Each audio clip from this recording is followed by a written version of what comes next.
So, hello YouTube. We're now live again. Lux is Lux. Lux is very special.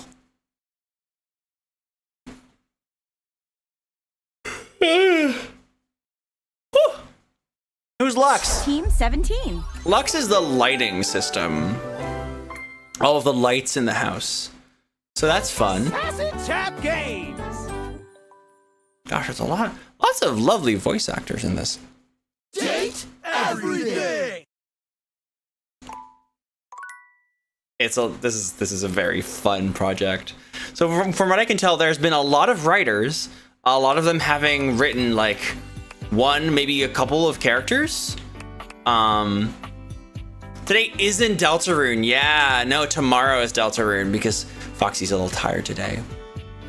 I mean, I'm saying a little tired, but exhaustion has actually been a genuine problem. Isn't the sassy chap Jacksepticeye? There's a lot of sassy chaps out there. There are. Top of the morning to you laddies. You got two friends with the name Eris with the different second vowels. Hell yeah. All right, let's take a look.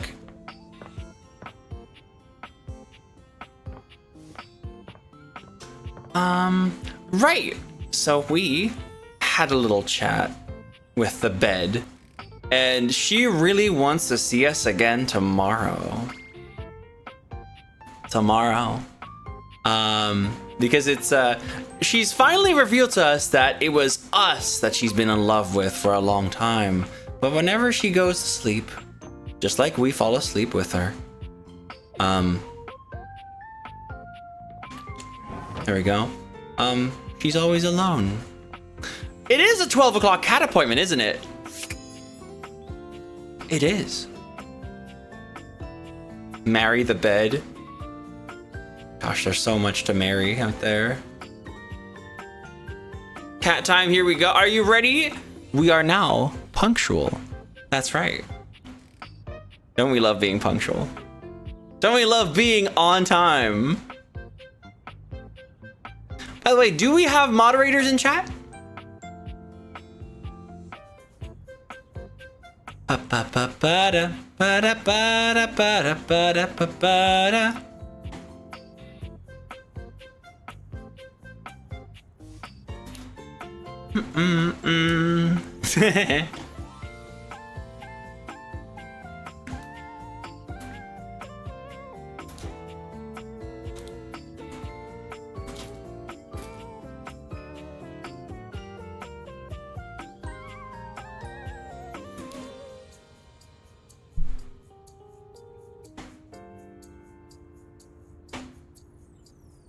There we go.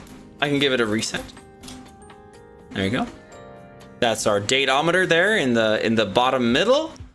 You can see that currently it's hovering in friends right in the middle. People can type exclamation point love, hate, or friends to make that meter go. I recommend not doing that yet though, because it's gonna be about judging the character that we're gonna be talking to.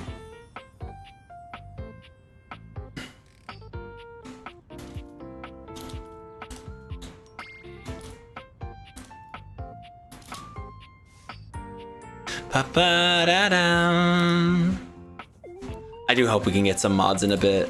There we go. Anyway, it's fine. We can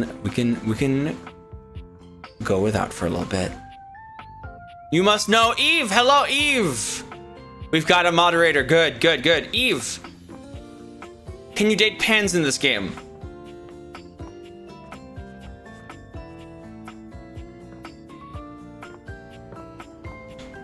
Wait, the fridge is open. How? Who opened up the fridge? I didn't do that.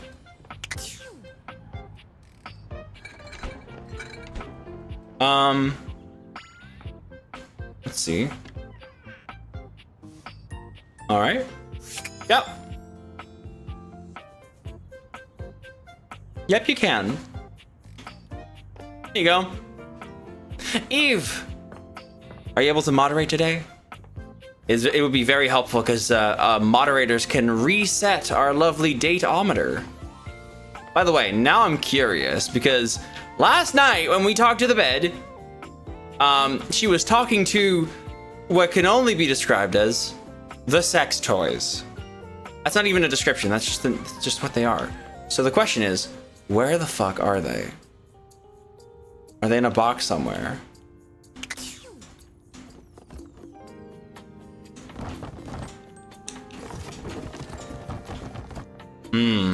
In a drawer.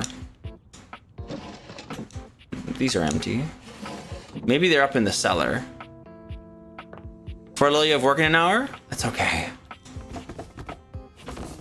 Da, da, da, da, da, da, da.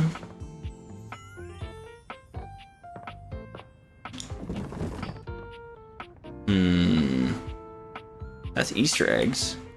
Hey, that's for festivities, isn't it?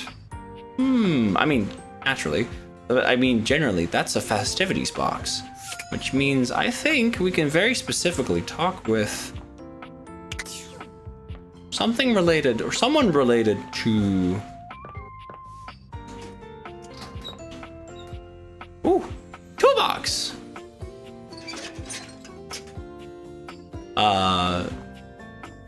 To festivities. Capitalism is ruining your life. Oh my god, it is, isn't it? Gosh. Over there too, it's a bunch of festivities. Yeah. Socks, candy canes, eggs, a little like candy basket for Halloween. Yeah. Okay, let's have a little appointment with our little kitty cat.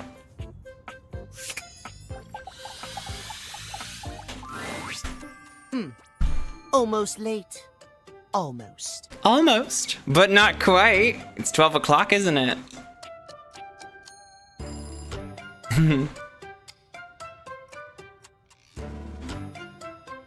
If that's all it takes to devastate you, it was a matter of time.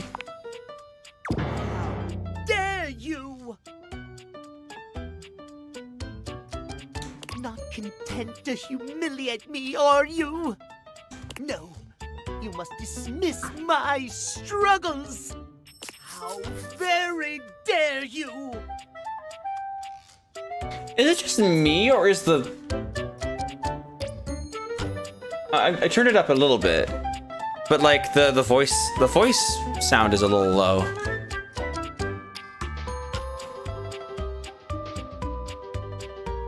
Like this, actually. Out! Away with you, blackguard! If you regain some sense and wish to apologize, you may return to me at 3 p.m. No earlier, no later. Now away! Oh my gosh. Wait, but like, I can't talk to him today again. Are you serious? That's it? Oh my god, that fucking... hell, that swink! God damn! I thought I put him in his place. I think he secretly likes it. He's totally blushing. Also, I'm definitely talking to the toaster again. Yo, hello. Hey, back to hear me sing, huh? Hi, of course I am. I understand. I sing all the time, even when I'm alone, because damn, I am just so fun to listen to, so I sing to myself. I love it. That's a vibe. Or is that why you're here? Maybe not. I could ask, I guess. Sometimes I forget Fucking that part. love her. 14% love? Nah.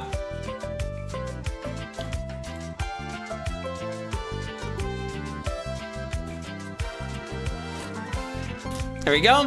Can I get some loves, exclamation point, love, friend, or hate?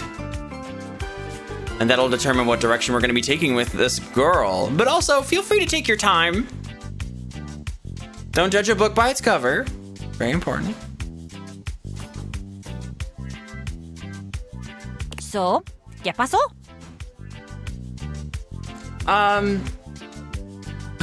Just like talking to you. I want to ask you more about your music. I really? Por supuesto. What do you want to know? I'm an open toaster on this stuff. I could talk about it forever. Por supuesto. What does that mean? Does that mean, what is it? I don't know. Or like... I'm having a good day. Thank you, Lizard. How you doing? That's super? I don't think so. Por supuesto. Sounds similar, like it would be like por favor. But like, of course, you know, favor being replaced. Of course. Okay. Dan has games. Oh my god, you got games? Do you have them on your phone? Hi, thank you for the following, our precious peep. Let's see. Yeah, so I've not had Spanish in high school. I'm not from America. Yeah, I'm from Europe. I got French and German in high school. I'm Dutch, so yeah. Makes sense, the neighbors. Also English, of course. No. Hi. So, why do they call you oven when you open the cold food off how hot eat the food? Can we finally know?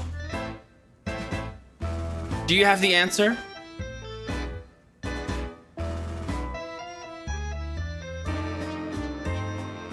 It seems like the oven glove is taken along with it. His name is Owen. That could be true. For the love of all things brave, stop this nonsense! Oh. Oh my god, why the yelling? I yell because I care. He cares. I know. Why? Why do you keep doing this? I don't know how many times I'm gonna have to tell you to leave me alone before you get the picture. Damn, I wish I had some popcorn right now. Oh, it just so happens, friend, I have with me popcorn that will weaken every joint in your body. He's meeting all my standards.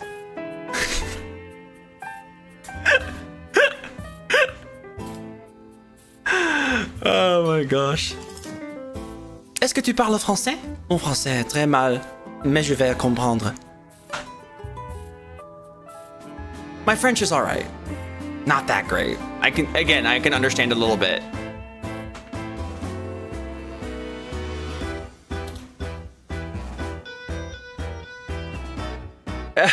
He's got the popcorn already. I love that. I use.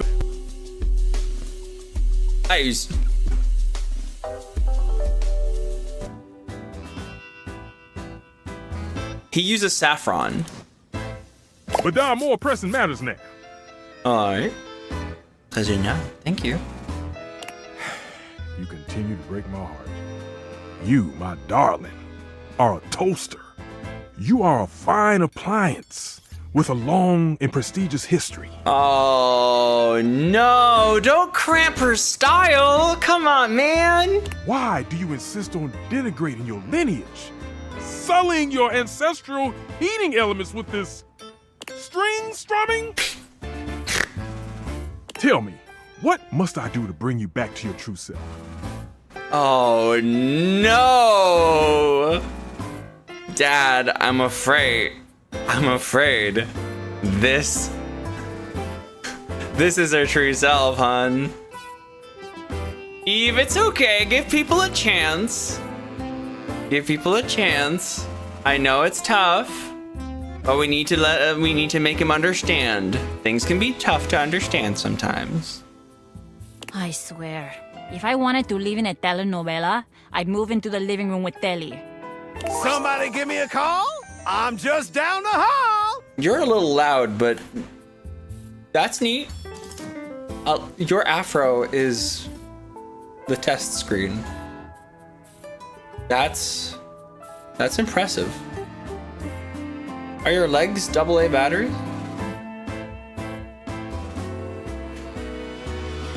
God damn. He's a vibe. No. No. Bye. Stefan, Bye. don't get me wrong. I'm really grateful for how much you seem to care about me. Also, please notice the generosity of spirit I'm displaying. that I'm assuming you care about me and not that you're just a great big nosy Botinsky who can't keep his burners off of other folks' courts. I do care about you, more than anything. Well, not more than Bechamel. But you and Bechamel are running a very close race.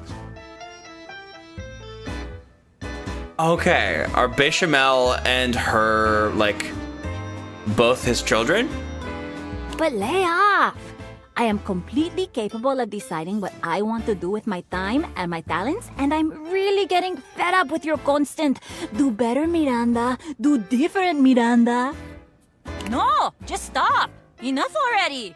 I wonder what pun Miranda is supposed to be. Bechamel is a sauce. I know that, Deku, but clearly it's also a character in this game.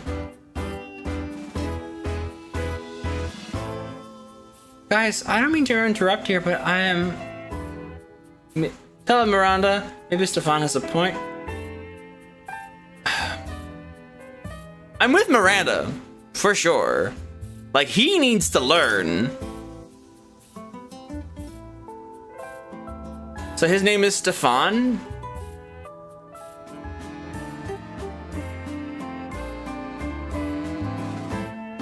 Oh, like stove. Stove, oven, Stefan. Tell him, Miranda. I will. I have. You have no idea. God, I love her makeup. Stefan, I love you and all, but even my new friend here thinks you're being a little overbearing. Que vaya. Yeah, bye. Music is a completely valid and awesome thing for me to spend my time on. I love it. And I'm sorry, but I do love it a lot more than making toast. Toast is just my day job. It's not what I love. And that's fine. It's fantastic for me to focus on what I love. My music. You do agree, right? 100%. Do what makes you happy. Exactamente. I see that once again I have taken my cake out of the oven too early. It remains soft, gooey on the inside, and inedible. Hell yeah. Yeah, no, Miranda is basically giving us, like, basically, like, going through our own little journey of identity. And that's something that, of course, as a trans woman, like, strikes me in the heart. Perhaps I should try again, and perhaps I shall accept that we'll never see knob to knob on this. You know I love you anyway, right? Oh, that bit is just not spoken. That's weird. Of course I do. And trust me, you're gonna love me even more when I write a song about you. Ah, yes. I'm sure I will. Well, goodbye then. Simmer on, my dear one.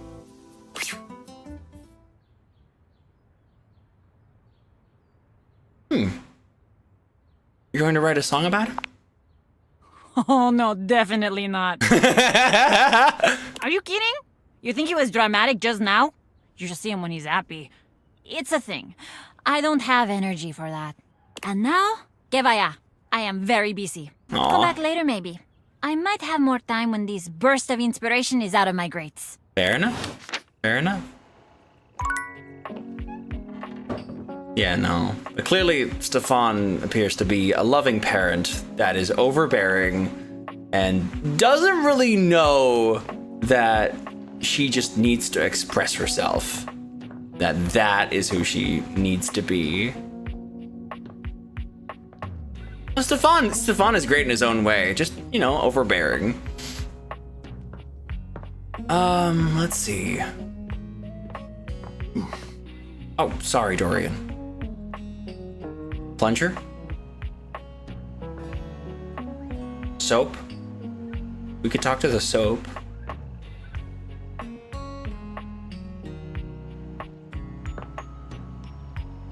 Wait. Hot and cold. They're different. That is interesting. They're separate. It's hot, cold, the faucet itself, and the sink.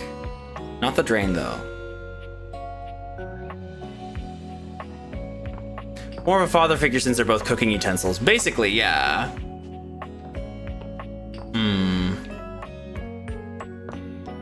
gosh. We have had a lovely time with Chance here. We'll probably be able to have more fun with Chance, I think. That's the trash again. I don't know if I want to be talking with the trash again. Still trying to find your full true self. You will get there. How about we talk to the gaming console? Or maybe specifically the controller?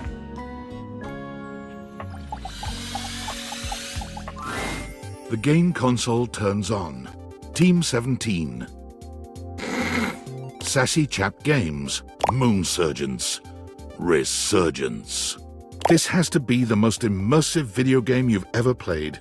Your in-game companion is an absolute stunner, but she doesn't leave you much time to take in the sight of her. Okay, she's pretty cool. Hello. She waves you forward, looking around as though she expects an attack to come at any moment.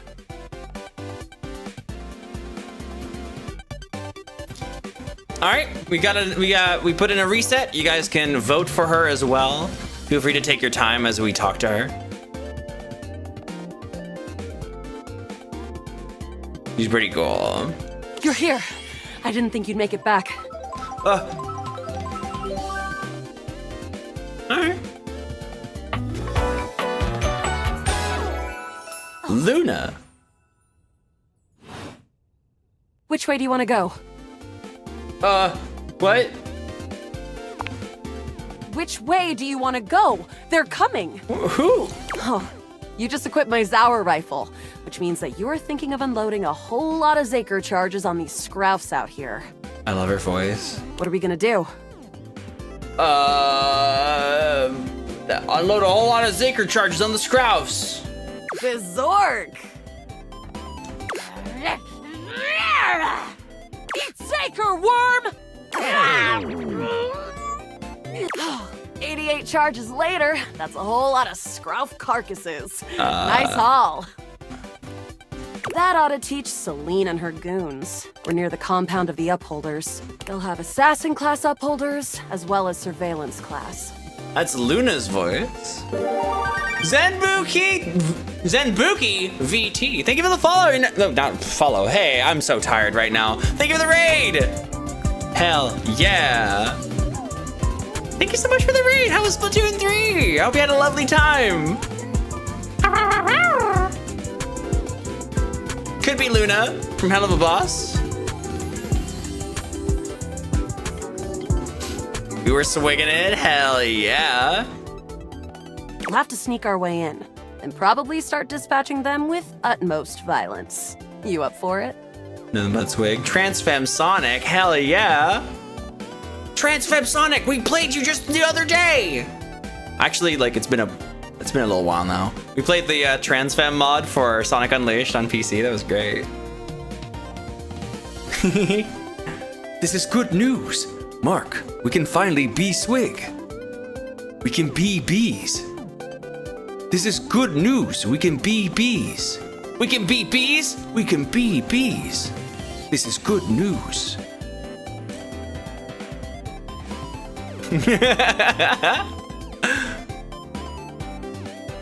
Oh, y'all didn't know? Oh my gosh. Cass doesn't know. Okay, alright. Hold on. We can be bees. We can finally be bees, Mark. Good news. We can Is this the right one? Hold on, I think it wasn't it Talbart that made that? Talbart. Whatever. There's a lot of fake ones.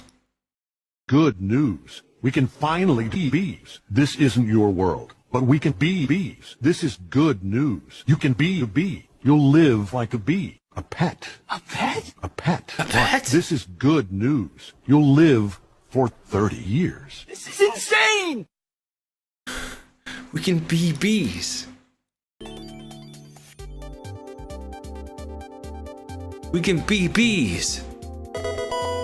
Thank you, Zambuki, for the follow now, precious peep. Hello. I really gotta watch Invincible again. Like I watched some of it, some of the later stuff actually, together with my girlfriend. But I never watched like the full thing from the start. It's so good. Zambuki and Transfemme Sonic, thank you both so much for following. You're now precious peeps. Hello, welcome on in. And we are currently talking to Luna. Oh, Dylan, thank you for the follow. It's good shit, but now you have no one to watch it with? Oh no. I still gotta watch it. Your humor and streams look so professional. I'd love to chat with you sometime. Aw, that's really sweet. Is there a chance I could contact you after stream? Yeah, sure.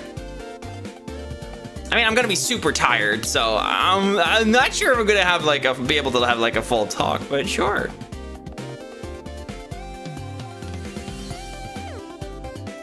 It's like 1 a.m. so you're gonna go eat water, drink food. Yeah, this is a good idea. Yeah.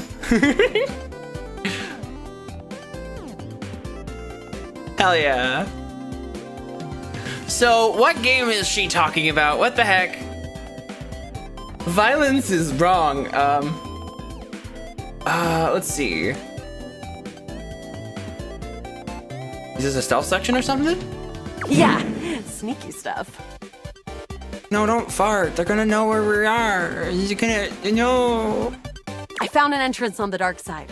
Should be an easy way in if we just follow the marker I on cannot the see map. the game that we're playing. What are we talking about? Sounds good. Following. After Doing a it. short walk, you find yourself standing in front of a bullet-ridden metal door, way out in the middle of the cold, grey landscape. I guess we're in the middle of the game experience. You must eat wheat and drink feet. What the fuck? Eve! What's happened to you? This is the entrance I've never seen anyone use.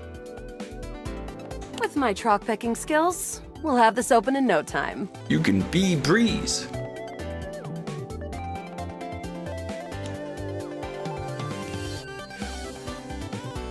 Luna, let's get it done. Luna picks the lock, allowing you to peer inside. You can see hallways filled with shining electronic doors off into the distance. Ooh. Here we go. Upholder central inside. I'm seeing grunt class upholders who shouldn't be too bad. Oh yeah, she would love some good old GNG. There will be surveillance class 2, which can sound the alarm. Sounds dangerous. It is. Very. How do you suggest we do this? As quietly as possible. Yeah, makes sense. Using all your available grace and patience, you and Luna slowly make your way down the corridors. Close behind me, Yael. You drift past both grunt and surveillance upholders with ease. Good choice on the stealth. I usually prefer the part where we... There you are.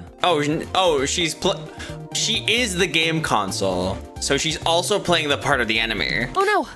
Assassin! From your stealthy vantage point, you can get a vague sense of what's happening.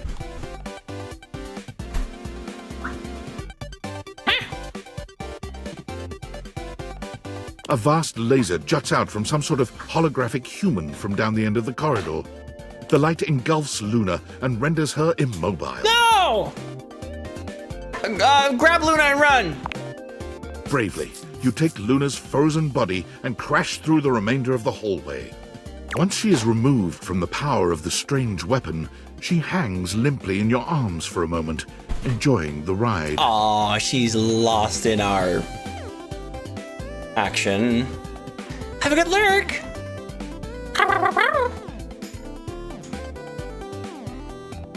Give her a wink and a smile.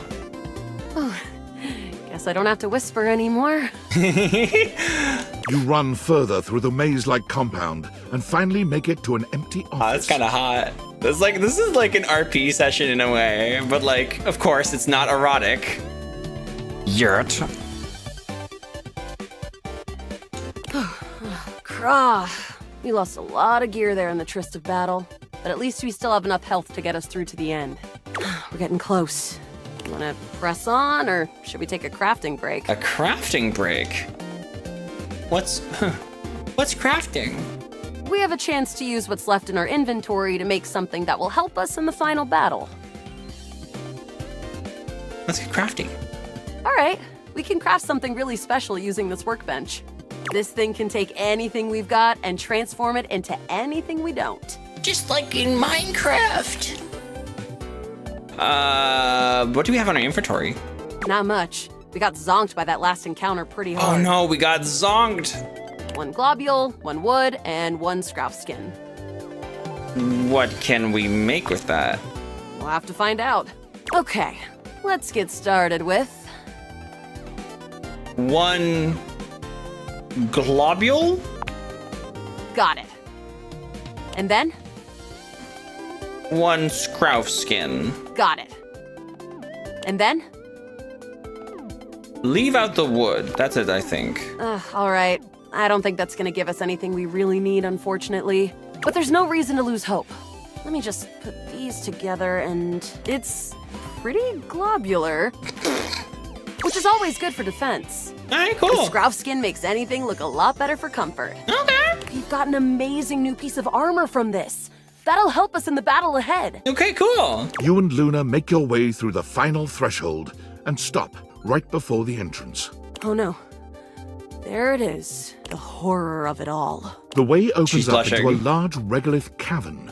Mining constructs mingle with moon rocks as the terminus of the station is reached. I fucking love her voice. Oh my god.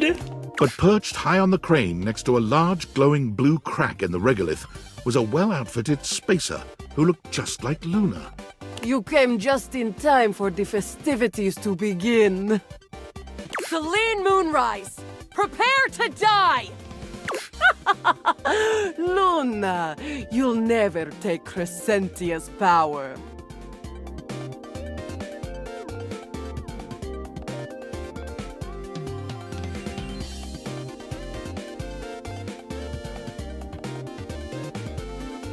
See, I want to know more, but if I say shoot her in the face already, that would be a tactical advantage.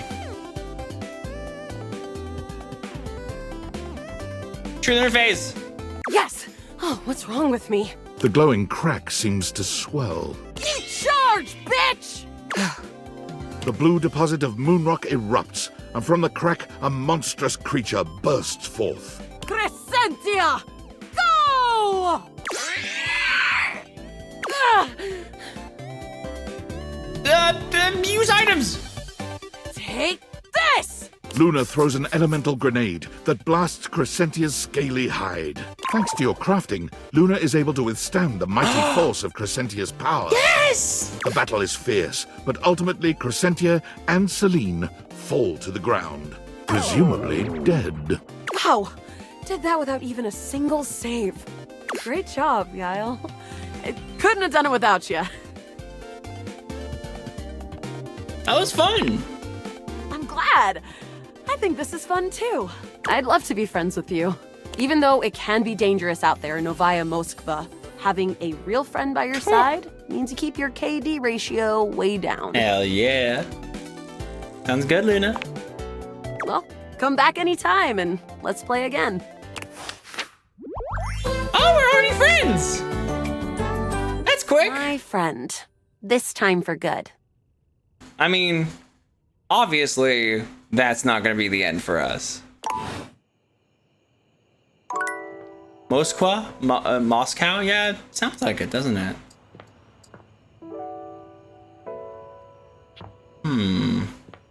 We got a computer.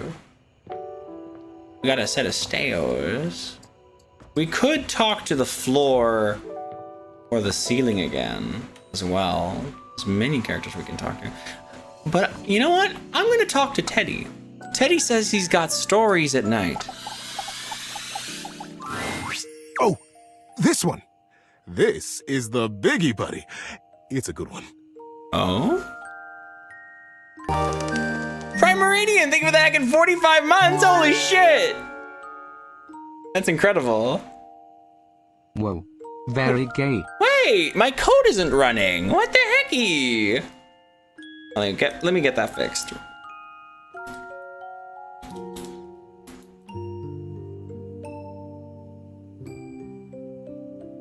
Oh my gosh, Galaxy After Dark with the fucking raid. How? Oh my god, hello. Kisses for the couch. Ooh. You were playing Date Everything. Oh, is the couch good? We've been loving the bed. We've been loving the bed. Also the toaster. The toaster is fucking hot. I love her.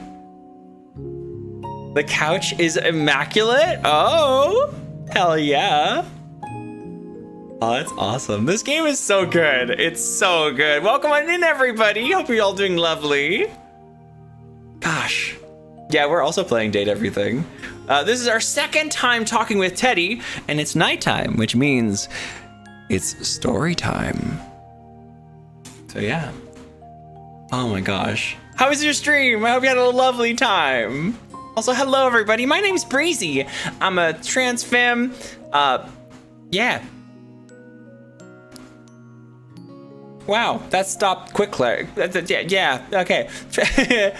I would say a trans femme badass bird bitch, and I'm also everybody's big titty goth bird girlfriend.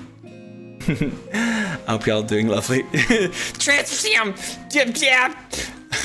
Just trans femme, period. Oh my gosh. Lily Shadow, thank you for the following, our precious peep. Yeah, nice to meet y'all. I hope y'all like this stuff. I love to play all sorts of stuff, all sorts of games, including this. And also we're gonna be playing Deltarune tomorrow. We're about three hours into chapter 3. That's where we're gonna, yeah. Transform Gothbird, love your PNG. Thank you. Thank you. I've been saying big titty Gothbird girlfriend because that's kind of like the meme. But honestly, I feel a bit more punky than goth. But, you know, it all fits, right? It fits the vibe, you know? It fits. The shoe fits. Teddy's got a big one for us. Oh, can't wait. The great constructing of Beaver Proudtail.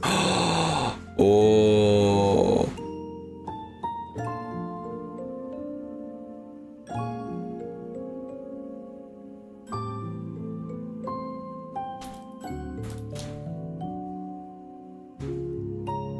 If the faux shits.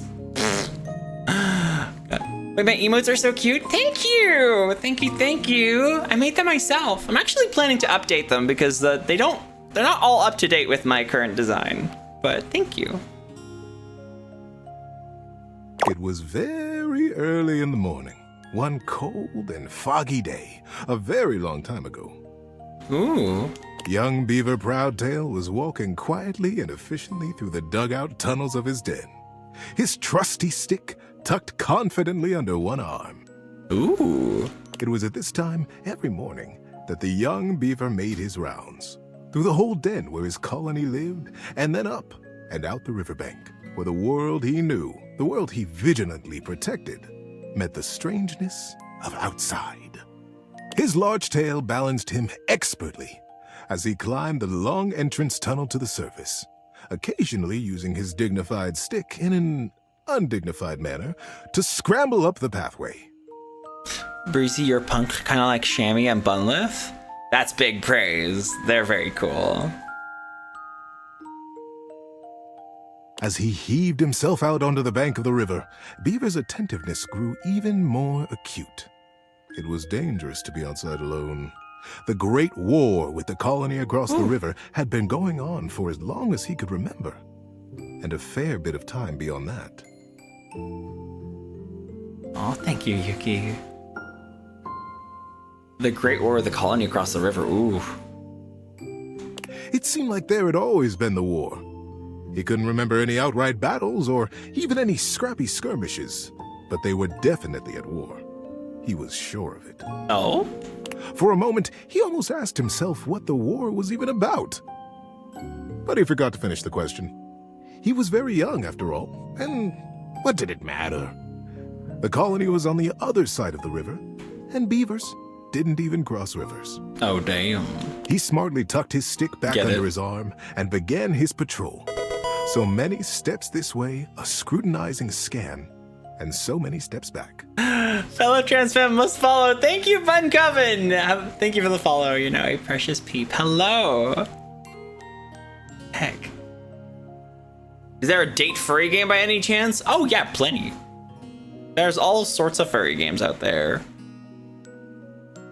But today, something was different. On the other bank of the river, through the fog, he heard the distinctive sounds of battle. "On guard, ye scum-footed knave," the voice cried. "Defy me at your peril."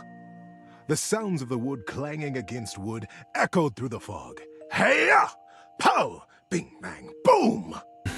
I just came back from Zen stream. What happened? I was AFK. I'm furry!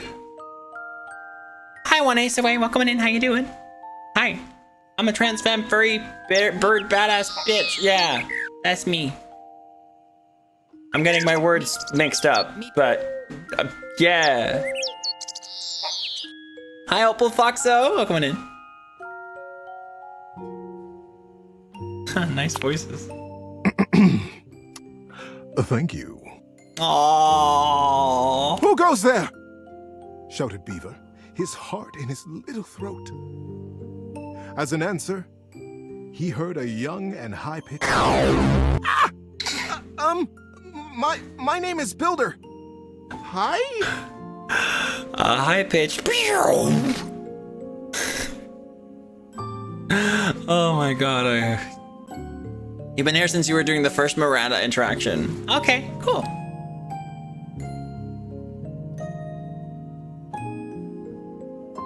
Hi. It was all Beaver could manage. He was talking to another creature, a stranger, and a stranger from across the river at that. How many times had the Colony Council, the Denizen, warned him about the dangers of this? It was strictly against the rules. Oh. And Beaver had always followed the rules. Oh. Hi! The voice came careening back across the water. What's your name? Beaver heaved a deep breath. Whoever this builder was, Beaver was not going to be shown less brave than he. I'm Beaver. Beaver Proudtail. Well, hello, Beaver Patton. Builder Jumpfoot's my name. I'm playing at war. Want to join me? I most certainly do not, cried Beaver. Playing at war? War is serious business, not for playing. My colony is in a war right now, and I'm going to be a general when I grow up. I'm going to win that war. You'll see. Oh, gosh, sighed Builder. I sure hope you do. My colony is in a war too, and I'm so tired of it. That's why I made it a game. Games are so much less boring than warring all the time. Aww. The pieces began rapidly whirling around in Beaver's mind. Builder's colony. He's at war too. Right across the river. He realized he was talking to a beaver from the colony across the river, his sworn enemy since birth. Just then, the wind blew a gentle clearing in the fog, and the two young beavers saw each other for the first time. They could have been twins. Bright black eyes, thick tails, strong sticks, embellished with their colony colors. Builder's face broke into a broad grin. You look just like me! Aww. Scoffed Beaver. I'd say you look just like me. Builder laughed. The two regarded each other in amazement for another moment. It was the first time either of them had seen a denizen from the other colony. Builder leaned down and hefted up a perfect pebble from the riverside. Not too big, not too small. He tossed it up. With perfect timing, he swung his stick easily, and Beaver heard it crack as it met the pebble in midair and sent it winging across the water. Instinctively, Beaver reached out and caught it in his paw. Now he was accepting contraband? Oh my god. What would his parents say?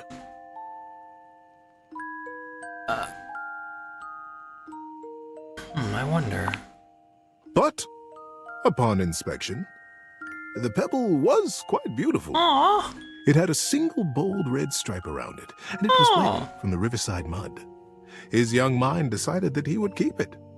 He would keep it a secret, of course, and that was all right.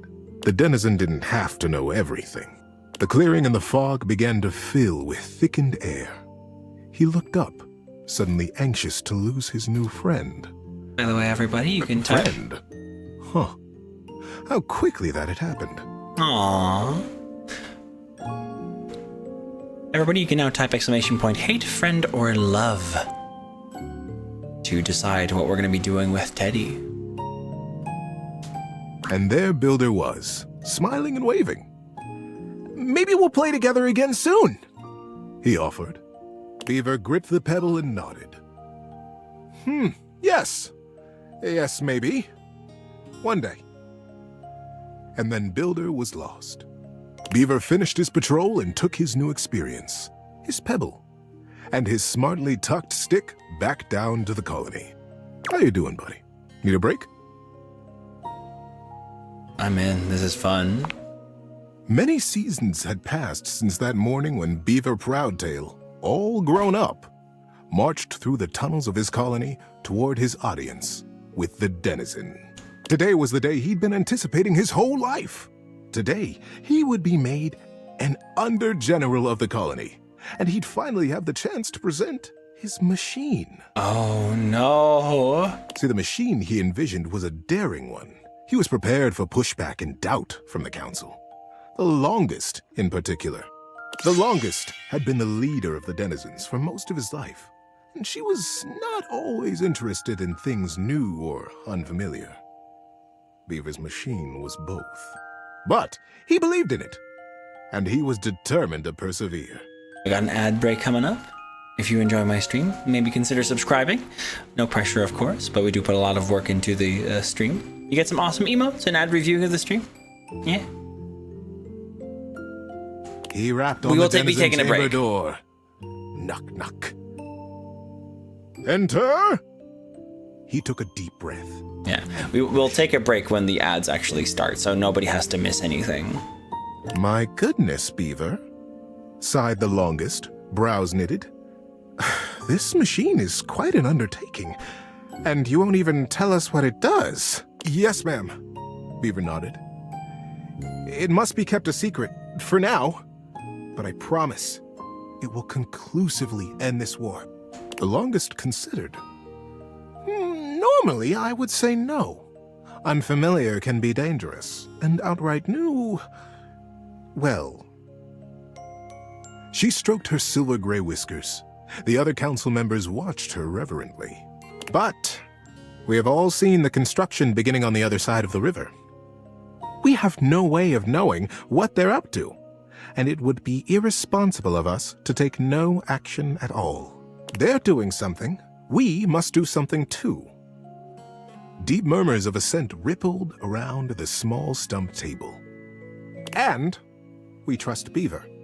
He is our newest under-general, after all. She winked in his direction. If he believes his machine will truly and finally tip the balance of the Great War in our favor. She paused. The silence was agonizing. Beaver kept his eyes fixed on the wall just behind her head, patient. His paw unconsciously turned and returned a small pebble in his pocket, caressing along the line of a single great red stripe.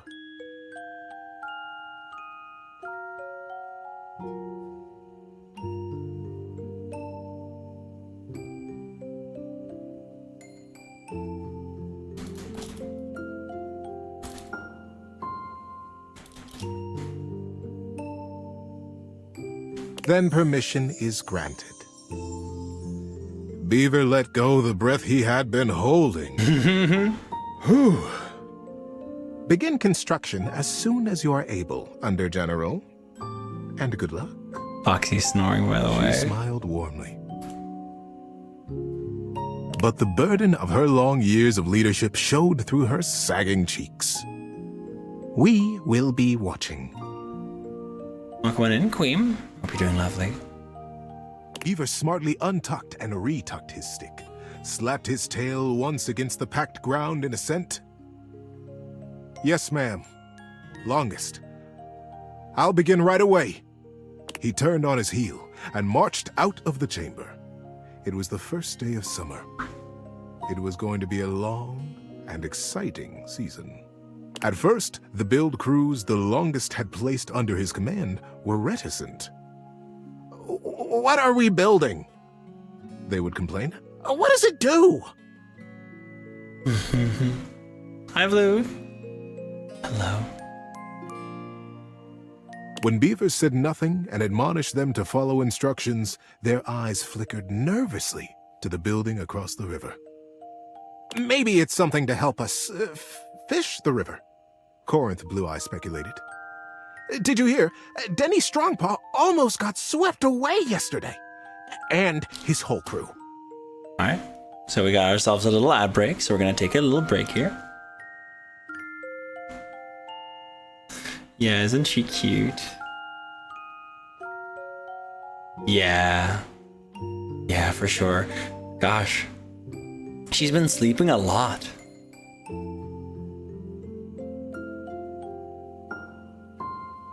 Sweet girl. Yeah, no, like I woke her up at like 3 p.m. It was? No. I woke her up like at like 1 with some coffee. And then she took a nap again. And I was gonna wake her up at 3 and that became like 5. And then at 6 is, you know, here in Europe is the starting time of the stream. And yeah, she needed to sleep again. She was so tired. Yeah, she's all right. She just, you know, back in February, she had that big surgery. It's still a lot of recovery. And also, she's just generally exhausted from like having a bit of a fucked up sleep schedule. We've been trying to fix it for a while now. Yeah. It's been quite the thing. La la. La la la.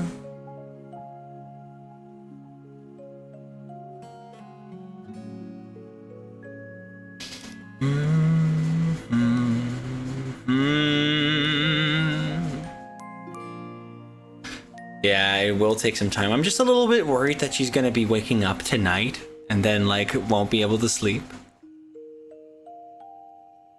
Cause like, she really has been basically sleeping through the day.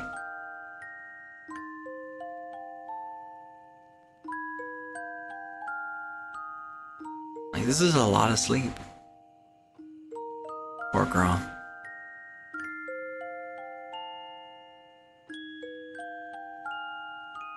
I think it's gonna be alright. But yeah, she won't be able to. She's not gonna be able to play her Counter-Strike if she wakes up at night. We can't have that shit flip around again. Gosh.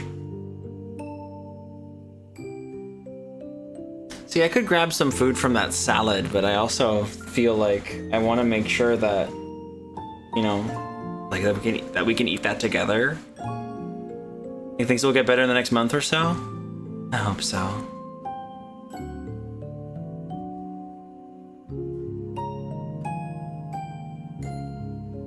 I mean, she was able to come along with me to my parents easily. Like, we've had our times. But yeah, it's still a little bit all over the place. Let's hope it stabilizes.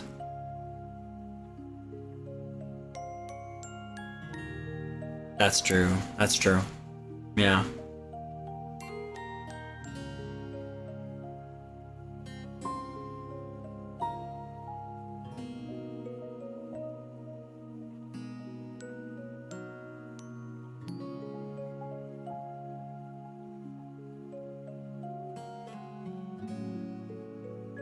I'm like, doesn't it get easier until like 4 or 5 months in? It's been recovering really fast though. It's kind of crazy.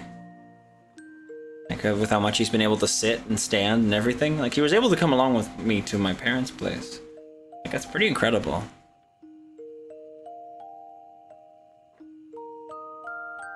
Yeah.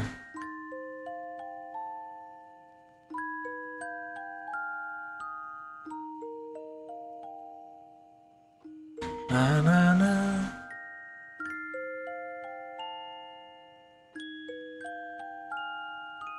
I'm kind of debating on whether or not I want to like order some food.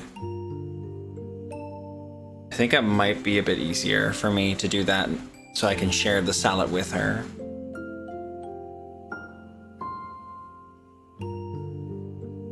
At the same time, I don't think... Like, she might be unhappy if I order something for myself and not for her. So it's like, what should I do?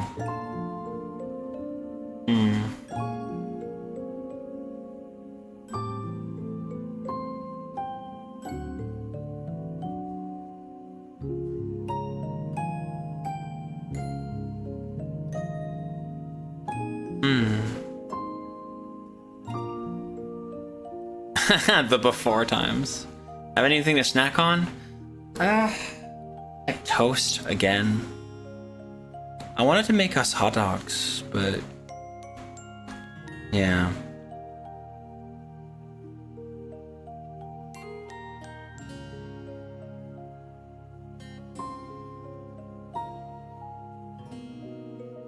I don't know.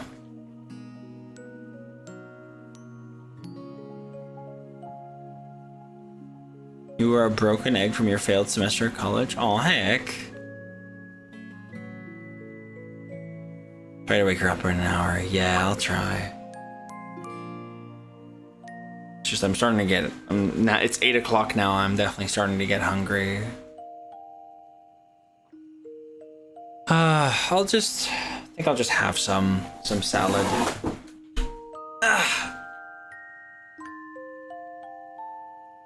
He did. But then he's the strongest fisher we have. Shelby Tunneler sighed. Ah, this river. It's so fast. Yes, yes, retorted maddened Sharptooth. But fishing will not win us the war. We must focus on the war. And the others agreed and went back to their building. Sometimes the longest would come to check on the machine, casting her critical eye over every joint and pillar.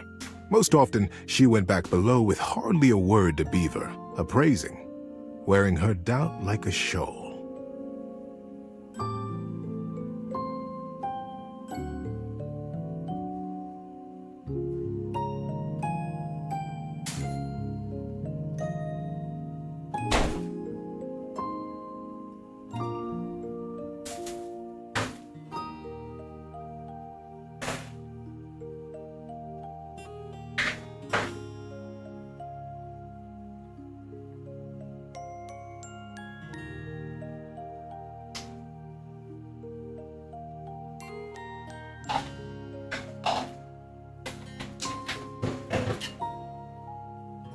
But as the summer season progressed, the mood began to shift. Crews would show up to their duties early. They smiled more. They stood up straighter when Beaver came by them or looked to them for progress.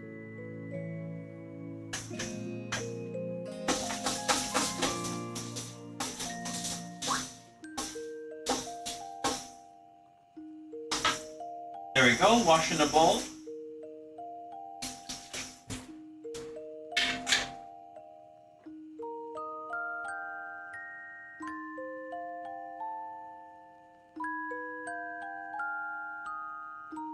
There you go.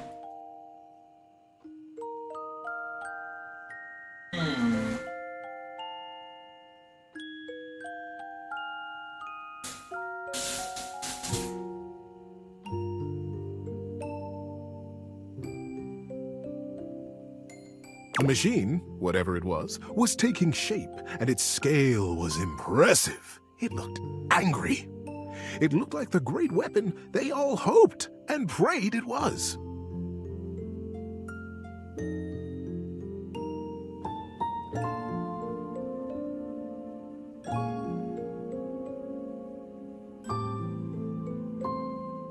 There we go.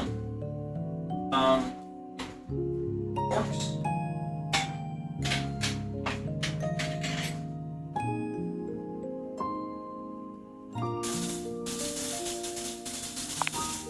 The crews began comparing their machine to the thing on the other side of the river. They even began trading barbs and joked with the beavers working on the other side.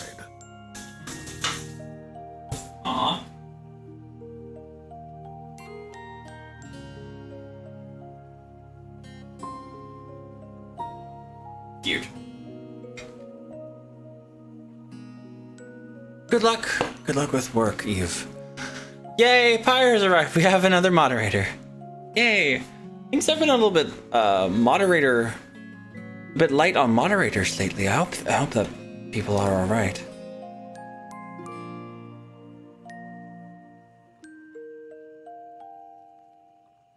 La da da.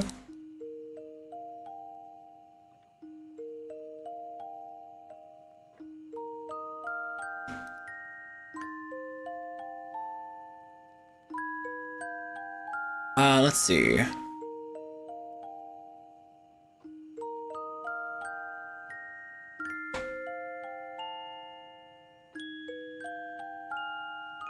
Oh, I'm sorry, Yuki. Yeah, that is traumatic. Oh heck.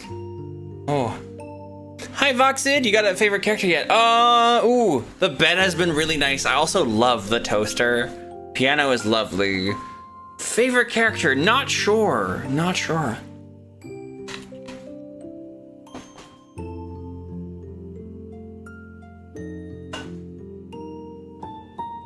I got my salad. How you doing, Voxid? Can we get a shout out for Voxid, please? There we go. Perfect. Thank you. Now you be only free on Saturdays. Guess got work to do.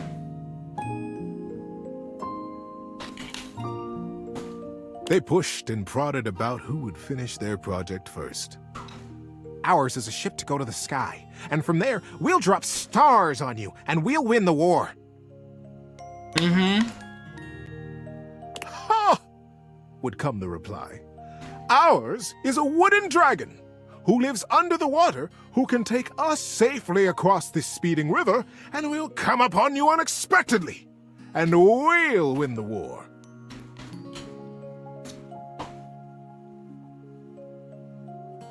Hope it was a good breakfast. Days were marked now by hard work, and the sounds of challenge ricocheting across the water.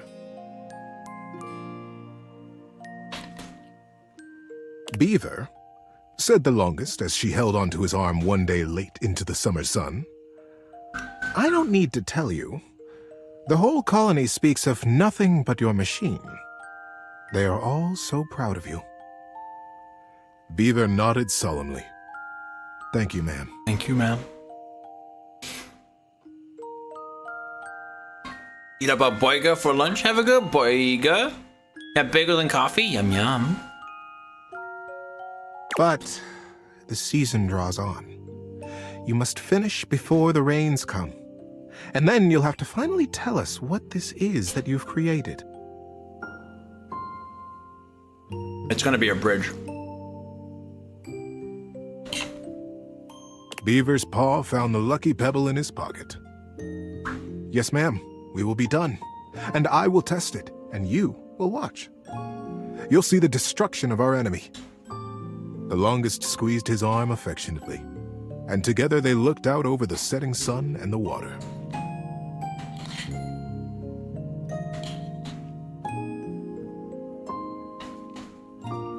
How you doing, buddy? Need a break? No, I'm good. And then the day came. The crew stood around the great machine, eyeing with wonder the marvel that they had built. A few beaver folk noticed how similar theirs looked to the one across the river. But that was okay, they reasoned. Oh my They had god. been built facing each other after all. Builder and Beaver working together.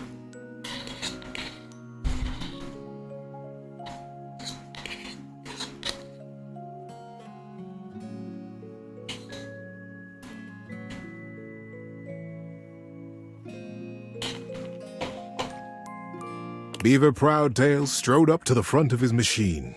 With his well-worn stick and his powerful bearing, he cut quite a figure. Oh damn. Hi Snotgates, how you doing? Corinth Blue Eye and Shelby Tunneler stood just behind him, awaiting their orders. All right, Corinth. Beaver turned to face them. Do you have the rope? Yes, sir. Corinth turned to Shelby, who produced the end of a long length of woven rope from a basket in the base of the machine. Gosh, this is just Time so to get precious. me up there, then. This is just so precious. Heck. With the end of the rope tied around his waist, Beaver climbed up to what looked like a large square of woven netting, pulled tightly back from its center by a thick cable. Oh heck, The cable was held by 4 whole crews of beaver folk, straining against the resistance of the net. You good, things? Sorry I had to step away to clean after your dog. Oh heck, it's all good. Yeah, you could absolutely fall asleep to this. This is lovely.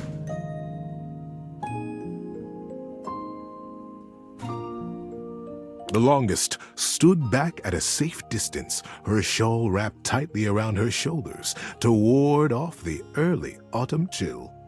Comfortland? Oh, that's a good place to be.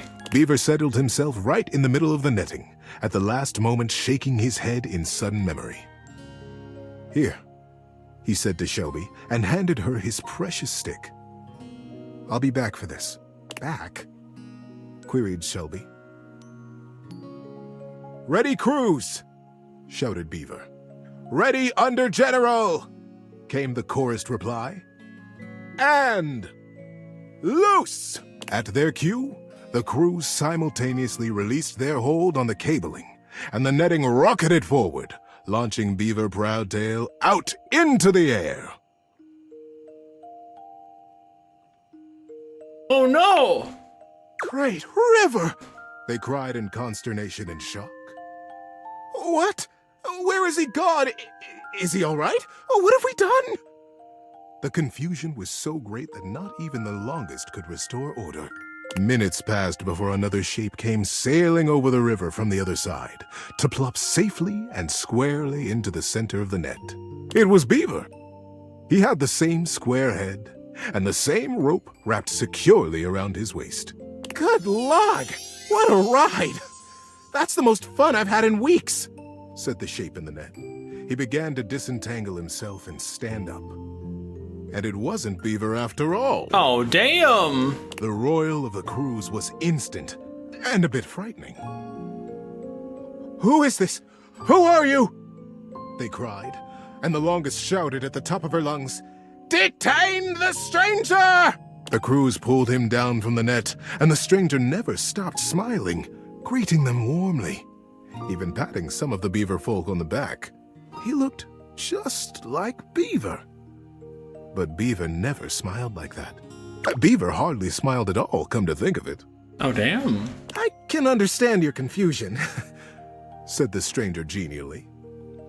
"Beaver and I looked so much alike, even when we were kids. My name is Builder. Builder Jumpfoot." Aw. When no reply or greeting was forthcoming, Builder went on. "I'm from the colony across the river." Oh, the silence was absolute. Across the river? How was that possible? Was he a weapon? Where was Beaver? How were they ever to get him back? Come on, Builder. I know he's got the right idea here. Builder just smiled, absolutely at his ease, seemingly pleased as punch to be among all these new friends.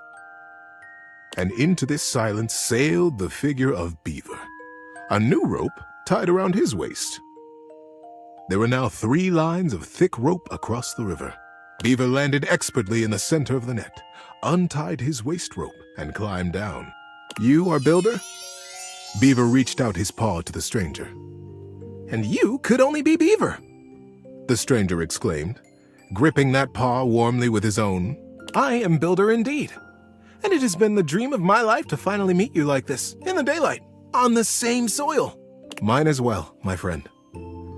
Beaver, for the first time in his life, allowed himself a great, eye-crinkling smile. "I almost can't believe it worked." "Now, wait just a minute," trilled the longest, making her slow path down to the machine. "What on Riverbank is happening here? We are at war, Beaver. And Builder, too. You both should know better." "Beaver, you promised us that your machine would win the war, and here you have brought the enemy. You promised to destroy right to the mouth of our colony tunnel." He never said that the machine would make them win the war. He said it would end the war. Beaver turned to the longest with an open face. Yes, ma'am, I did. I believe you'll agree, though, that I have won the war. We have all won the war, because the war is over. The longest stared. The machines that we have built will allow us to become not 2 colonies at war, but a single colony, united. Aww. The machines are designed to dam this river, ma'am, offered Builder. I believe you have the same dangers with fishing and swimming that we do. That you have never crossed it? The crews cackled at the absurdity of ever crossing this raging river. We have no need to fight the river now, you see? Builder continued. We sail above it, just as the single pebble did long ago, whispered Beaver. Oh. Builder smiled. We have already carried 3 great ropes from side to side between us, and it will be short work to have a whole net built across the river. Once the river is dammed, it will be a still pond, stocked with all the fish we could ever need. Calm enough for us and our kits to play in. Oh, this is so sweet. We will be a great community. The first colonies to ever cross water. The first ingenious constructors in the history of us. Oh. The crews were open-mouthed. Their paws hung still at their sides as they realized the magnitude of what they had accomplished. Gosh, heck. But would it truly be good, as they said? Who was really to say how this great feat would be remembered? Heck. The longest took a deep, rattling breath. I can see why you did not tell us at first, Beaver, the true purpose of your machine. She glanced at him sidelong. I surely would have said no. Nothing this daring has ever even been attempted before, let alone under the mask of subterfuge. Beaver looked up at her, suddenly a very young kid again in his heart. Yes, that is true, ma'am. I have won the war. I have won by making it go away. We have all won it by making friends out of old enemies. Ma'am, Mother, do you like it? The longest looked fondly on her son. Her serious and guarded and daring and wonderful son. Yes, child. I have never been more proud of anyone. Builder guffawed and began to dance around, slapping Beaver brazenly and companionably on his back. Beaver stood solemn, quiet, a gentle smile tickling the corners of his mouth, satisfied. It was, as they had promised, quick work to dam the river. Beaver and Builder were excellent guides, and the crew from both sides of the river proved naturally adept and joyous in their work. Before the autumn settled in, a great still pool existed between the 2 colonies. Kits splashing and playing and parents fishing safely. Denny Strongpaw, the best fisher in the fast water, turned out to be the best fisher in still water too, much to his delight. And very early each morning, Beaver Proudtail still crept quietly from the colony and performed his morning rounds. He had never missed a day. No. But now, his favorite part of his patrol was seeing Builder Jumpfoot across the water and batting a very specific, very lucky, red striped pebble back and forth. That was a really nice story. Peace and love forever.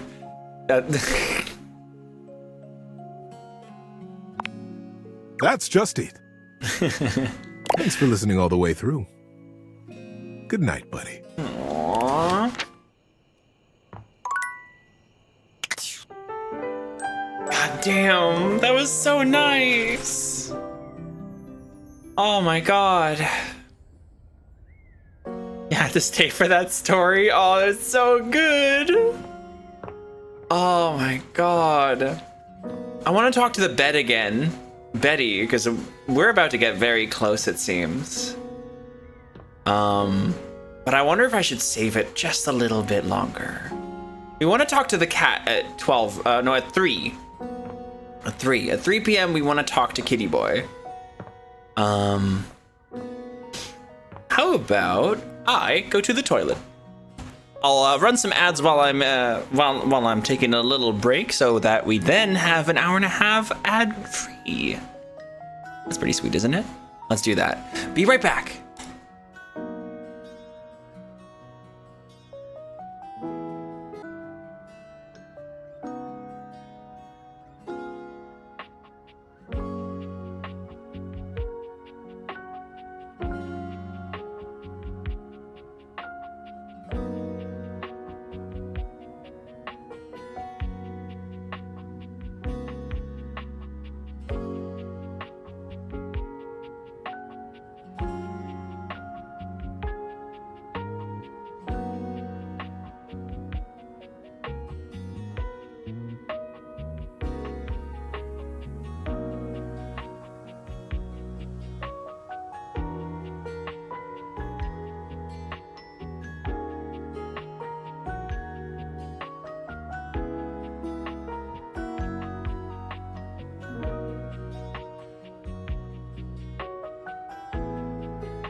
There we go.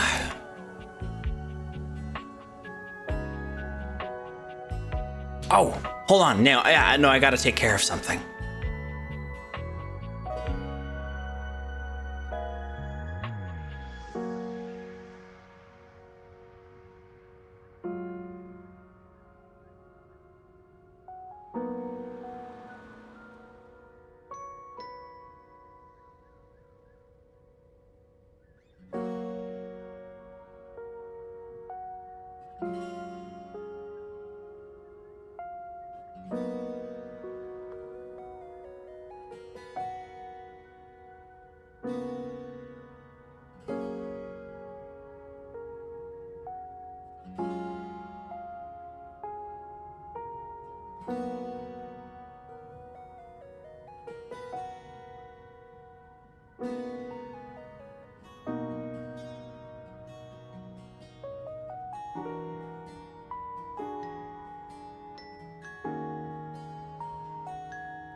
All right, hello, I am back. Is everybody ready for some heckin' date everything again? The ads are now out of the way. We have an hour and a half of time with no ads. Isn't that great? Is everybody ready for the next chat we're gonna be having? All the kitty clocks. We have to talk with him at 3.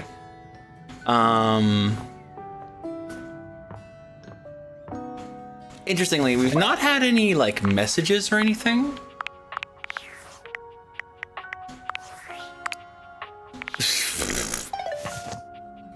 Yeah, he was drunk.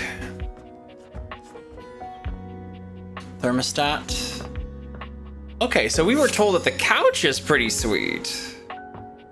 So I'd like to have a chat with the couch. I like the print on the couch already. That's pretty good. Gosh, everything is so much more colorful with these glasses on.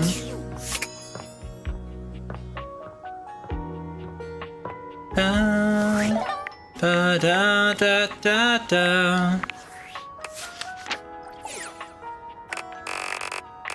Ah, we still got that issue. Okay.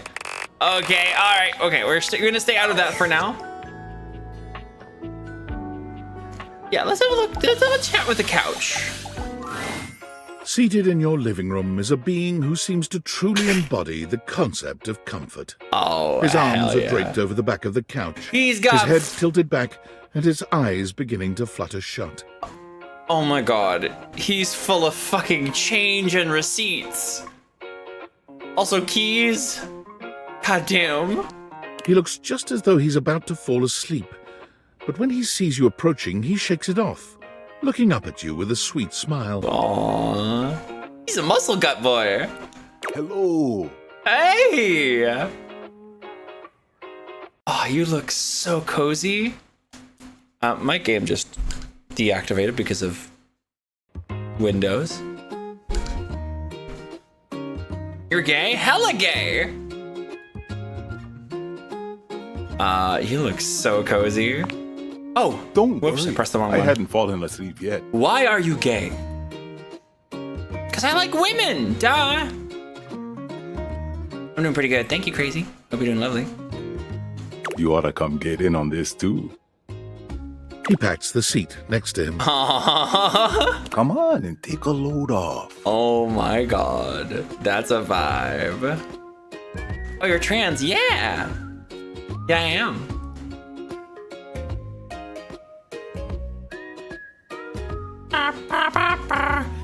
You've been in this chat before. I'm Koa, by the way. Can I show you something? Trust me, out of 4 trans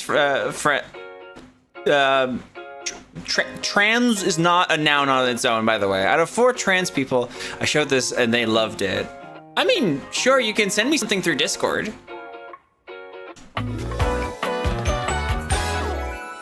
Here, oi.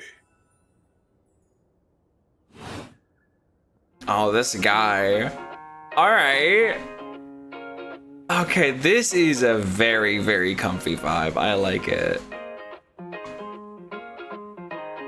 Nice to meet you.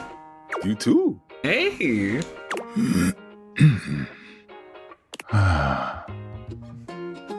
Trans Breezy, heck. I can't believe it.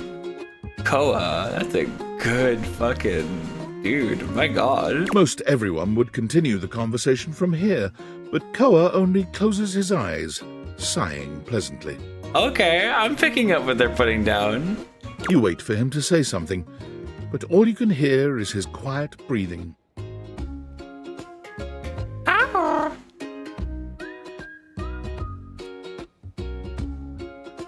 Let's see. Does she want to be alone? No, that's okay. He just wants to be quiet. Koa opens one eye. So But he's he doesn't Hawaiian. I just thought you might like to share in all this comfort, you know? Alright. Couch culture is really all about taking it easy together.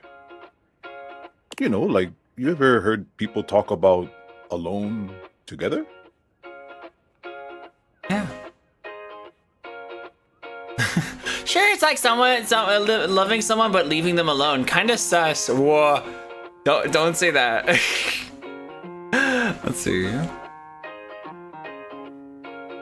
What's that mean? It's kind of more a feeling than anything else, but I wanted him to tell me. It means you can be at peace with another being without even saying a word. Yeah. It means not forcing a conversation or an activity between the two of you. Yeah. I struggle with this. I love the vibe. I love this. I want to do it. But my brain always goes, oh, there's a thing. Oh, I can talk about that thing. Oh, you want to hear about that thing? And Foxy goes, Baby, I'm tired.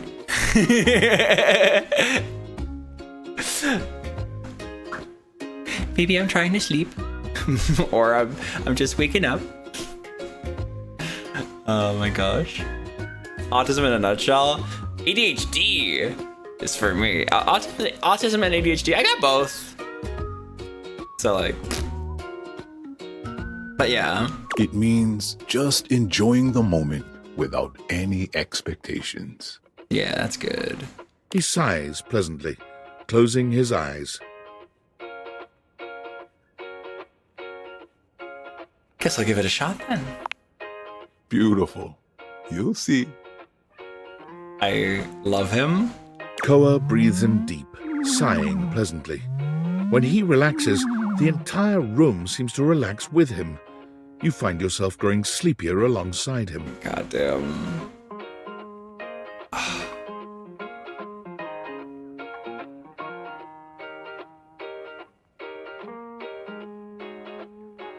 See, this is the kind of shit that makes me appreciate masculine vibes again.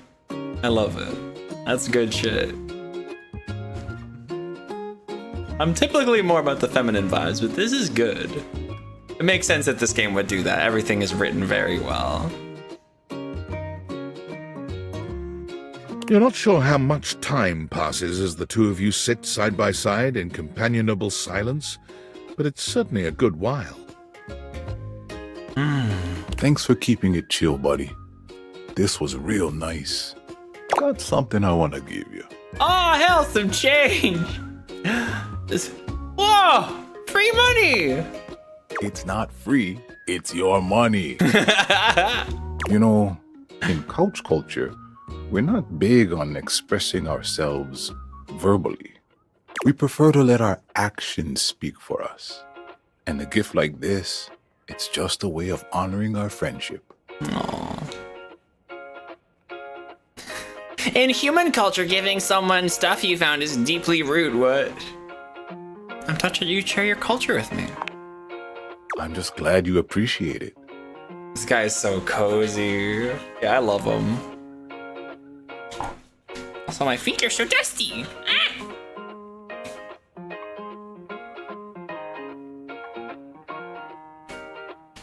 In bird culture, this is considered what?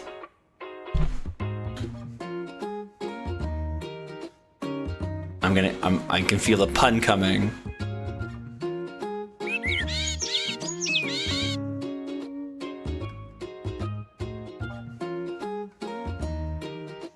Koa yawns. I'm gonna take a nap. Feel free to stick around as long as you want, alright? I'm just so comfy.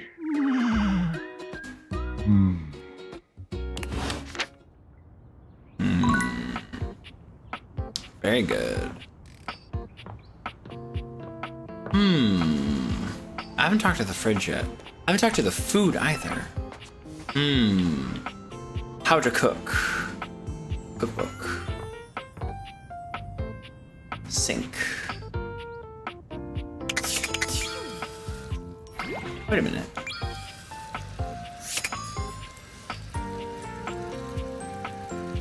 Water? Okay. Nestle nest behavior. Aw.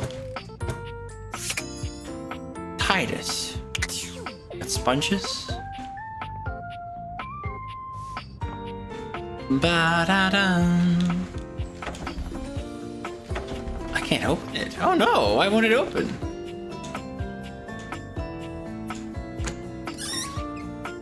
Dishwasher.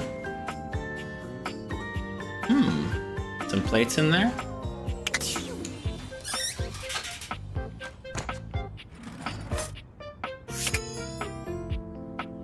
The cutlery is one thing. Ba-da-ba-da-ba-ba-ba. That's gonna be Bev. That's gonna be Beverly. A sandwich between Koa and Teddy would fix you. Oh my gosh, Prime Meridian.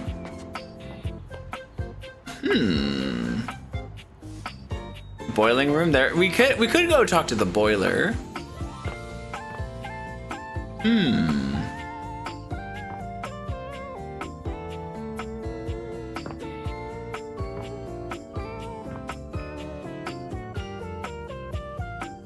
What's that?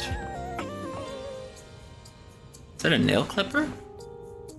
What's that? I have no idea what it is.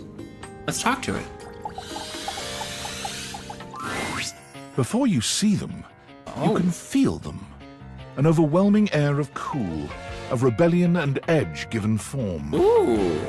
Leather and metal, and the best hair and eyebrows you've ever seen. This rogue is impossibly cool. And looking at you like you owe them money. Goddamn. Hello. Clothes pegs. Tweez. You got a problem, punk? No. What? No. Oh, well, good. Because trust me, you don't want none of this. My name's Bobby. Bobby Pin. Oh my god, Bobby. Okay. Oh yeah, priority to reset. Okay. Everybody can now vote. Da-da-da. Bobby Pin. And you might not have heard of me yet, but trust me, the name Bobby Pin's gonna be known all over the house real soon. Don't forget your salad, lovey. I want. Just reminding you. God damn. How's this strike you? The Pin Crime Syndicate. Oh, wait, no. The Pin Criminal Empire. Ooh.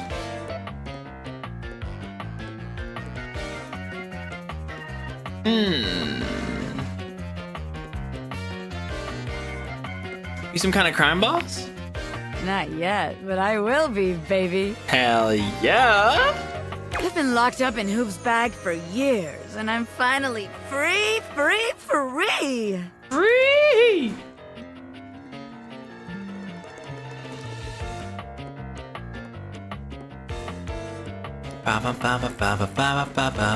Oh, that keyboard? It's for writing transcripts. Oh my god. Yeah. She's hot. I think they're non-binary. At least the narrator used they, them.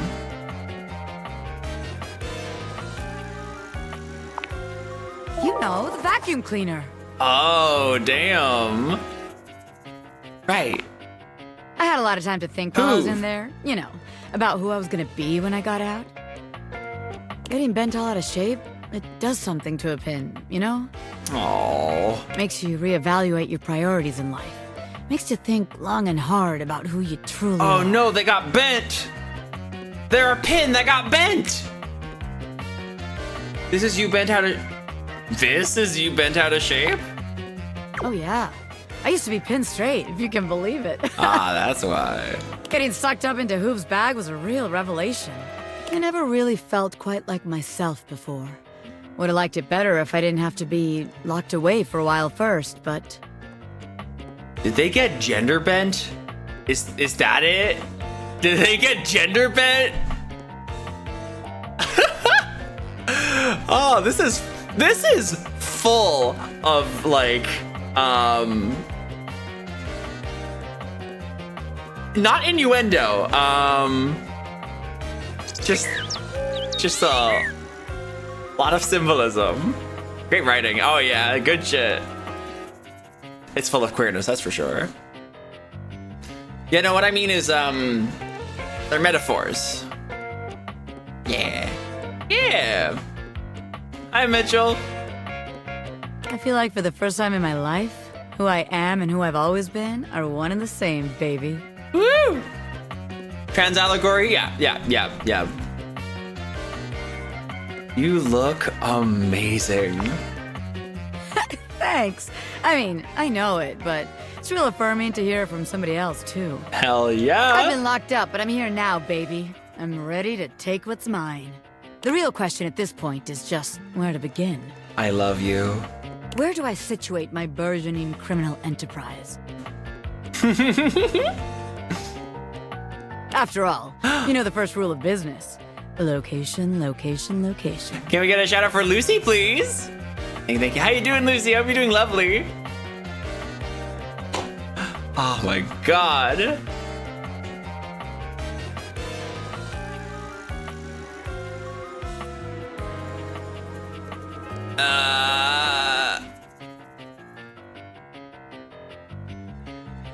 That sounds about right. Sure, I'll agree. Of course it does. Because I know what the hell I'm talking about. Oh, hell yeah. Tell you what. Let's make a game out of this. I gotta scout some locations for Pin HQ. If you can find me, I'll let you be a small part of this little venture. What do you say? Hell yeah. Rad. Welcome to the Pin family, baby.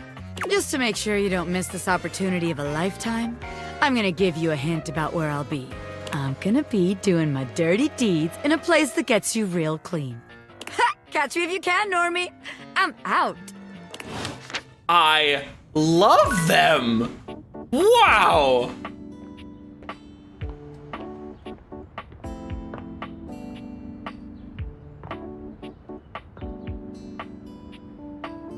So they're gonna be around somewhere. I'm gay for them. Yeah, me too. They did. They did call us Normie. Let's see. Data Dex. Little audio warning, everybody. The bug is still in there. I hope we can get fixed out there. Timothy Timepiece. We're gonna be talking with him very soon. We got Koa. Gosh, what a chill dude. We got Luna. Miranda. Voiced by Christina V. This is so good. Ah! We got Chance. Gosh, the controls are so weird here.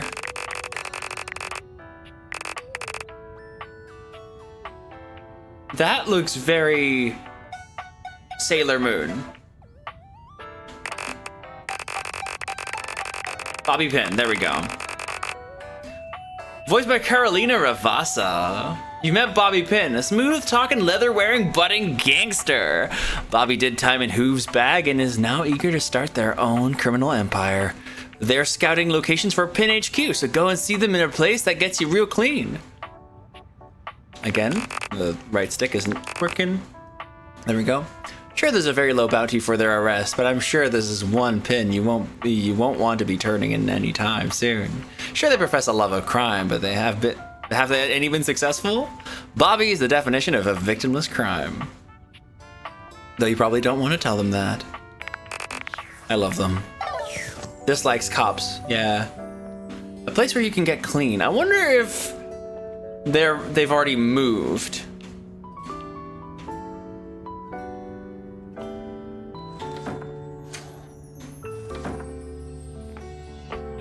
Not seeing them so far. We'll see.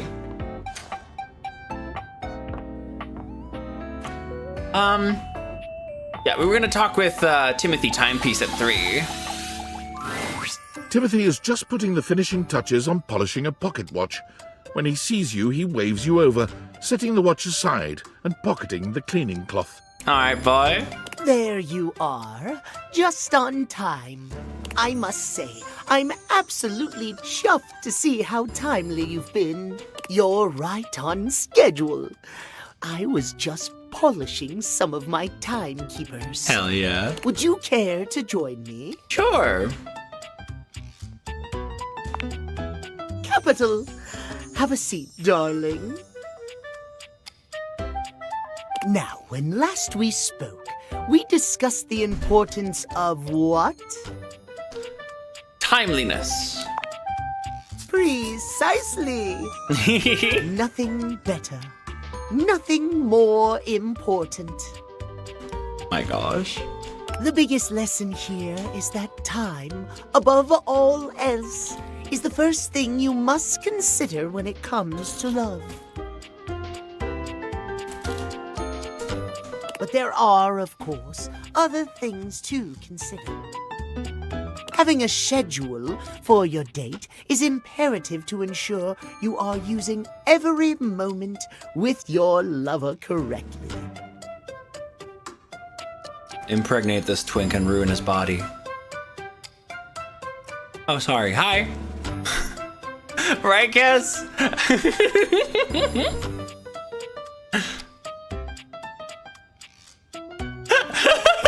That's a joke of my girlfriend's. He says schedule. Yes. Oh my gosh. Yeah, this twink is gonna get destroyed.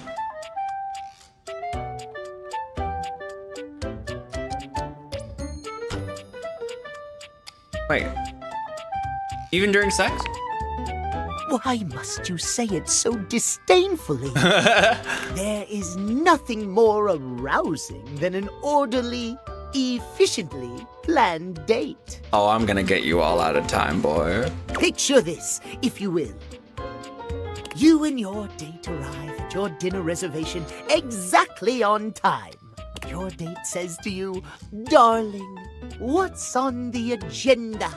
You say to them, "We have approximately 10 minutes to review the menu and engage in small talk." You are... you're gonna make that kitty boy meow. Yeah, that's what I was thinking. They can only moan in needful appreciation for your immaculate scheduling. They can what? Shit. I'm dropping shit. That's not good. What the hell, dude?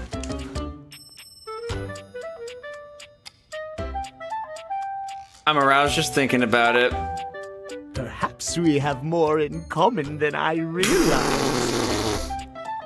Let's tag team him. Let's do it. At any rate, scheduling your entire date down to the minute is not only efficient, but an excellent bonding experience for any couple. So let us practice now. Sure. Pushes you onto the bed.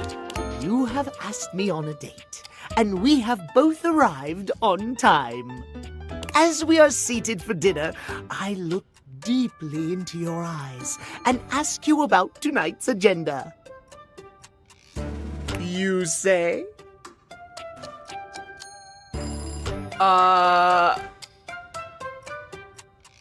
I read off a meticulously planned timetable for the evening in increments of 10 minutes.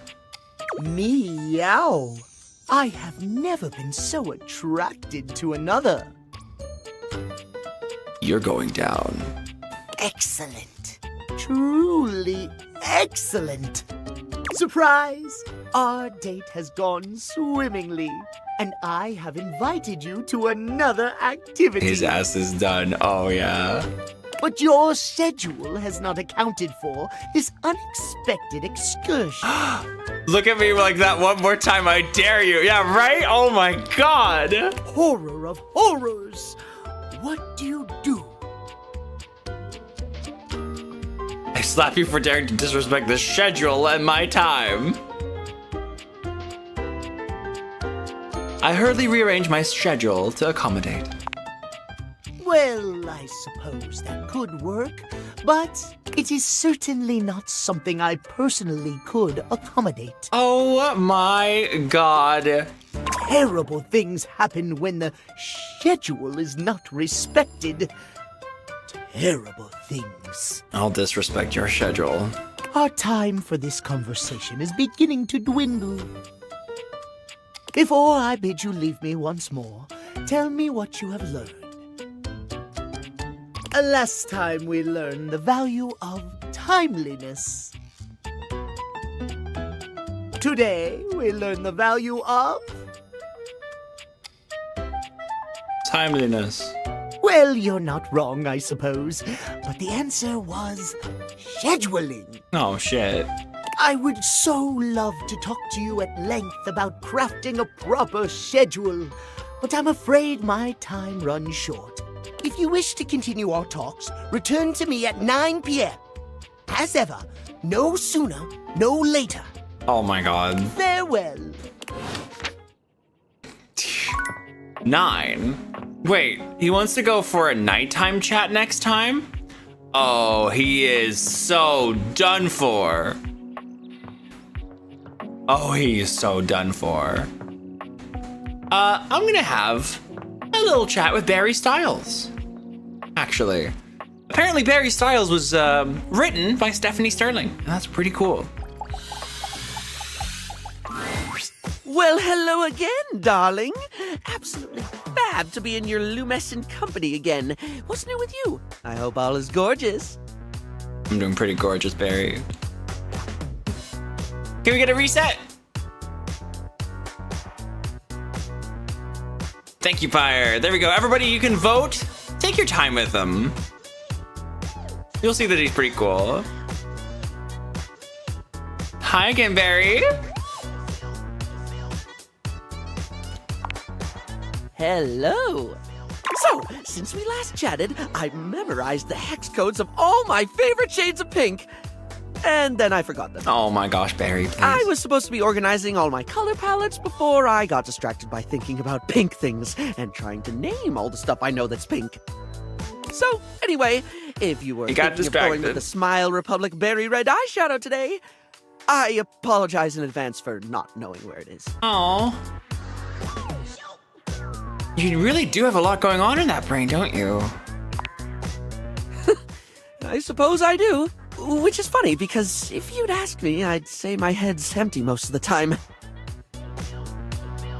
Oh, that's a mood!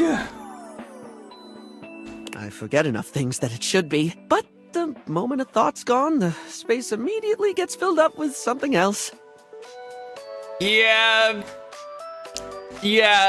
he's neurodivergent. Oh, yeah, that's me. Oh, mood. Well, that reminds me, I was actually going to ask if you could help me with that. I mean, from the color coordination on your amazing outfit alone, it's clear you're far, far, far more level-headed than I am, darling, and I'm messier than one gets trying to do their mascara in the back of a moving taxi. Yeah, don't do that. Listen, I wouldn't say I'm a beacon of organization, but I can do my best to help. If you're offering, I'd absolutely love the help, sweetie. Of course, hon. Lately, I've just found it really, really hard to focus on anything.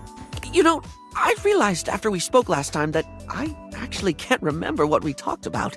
Oh. Like, I have little flickers of the conversation. Oh, no. Like snapshots almost. No. But you were really interesting, and I enjoyed chatting, and I feel awful that I can't remember anything as if you weren't and I didn't. Oh, it's me! No! Barry falls silent, the weight of his confession clearly getting to him. Barry, it's okay not to remember everything. I don't think that forgetting the details of a conversation is that terrible thing to do.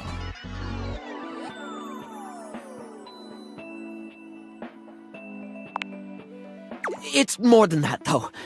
For example, if I watched a movie, do you know how much I'd remember by the time we hit the credits? Same thing, just snapshots. Like, I would have had the full experience of the movie. Like, and I've seen the entire thing. If I were to see the entire thing, I can definitely do that. But when I try to remember things, it's always snapshots. God damn it. It's not that there's it's just that it's very difficult to grab the memories together again, you know? That's how ADHD be. God. It really is. Yeah. Like, I definitely had the entire experience of the movie, and I'll be very quick to put like information together when I'm given like some new tidbit of information. I'll cross-reference it with everything that's in there, and I'll be pretty good. But when actually trying to remember an experience, it'll be snapshots. Where are my ADHD kids at? We're everywhere, Mithril. We're everywhere. Yeah. Ugh. Maybe a line or two for a while, but it can be more important stuff than that too. It could be the happiest day of my life, and I'd still walk away with cliff notes that'll fade in no time at all.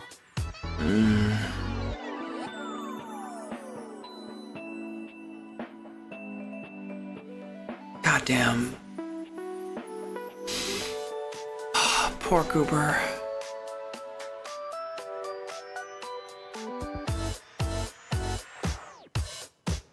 And that's why I always try to live life to the fullest in the moment. I'll at least remember the emotions and the feelings I had.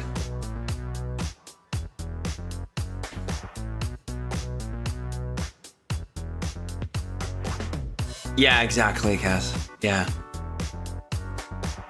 Feels like my brain robs from itself.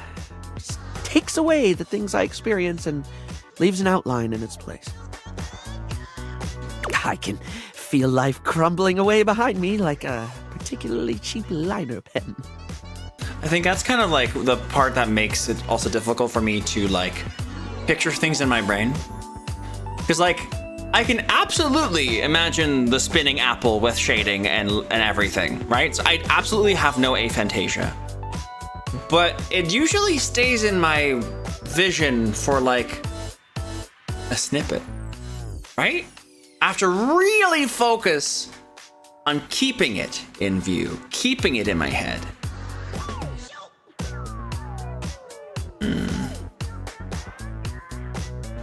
He's got your insecurity? Oh, I'm sorry, hon.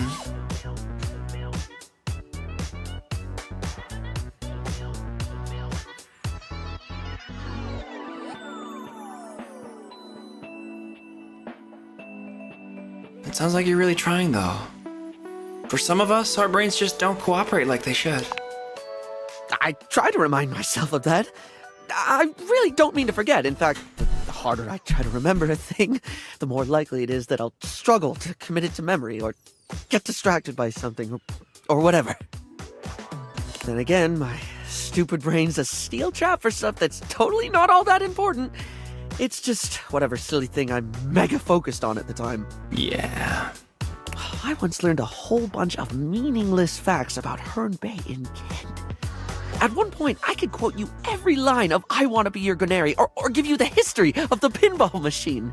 Goddamn. I could have told you all that. Until I got bored and forgot.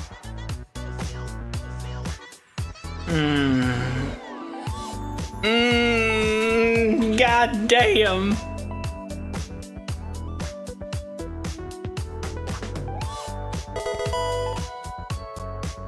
Muddy Dog, thank you for following our precious peep. Hello. I saw you earlier at Attic Stream, or Elias. So you hyperfixate on things. Makes sense that you remember that stuff. The only thing that ever really stays is the thing I talk people's ears off about all the time. Cosmetics, product, makeup, and skincare, all that glitz. I'm never not fascinated by the things we style ourselves with, and I guess that's what makes Barry Styles Barry Styles. It's what I can remember, so that's me. Pretty ironic, darling. The closest thing to my heart is only skin deep.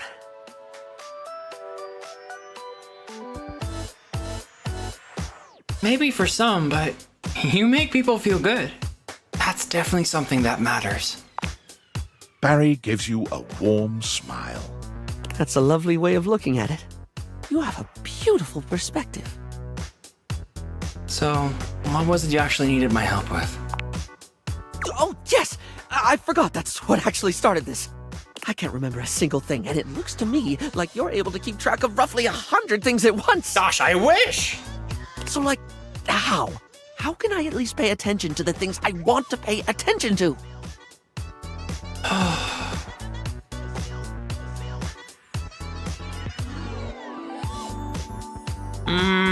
Well, it seems to me that if you can't keep everything in your head, keeping it somewhere else might be the best thing. How do you mean, hun?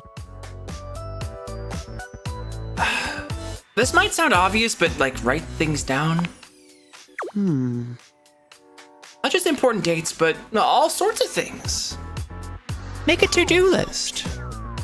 Put stuff on there. Not just things you need to do, but also ideas, thoughts that come to your mind.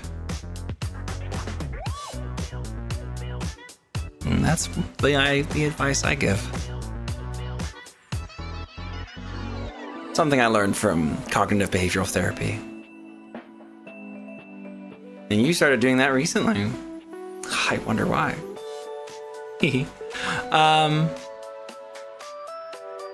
With how many characters, it does a really good job of showing all the walks of life, including queerness. Yeah. So this character was written by Stephanie Sterling, and that makes so much sense. You can tell that this is written from like lived experience. Yeah. Absolutely fantastic. I learned this only like this morning. Fucking fantastic. All sorts of things. Things others said that made you laugh. The details of events that keep you wishing you didn't forget. Oh, yes, of course, darling. It's so obvious. Yet I never actually do it. Maybe I should keep a diary. Sometimes I think to do it, but then I just don't. Feels like too much, or I convince myself I don't need to. Oh my god, you're me! But I do need to, don't I? Yes, it's important. To be blunt, yeah. Heck, even if I forget to bring a notepad, I'm literally never more than 2 inches away from a liner pen in my own arms. Maui Apocalypse, thank you for the follow. You know, precious peep. Hello, welcome on in. Using the tools of the trade aren't a bad idea, actually. Oh, like I could use the orange eyeshadow as a highlighter for super important notes, because it's a lovely shade and it's always left unused on the palette. Aww, I used orange eyeshadow before. It looks good on me. And I have this red ink liner that's always been too splodgy for lips, but oh, it looked gorgeous in a notebook. I didn't even think about how fabulous the book itself could look. That's the idea. If you make it fun, you make it far easier to remember. I'm getting giddy just thinking about glittering up a notebook, like giving my own memories a makeover. This is brilliant. This is just brilliant. Thank you so much. Oh, hell yeah, an orangey brown, heck yeah.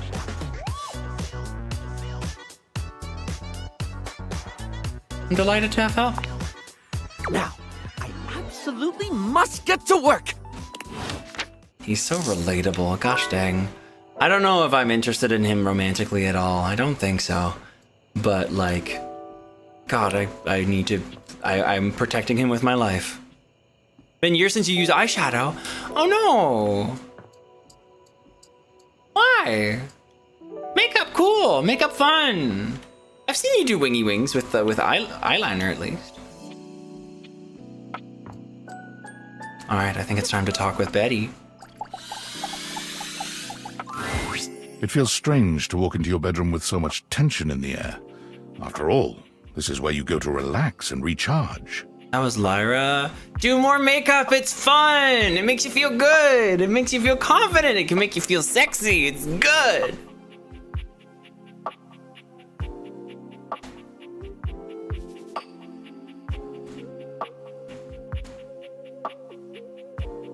Feels strange to walk into your bedroom with so much tension in the air. But you told Betty you'd give her the day to consider a confession. And now she waits for you, seated at the bed like usual. You're struck by the realization that no matter what happens here, everything will change from here on out. Oh my.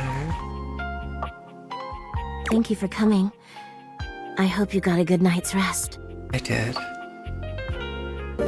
Salary, thank you for the raid. How you doing? Thank you so much.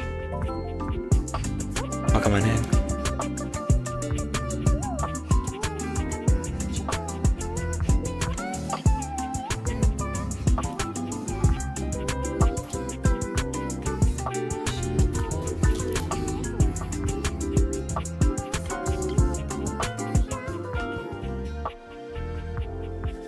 Thank you, Salary. I hope you had a lovely time. What retro games were you playing?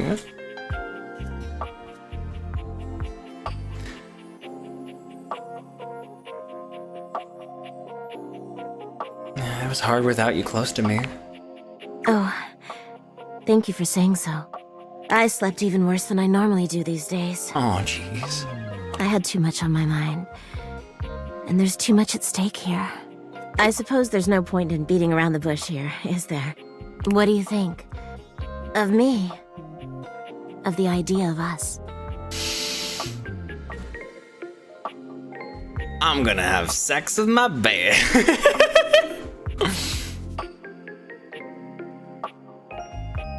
Ivy Eugene, the teddy bear is actually on the bed. We've talked with him twice. You're playing Nights into Dreams, heck yeah. This is a massive love for everyone, it looks like. Having sex with a bed on the bed. I mean, this is not about sex. Don't forget. This is about love. She wants to confess her love. Very different. Is there hope for us to be more than just two partners who sleep together every night? Yes. Oh my god, really? You really feel the same? I really want to see where this goes. That's all I want. Just a chance to be something more than we've been. I can't believe this is happening. Oh my. Wait. If we sleep together every night, does this mean... Don't you worry your sweet little head about that. I don't expect you to sleep with me every night, or ever. And you being with me doesn't mean you can't be with others. Aww. I have my own fun, after all. Alright, fair. Fair. I'm just so happy we can be together now. Oh yeah. I honestly don't even know where to begin. I feel like I know you so well, but I want to get to know you better. And you must want to know me better. After all, I've only ever been a place for you to lay your head at night. Oh my god, I love her. You've never seen me for who I truly am until now. Oh my god, yes. Tell me what you want from me, my love. All I want to do is make you happy.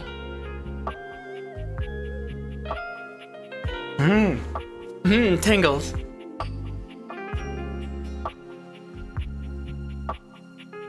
Maybe we should have a date? Oh my god, please. I would love that more than anything. Where shall we go?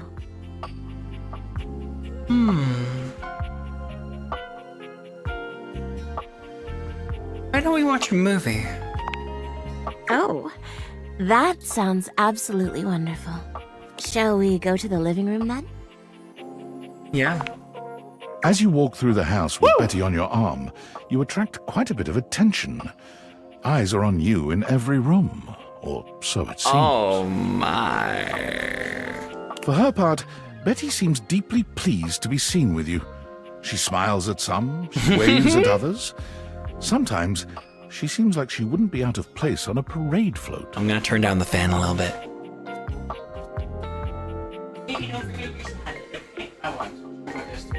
Okay. I turn down the fan a little bit. Okay. I'm making love with the bed, if you don't mind.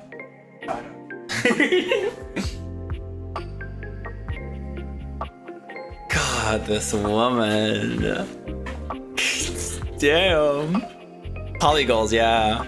Gosh, she's striking a chord with me right now. But when you finally arrive in the living room, you're blessedly alone. When you take a seat on the couch, Betty immediately seats herself next to you, cuddling up to you without hesitation. Yeah, no, Foxy said, no, I don't mind. What should we watch? Honestly, I'll watch anything. I'm just so happy to be here with you. Oh my god. Let's see. Die Hard! Let's see. Punchy Man Blockbuster. Friendship of the Bling. Or some B-movie horror. I would say B-movie horror would make for the best evening, probably. I don't typically watch that, but it would make for a good first date. Punchy Man Blockbuster feels like we have B-movie horror, we got high fantasy, and we got fucking a generic action movie. I think B-movie horror is the one. Horror puts me in the other's arms so fucking fast.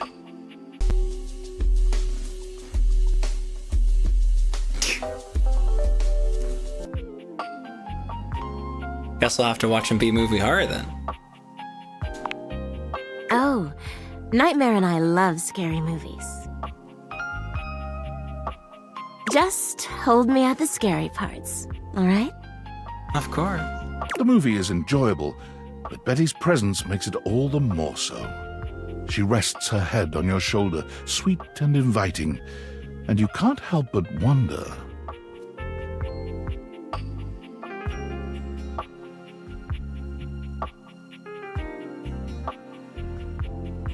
Ooh.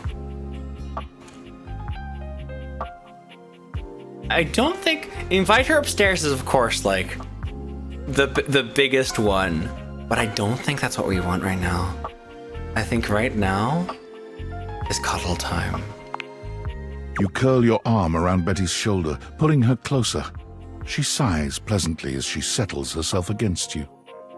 The movie's fine, of course, but having Betty this close to you is truly about as good as it gets. But while you might be watching the movie, you're both keenly aware of the presence of the other. And when the movie ends and you return to your bedroom hand in hand, you... invite her to your bed, of course. You've slept on Betty for years, but never truly slept with her. Tonight is a night of firsts. Oh my. After tonight, you'll never look at your bed the same way. Your room becomes a tangle of sheets, of bodies twisted into new and exciting positions. Oh my god! When you finally do go to bed, you sleep better than you can ever recall. Betty's soft warmth surrounding you, even in your dreams. This truly feels like the start of something beautiful.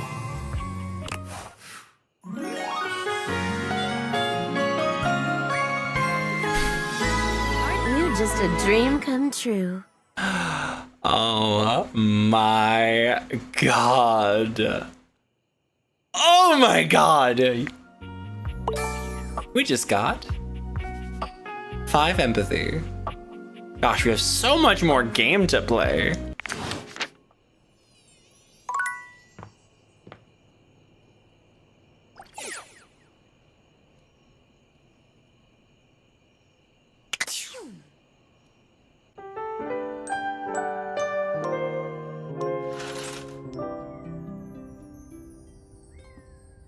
Hold on, 9 p.m., right? Not 9 a.m.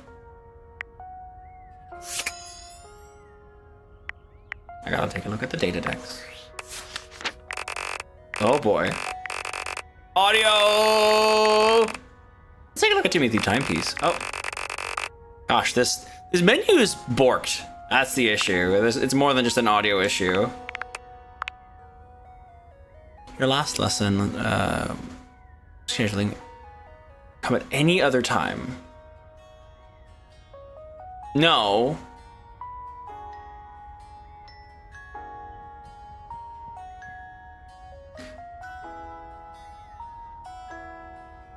Timothy was very upset that you didn't respect his feelings about his secret persona. He sent you packing. Okay. Okay, so that's something to be taken seriously. Oh dear. Could be because of a controller, yes. Oh dear. Got Barry Styles. Chance, Maggie, Betty. There we go. You've made a lovely bed, full of passion and romance. Betty loves you. Oh, so good. So good. There's so much in the data decks. Oh my gosh. Can I like, if I use my, oh, this is just fine. Okay. Okay, we can take a look at everybody with my mouse. Okay, that's fine. That's fine. Hold on, I gotta switch my expression back. Looks like, yeah. There we go. So many interesting ones. No idea who this is. This is the Nightmare. Who's this? That looks like Magatamas? Huh. Huh. Wait. The developer! That's Sassy Chap Games! What the fuck? Wait! Goddamn.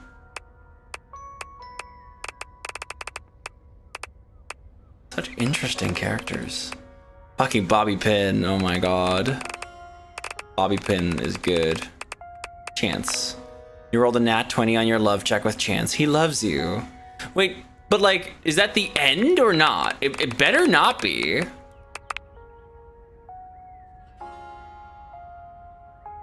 Turns out Barry has been struggling with memory loss. You did your best to help him out.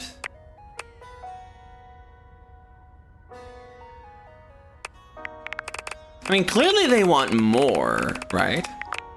A gun-toting spacer named Luna played through in a wild dystopian sci-fi shooter with crafting elements and defeated the final boss together.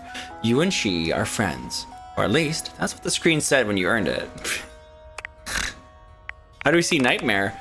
I guess by having a nightmare?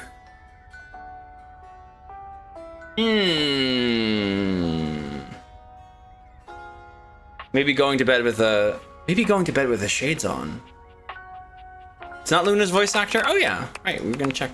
Shelby Young. Let's see, Koa is voiced by Moses Goods.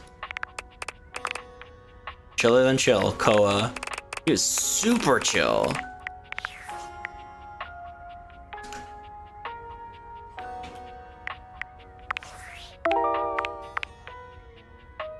Bagging Leaner's hoof.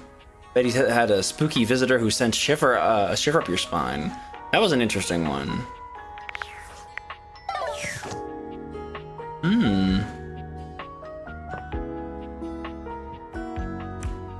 Phoenicia?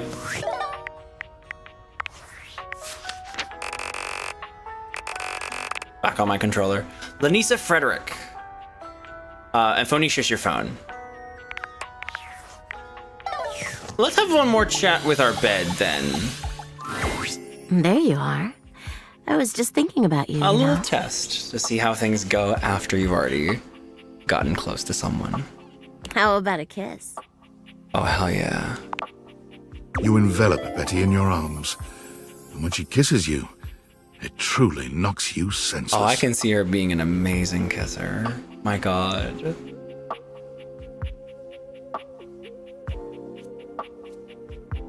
Do you know that Foxy's a great kisser? She knows how to kiss with like very soft, pillowy lips. She's very good. For a few moments, there's nothing but you and her. You and those maddeningly perfect lips and killer curves. It's hard to stop at just a kiss when it's this good, but somehow you manage to pull yourself away. Now, I don't wanna brag myself, but I've had friends brag to each other about how I kiss, so that's pretty sweet too.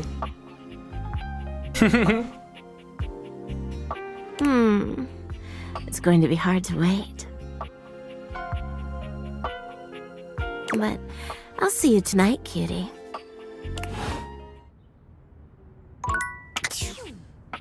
Okay, that did spend time, but it wasn't much. Okay. So basically we finished her route, is that it? And we get to have a little bit of cute stuff every now and then. Bobby Pin, where are you?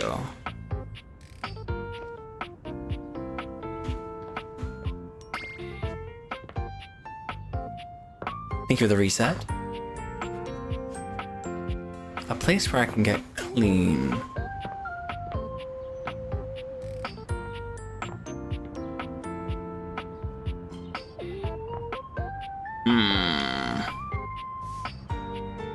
Where I can get clean. Or where you in general can get clean. This is where Bobby Pin was. I want to find her. Oh, it's just right here. The sink. Alright. Boo! Hello, Bobby. Oh, I don't have...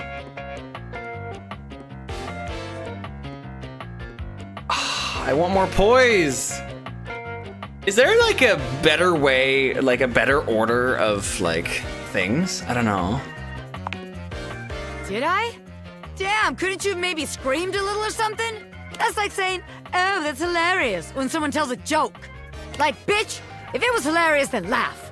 A little hee-hee-ho-ho won't kill you. Oh, sorry. But look at me going on when we've got business to discuss. Welcome, recruit, to the future location of the heart of the Pin Crime Syndicate. Bobby gestures expansively to the laundry room. Just look at all the opportunities here. Tell me more, boss. Oh yeah, I like the sound of that, boss. So check it out. I call this one Sud Scam. You go out around the house, spilling stuff all over the place. You know, by accident. Wink, wink, wonk. They wink at you 4 times in a row, huge and exaggerated, just to be sure you're both on the same page. When they're like, oh man, what do I do? My clothes are ruined. You tell them you got just the person for them, and you send them to me. You wash their clothes, and while that's going on, I go through their pockets. Oh my god. Next thing you know, we're rolling in the dough. What if they don't have anything in their pockets? What if we get caught? Oh, that's easy. We just don't. Oh yeah, no, of course, I forgot. But I guess as a rookie, you could mess it up for both of us. And then where would we be? Maybe this one ain't it after all. All right. Let's see how this one strikes you. I call this one the old switcheroo. People bring us their laundry. We take that laundry and sell it online. Then we replace it with cheaper pieces that fell off the back of the truck. The laundry truck? When they say, hey, that's not my clothes, we're like, yeah, it is. I look at you and I'm like, that's what you brought me, right? And you go, yeah, boss, that was it. And we just stare at the customer until they leave. How about it?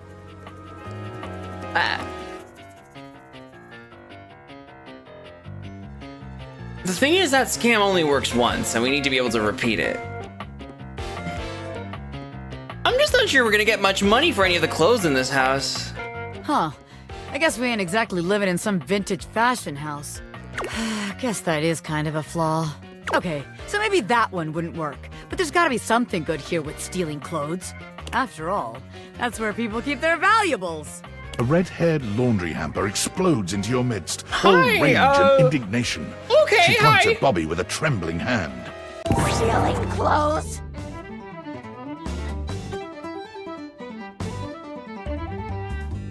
Ah! What the hell? I won't let you take anyone else! Never again, you hear me? Never again. Calm down, you harebrained harpy. I'm just spitballing ideas here. She points at you now. Take your kidnapper friend and get out of here before I toss you out myself! I'm going. Yeesh. Bobby twists out of her reach, making their way to the door with you. Damn! Bobby Pin can read a room, and I'm reading that the laundry room ain't the place for pin ink. All right then, newbie. Here's your hint for the next place you can find me. I'm a pin of business. A legitimate business pin. All right, so the office. You got that? Pin out. See you later, Pin. Also,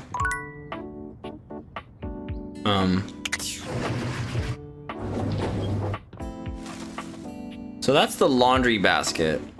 But I thought there was also a different one for your dirty laundry. But also, goddamn. We got a bunch of curtains all over the place.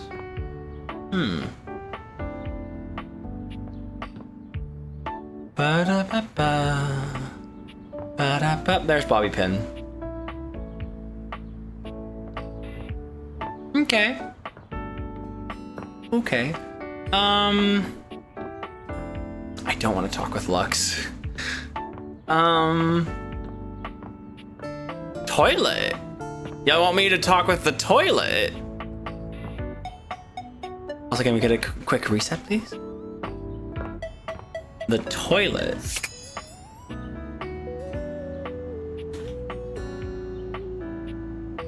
Trapdoor? We don't have a trapdoor.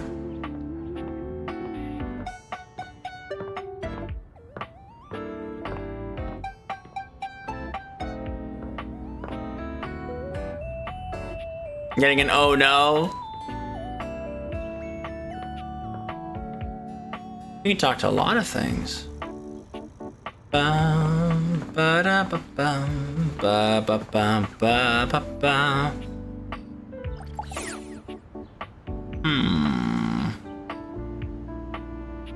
There's also towels. That's probably Mateo.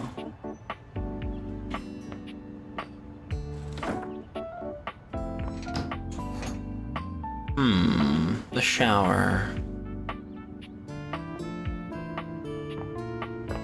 The plunger. I'm actually very interested in the plunger. Plunger or toilet, what will it be? Have a good one, Azul. Thanks for hanging out. Appreciate it. By the way, everybody, if you've been enjoying this stream, please consider subscribing. It would really help us out, me and my girlfriend. And yeah, we put a lot of work into the stream. It helps with our rent and stuff, and it keeps everything turning. Yeah, you get some awesome emotes, ad reviewing. There's a little number in the top left. If you bring it to 15 subs, we will be making a new emote on Saturday, or updating an old one, since there's plenty to update. Toilet. Okay, there's more votes for toilet. Shower was not one of the options. There's a strange rapper standing in your bathroom where the toilet usually is. He's dressed in white and gold, but where his outfit is clean, the look he gives you is downright dirty. I wonder if the plunger is just part of the toilet in this case.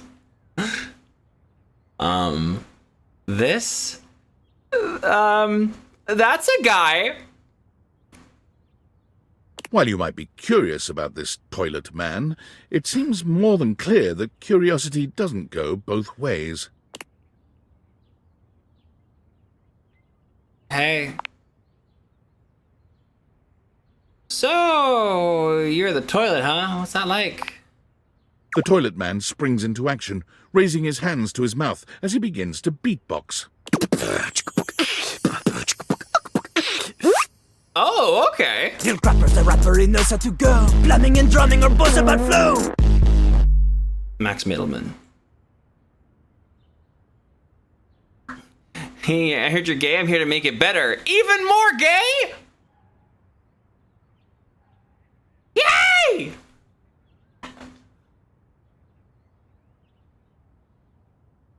Little Crapper the rapper. No. Adds more gay to your gay.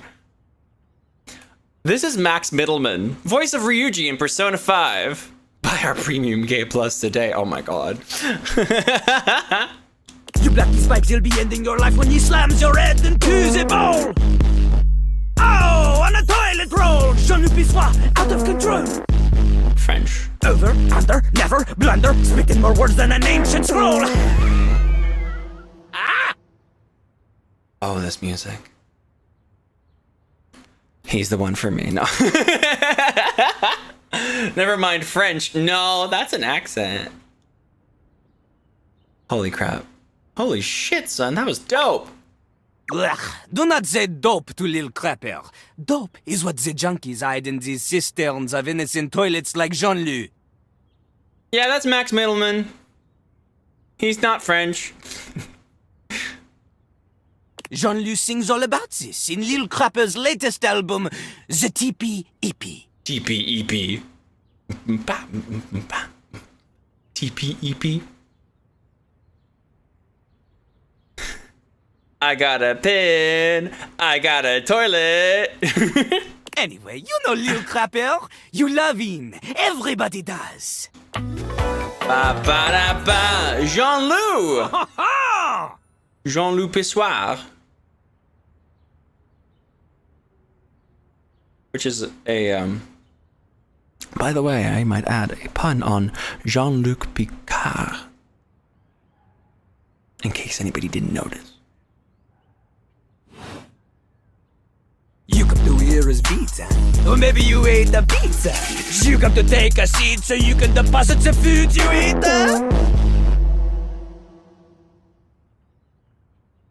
Absolutely, I'm here to listen to the beats.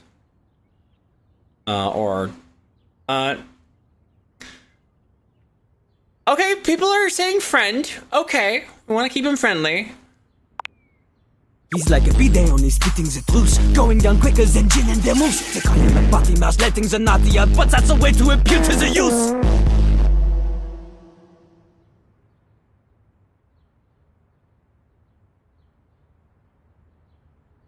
That's nice. It is not nice. It is the best. Because Lil Crapper is the best. You want to be like Lil Crapper? You want to meet him on his level? You want others to love you like they love him? Impossible! The ladies love nobody as much as him. The amount of ass he gets would make you weep. You know what? I understand. Fair enough. I guess you get a lot of ass. God fucking damn it. You fucking toilet. In fact, it is not just the lady asses. Lil Crapper accepts any ass. He is not picky. He accommodates. You know what? That's fair. But some do not accommodate. These are the people he has no time for. Those who don't understand his syncopated singing, they do their business, they leave, he does not talk to them. You want to hang with Lil Crapper? You do as he does. But I can't rap. Not just rap. You need to show him that you can crap. Oh.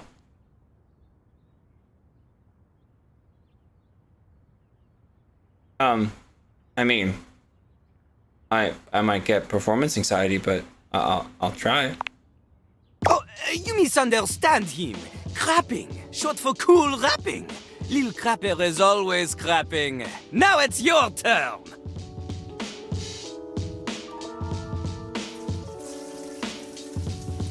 Uh-huh. Show him you can crap.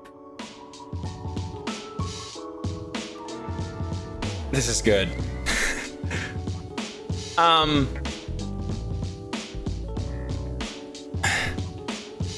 don't think people will interpret that the way you want them to. Jean-Luc makes a dismissive gesture. That is their problem. Lil Crapper, he is ahead of the curve. He is a wordsmith, eh? He is like Voltaire, French, and smarter than you. French and smarter than you. That's very funny. On a related note, Voltaire was my number 2 pick for my nom de plume.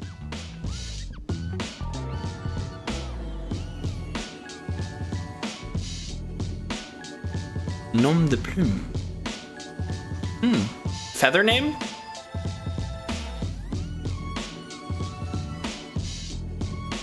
Like, written, maybe pen name, written down name. Oh yeah, pen name. Yeah. Cause that's why. Plume, it's like a feather pen. You know, a classic one? Like one of them olden pens were made from feathers. How am I gonna learn how to rap? Not from Lil Crapper. Huh? Lil Crapper is not a teacher, he is a test. You study on your own time. You cannot keep up, you fail. But if you can match his rapping skill, then you will be able to woo anybody. If you have the skills to woo Lil Crapper, then any partner will be within your reach. In fact, if you can match Lil Crapper in a crap battle, then he will fall in love with you. A crap battle. Foxy! Alright. You need to wake up and eat your salad. Okay. Be good, Carl. I understand. Okay? Epic crap battle of history. Oh my god.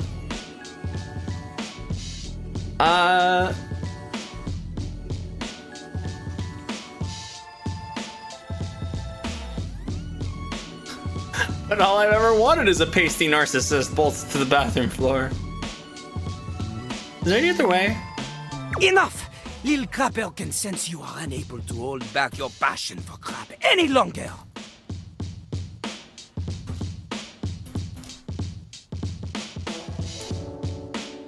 So, what do you think? Do you have what it takes to face Jean-Luc?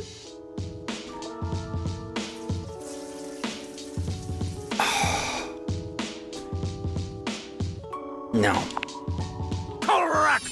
Oh my god, I knew it.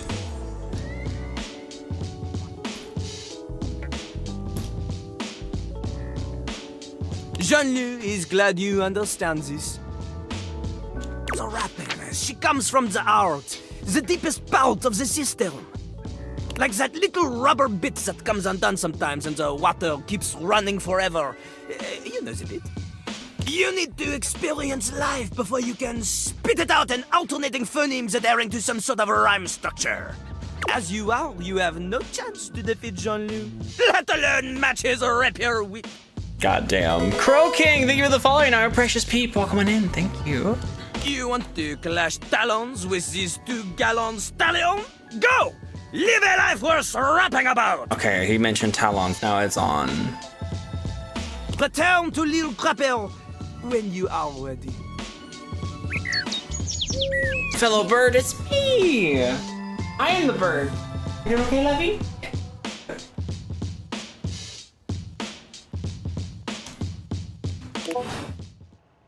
Why does that sound like a Discord thing? Oh, probably because we got a message on Discord.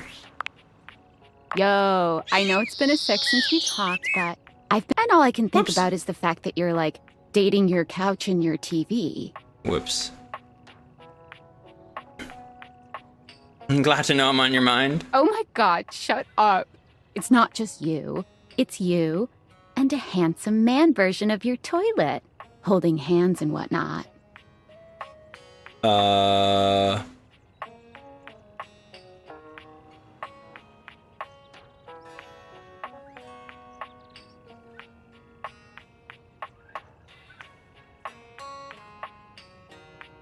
It's going okay? Why do you sound unsure?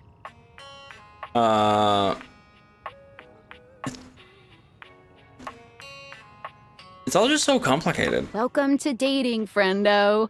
It's complicated for everybody. Humans, animals, furniture.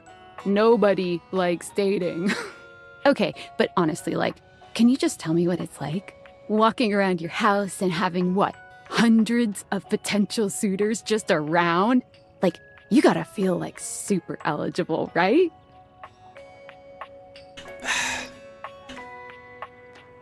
Feels more overwhelming, really. Hey, you just gotta take it one date at a time. I just gotta know one thing. When you're out here dating your appliances, are you guys, you know... You know. Are you what? You know exactly what I mean. All right, keep your secrets. If you don't want to kiss and tell with your furniture, who am I to make you? All right, well, I've wasted enough of my workday. All my love to your household object lovers or whatever. Bye. Bye. Bye. You like dating Zune. I know. You goober.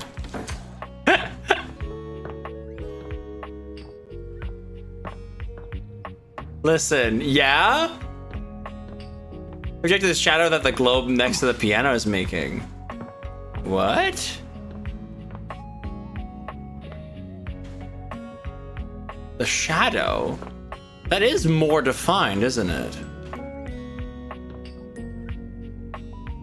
Okay, but Chanton Wolf, that's kind of a spoiler. It would have been nice for me to figure that out on my own.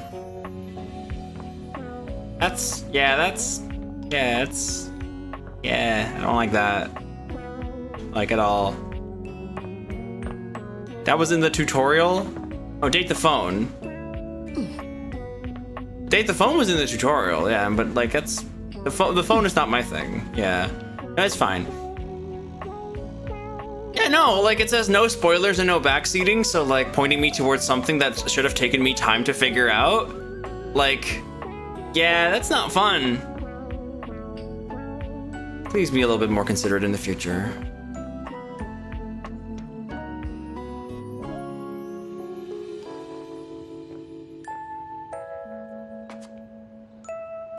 Oh my gosh, look at this little clock. Oh my god, little bird clock. A burly chef stands in your kitchen. Okay, that was looking considered at part you of the stove. expectantly as he stirs a sauce pot.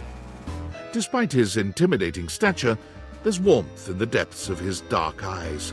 You must be my new sous chef. Hi, it's me. Yes, the new candidate. I'm Stefan. Hi, Stefan. Wow. Hey. People like check the toilet, so I assumed again that's my bad. Well, the toilet is kind of obvious, and I can go no, you know.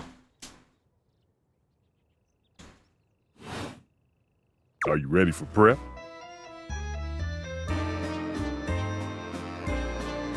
Let's see here. Egg timer's oven. Yeah, I think it's like all the stuff. Yeah. Yeah, but the thing is, Chanton Wolf, I was purposefully like kind of like moving away from the toilet a whole bunch of times because people were saying it yesterday too. It was like, okay, we'll do the toilet.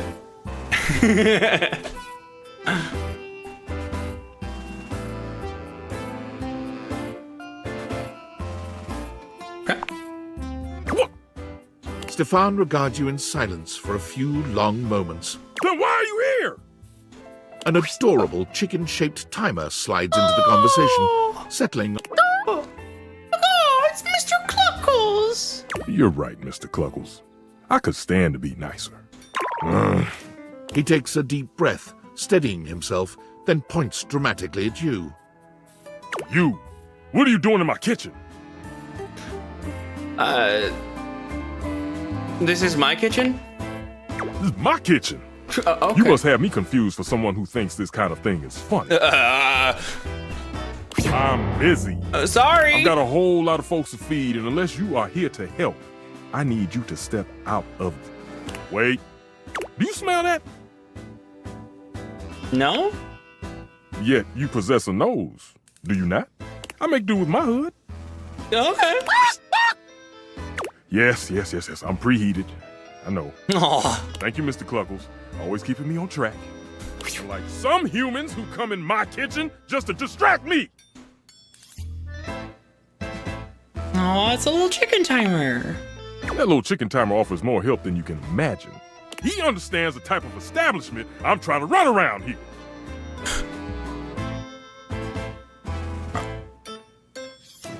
Are you okay?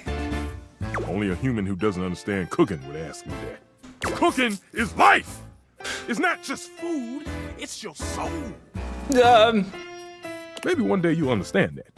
Until then, I'm wasting heat standing around here talking to you. Anyone ever tell you how rude you are? Well, of course they do. And they didn't know a crate from a grape. So I couldn't give a damn about what they say. That is one way to think about it. Wait. I know a crepe from a drape. Does that count?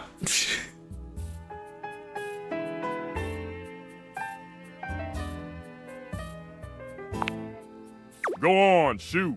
Okay, Mr. Cluckles. All prep should be done in 7.5 minutes. Start the timer. And go! Damn. All right, time to talk to Timothy Timepiece. Being Demi makes dating more interesting, and I think more easy to tell that things are good. even though the feelings aren't as common as for others. I feel like it's generally a good idea to like really like get to know someone, you know? Like regardless. I'm not a one-night stand person. Like I don't know. I feel like surprisingly I think you might find that a surprising amount of people, like more than you think, are demi. But like in the sense of simply, you know, not just fucking going for it, you know? There's definitely a difference between that, of course, and just not feeling any sexual attraction at all until you know someone. You know? But yeah. Oh, hold on, our phone. Valdivianites! Hi! Salutations, and a good greeting from your CEO, David Most. Wow, the other night was quite a lively celebration, wasn't it? Honestly, I don't remember much. Which means Sandy in corporate events planning did her usual bang-up job. Inspirational work, Sandy. Way to earn that 3% cost of living bonus. Keep it up and undoubtedly you'll be CEO one day. Oh, damn. Unfortunately, sometime during the festivities, my sunglasses seem to have been misplaced. By who, exactly, is impossible to know for sure. We've combed every inch of the hotel, and they did not end up in the lost and found. So it seems likely that someone mistakenly took them home. Honestly, they're worthless.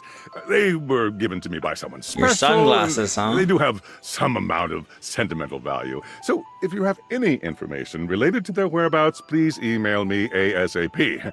Oh, and if someone from the press happens to reach out, they were definitely just normal sunglasses and not a highly classified prototype we're secretly developing in conjunction with the federal government. Unrelated, please bid a fond Valdivian farewell to Sandy in corporate events planning, whose role has been eliminated due to ongoing workforce optimization efforts. Best of luck in all your new endeavors, Sandy. No, she's never gonna be CEO. What the fuck, David?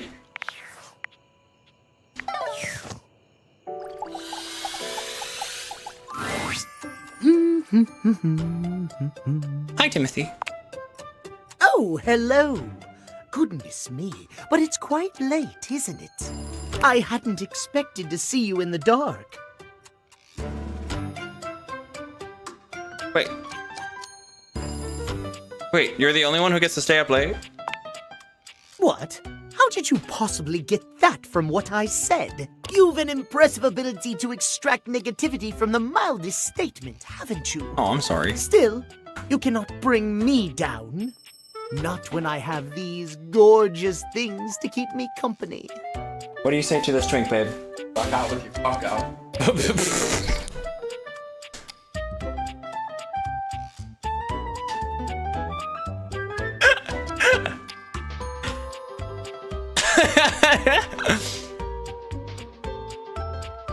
She just said rock out with your cock out. With your clock out. With your clock out. Oh, okay. Sorry. Okay, it was okay, fair enough. This is a twink that needs obliterating. It really does. Timothy gestures expansively to a collection of pocket watches in front of you both. I know I promised to help you with your love life. But if you'll help me care for my collection, I think it will achieve both of our aims beautifully. I'm gonna help you clean them.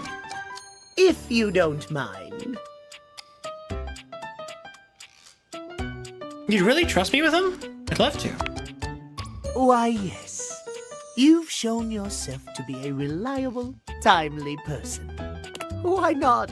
You take a seat by Timothy. He hands you a soft cloth. Gently, just like this.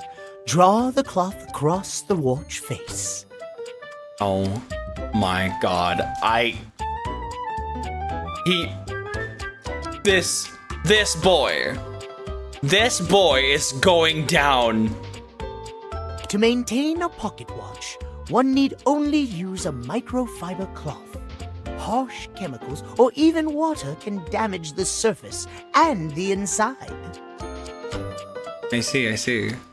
Yeah, no, this boy, that look is going to disappear in the pillows in a moment. Pocket watches are like hearts in that way. They have to be regularly maintained? Precisely, yes. A proper pocket watch must be regularly tended to with gentle, loving hands. A mechanical pocket watch must, at minimum, be kept clean and wound daily. Do you think he moans in the rhythm to the ticking of a clock? Absolutely. Rhythmic moaning, 100%.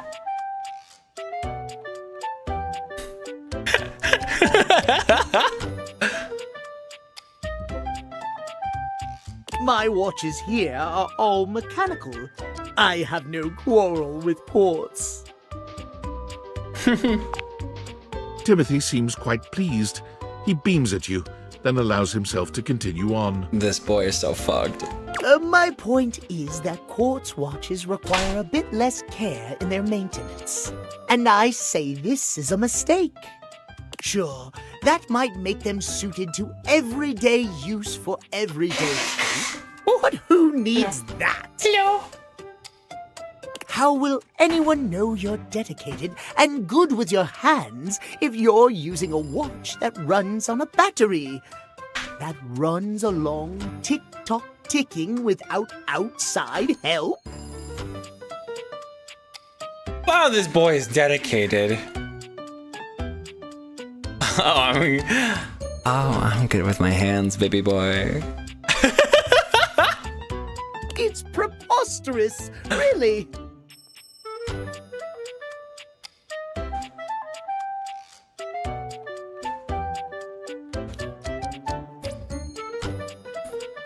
So how does that relate to dating exactly?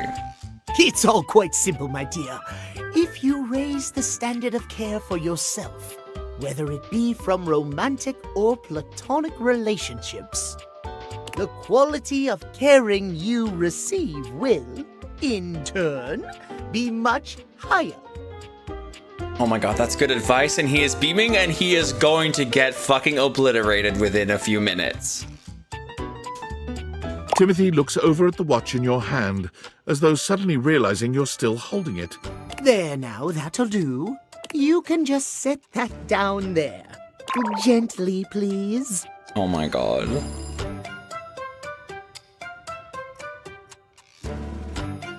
Hand it to him instead.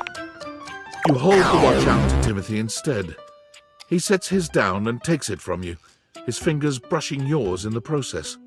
For one long moment, you both look at each other, a pregnant pause stretching between you. What is he thinking? A pregnant pause, he says.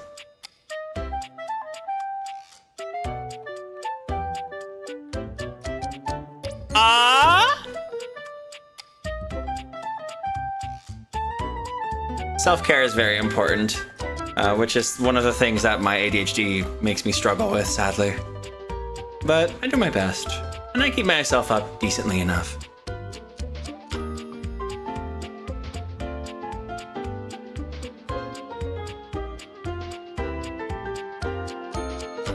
POV, what Tim will experience, referring to the add one cheese. Oh my god. That's not POV.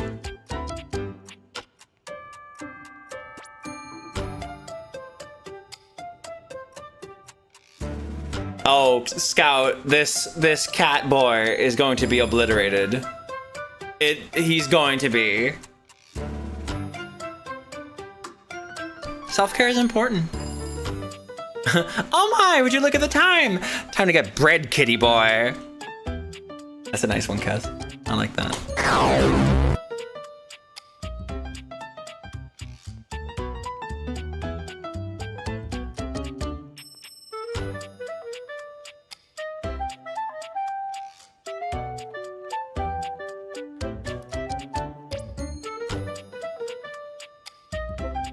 It's a clock.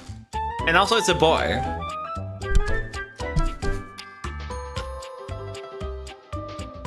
Yeah, it's not. Yeah.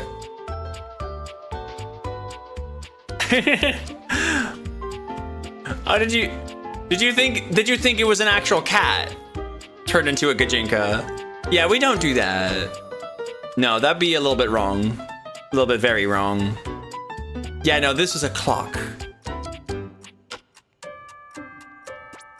Yeah, all the clocks around the house have a kitty theme to them. Beep, boop, boop, boop, boop. Cass, are you getting your work done? I hope I'm not distracting you too much.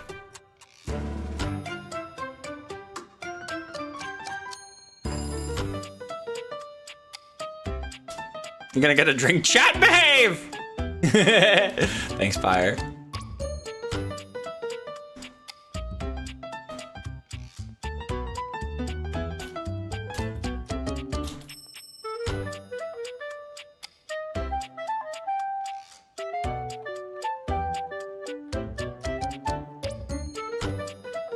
Oh, that's cute. I made a joke. So my friends Sunny and Dither, by the way, that's actually funny. So, I mentioned earlier that someone bragged to someone else. One of my friends bragged to another friend that I was good at kissing. Sunny was the one bragging. Sunny was on Blue Sky and asked, how the fuck do you draw masks? With a C, by the way, so like masculine people. Dither response with reference. Don't make me find the bird, we've been over this. Which is clearly about some kind of like Birdman reference that like they've talked about before. But I respond to it like, I'm not masked at all, what? And then Dither responds, obviously not you, sis, lol. And like, I'm just like here, like, hee. She called me sis, that's so cute.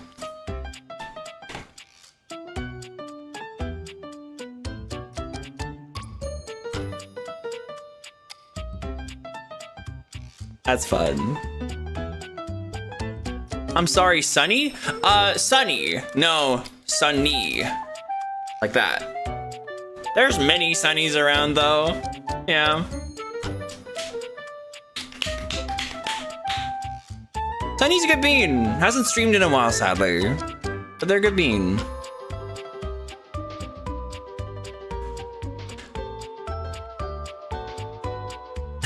Oh. Do you know Sunny XD? I believe so. It does sound familiar.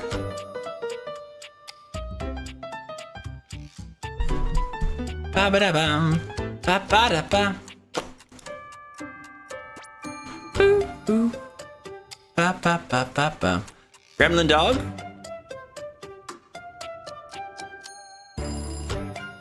I mean, there are many gremlin dogs. I don't know them very well personally, that's for sure, but I've seen them around. That one, yeah, that one. I've seen them around. Yeah. Anyway, that was a long pregnant pause. He finally seems to snap out of it, smiling at you before he takes the watch from you and sets it down gently with the other cleaned ones. Thank you. Your care is noted and appreciated. You and I have been talking for some time now about these things. I hope you have gotten something from these little chats of ours. Oh, you've been a huge help. Thank you. I am pleased to hear it. I have seen much and more over the years, but I've rarely been given the opportunity to share my experience.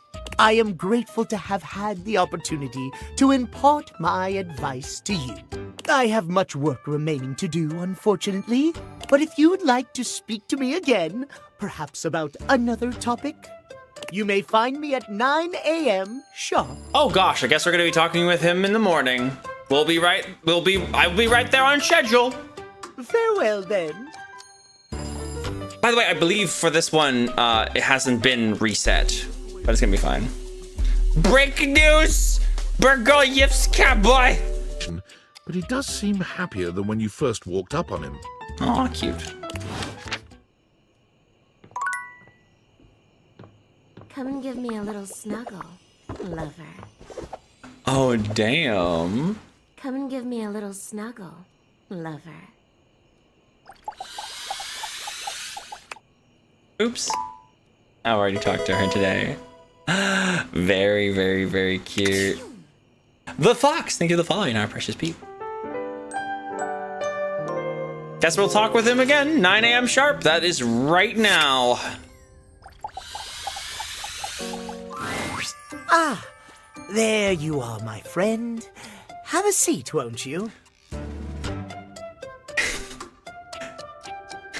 It's destruction time. What are you up to? Oh. Yeah. You're just in time to help me with the household schedule. Schedule? Nobody seems interested in having one, believe it or not. It is quite thankless work, but it must be done nevertheless.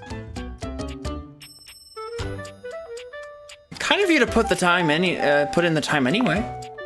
Kind of you to notice, old bean. Oh, okay. I'm pushing him into the sheets. At least someone understands the importance of keeping a schedule in this house. But speaking of understanding, I must thank you from the bottom of my clockwork heart.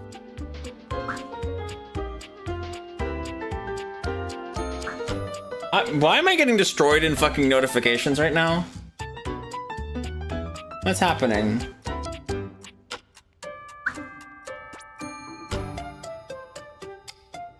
Gosh dang.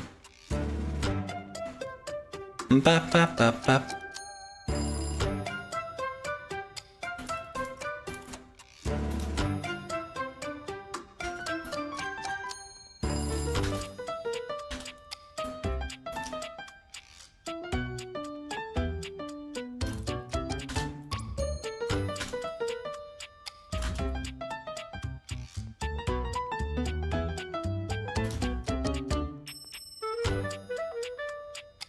There we go.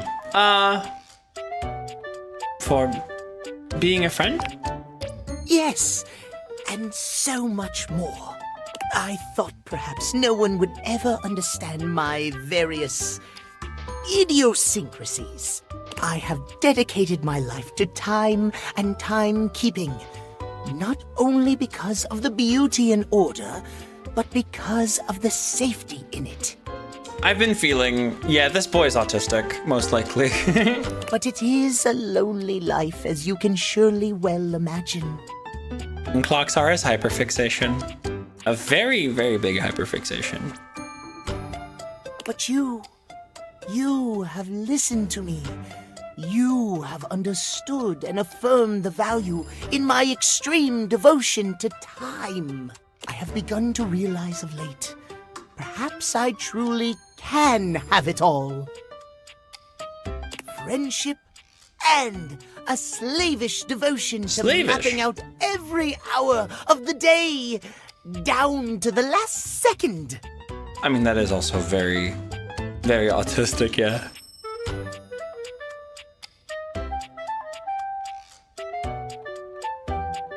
We're still in love. Only friendship? I wanted more. More? Oh no. I'm terribly sorry.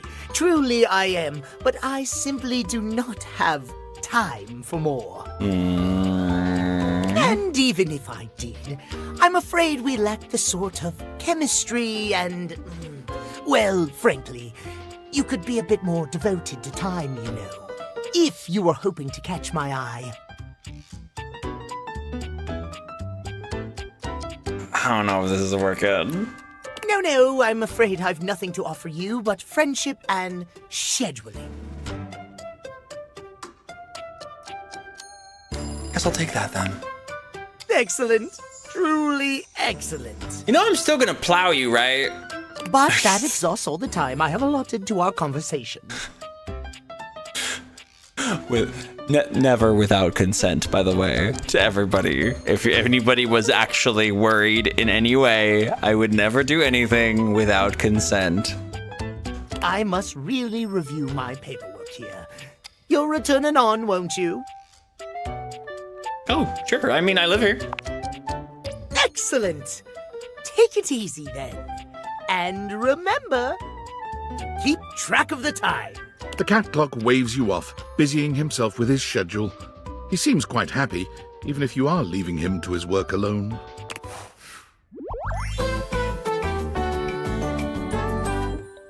There's always time in the schedule for a good friend. Cute. Smarts. Everything. In a bit, everything's gonna be at fucking 5. Oh my god. Ooh, are you here to play with Timmy? Okay, I'm leaving. Friend zone. There's no such thing as a friend zone.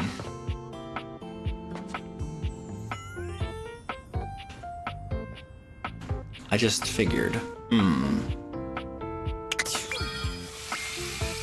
don't do that. The friend zone is about 800 meters down where there's very little lack of motion. That's where all the friends are. Goddamn.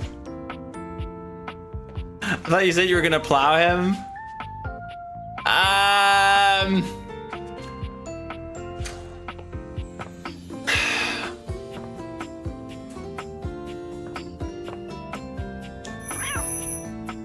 Ooh, are you here to play with Timmy?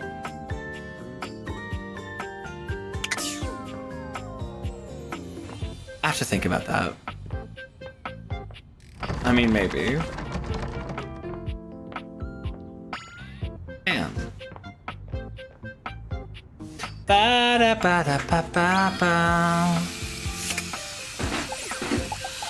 Can I date the water? You wonder for a moment if your sink has overflowed, but that's not it at all. There's just a being made of water standing before you. Hi. She's ethereally beautiful, but there's something hard to pin down in her gaze. It almost feels like she's watching your every move, waiting to see what you'll do. Hello? Hi, honey. You looking to cook something? Wash your hands. Hello.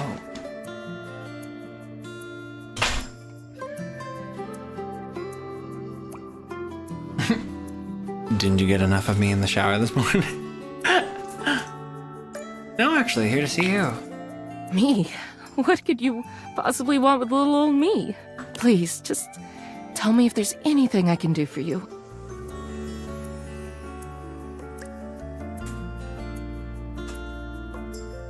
I was actually hoping to get your name. What? Little old me? Yeah. Better you don't know. Keeps the mystery.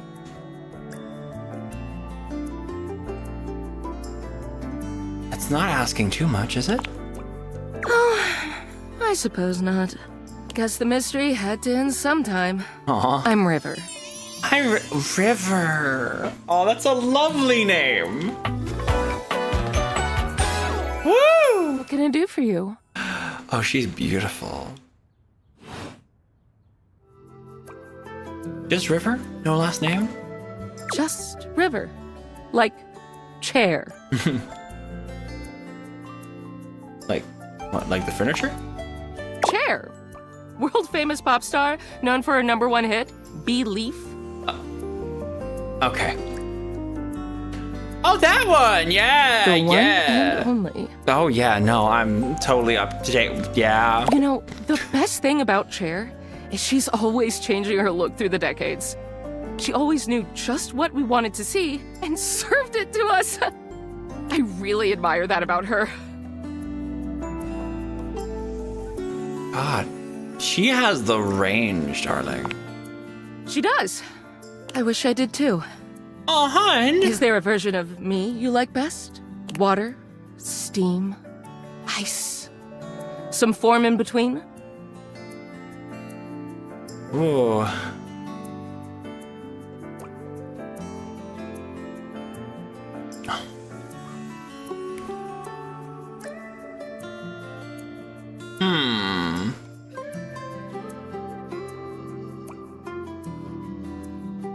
Don't make my insecurities your problem. Nah, that's neat. That's not. No.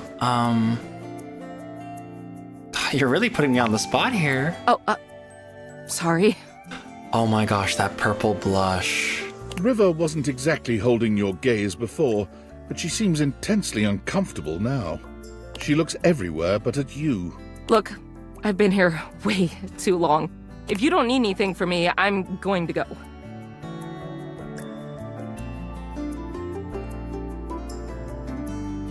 All right.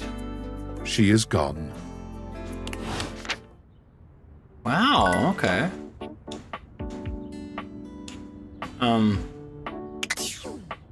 Cass has a purple blush. Does she now? Love that. I keep trying with the blush on my character. Right now I've just gone with pink. It looks nice. At the same time it's kind of difficult because it's still on like a blue skin. It always looks a little bit odd, you know?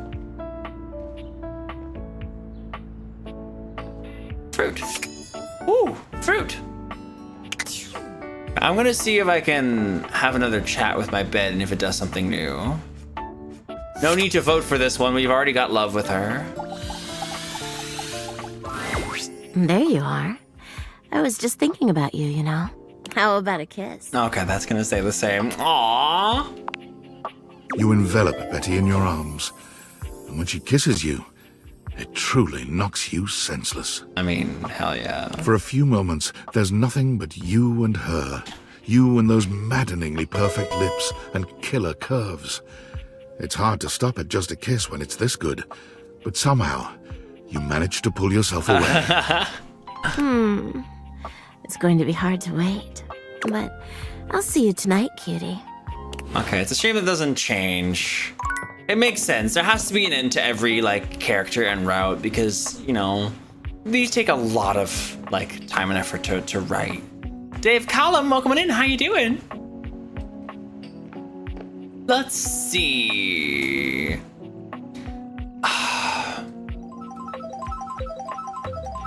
We've seen the oven. We can see the fridge. You know what? I want to see the fridge at midnight for funsies. I'm gonna talk with the toaster. Oh yeah! Glad you're here. I need a break. Oh yeah, welcome in, Dave. Sorry I didn't recognize you at first. Long day of work. Thought I'd pop in and check your stream tonight. Thank you. It's really sweet. We're playing Date Everything again. Yeah. Can you date oats? It seems like all the food is like put together. So like they're all like one character together.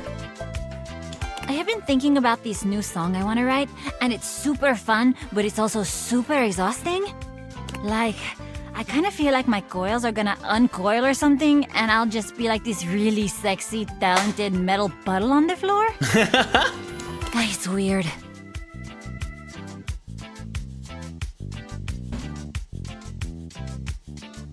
No, I totally get it. Can I help? Don't turn into a puddle. You can totally help. Oh wow, this is actually great. Usually I write all my songs alone, but for some reason, this one is just not coming. You wanna be my writing partner for a sec? Oh, hell yeah.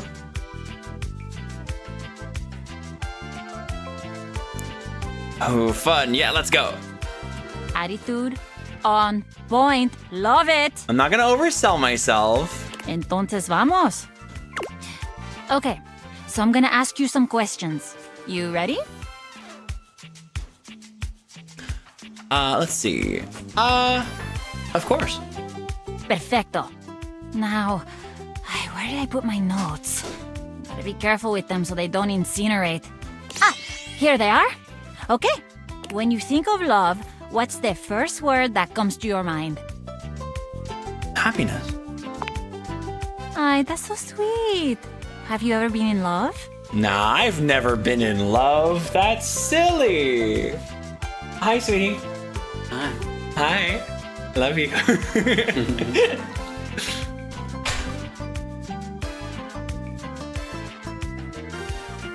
Yes. Oh, really? Oh, that's so great. I love being in love. And this lucky other, do you still love them? Yeah, I really do. That's amazing. I guess you're both lucky. Yeah. I was in love once. It's probably hard to imagine this now with how, like, totally independent and self-sufficient I am. But we almost got married. Oh, really? What happened? It was a miscommunication, I guess. Oh. I really loved him, but he wanted me to settle down. I don't know. I guess I just had bigger dreams than that. And I wasn't gonna let anybody get in the way of the future I could see for myself. Of course you can vote. Everybody can vote. Type !hate, friends, or love in the chat. Make it go away. Right now it's set to friends. I would love to see a love for her. Previously it was love. Yeah, there we go. Everybody can vote. You get that, right? Yeah, no, I completely understand. I knew you would. If you can believe this, a lot of people think I'm really selfish for doing that.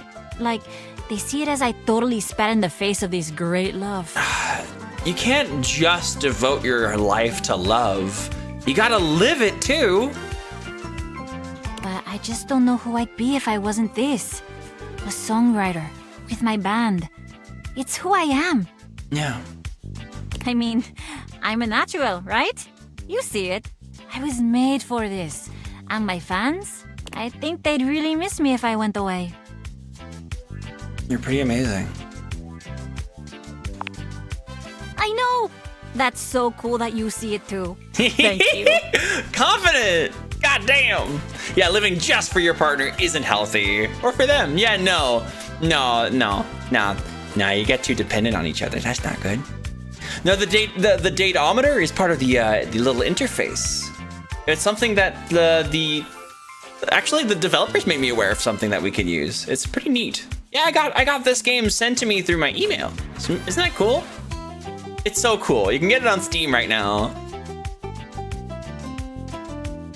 It came out yesterday. I'm starting to think you're pretty amazing too. Oh, damn. Uh-oh. Oops. This is the same thing that happens when I've got a song that's like screaming to be written in my grades. Oh, hell yeah, is it time? I'm thinking about how amazing you are, and I've like totally forgotten what we were even talking about. A song. Of course. Love, happiness. Usually songs about tragic love are easier, but let's switch it up. Yeah, let's do something happy. A love so beautiful, like... Watching this, a comfort you've never felt before? Safety. A feeling of home wherever you go as long as you're with them. Aye, that's one of the best things about good love. Hell yeah. Okay, lyrics. Let's see. Ooh, okay, now oh gosh. Let's see. Your lovin' warms me up. Nah, you're the reason that I sing. Aw, that is so sweet. A love so pure, it gives you the courage to sing. That is a love worth searching for. Hell yeah, it is. Songwriting is so much fun. It's like actually my favorite thing to do, but sometimes it's so frustrating. I usually go to my band when I need help, but for some reason, this one feels different. Thanks for helping me with it.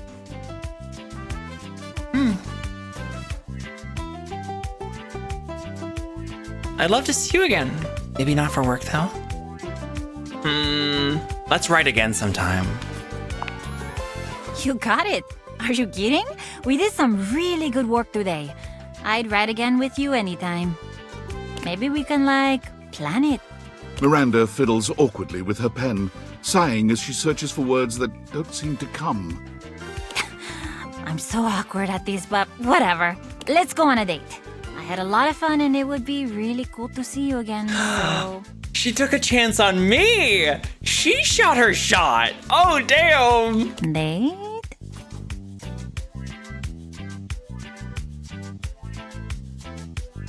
You're cute when you're awkward. I'm cute all the time. Duh. It's a date then. I'll see you soon. Oh, that's good shit. The band might have something to do with, like, food. Maybe it's, like, the knives here.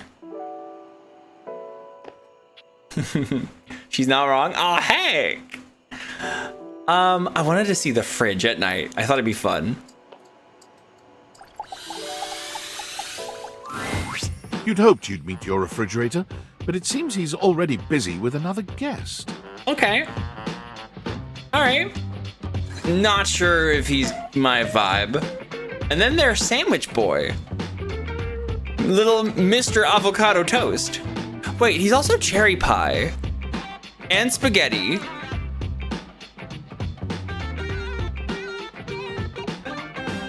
Is that rosemary? I see olives. Is that supposed to be watermelon? No, that doesn't make sense. No, that's meat.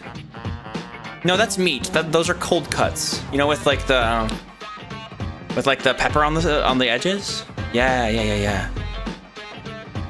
Oh, and his hair isn't spaghetti. It's ramen. You can, yeah, no, of course he's got the little decoration, but he does have a like,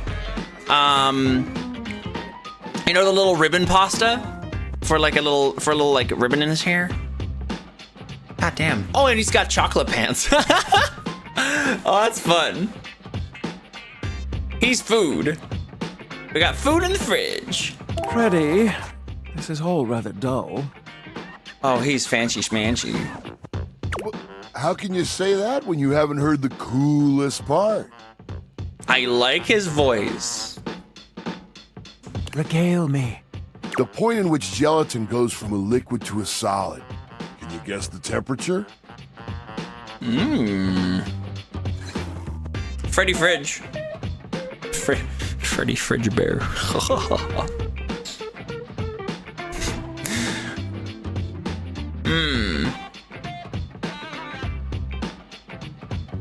Christ. Okay, he's got good vibes. Okay. I'm warming up to the fridge. I'm not sure about the food. He's too fancy pants. He also looks a little bit like Guybrush Threepwood. Certainly. But he's a twat. Go on. Guess for me. I do not guess. Perhaps this human would like to essay an attempt. Ooh, I don't think in Fahrenheit. I'm fucking European, baby. He does look like Guybrush Threepwood. Do you like the Monkey Island games, Kess? Because I know someone else who does.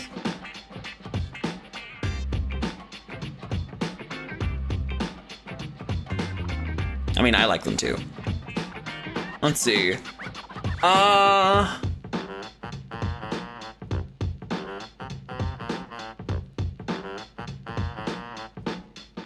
Fair question. Gelatin is always a soup. That is true, actually. Gelatin is a mixture.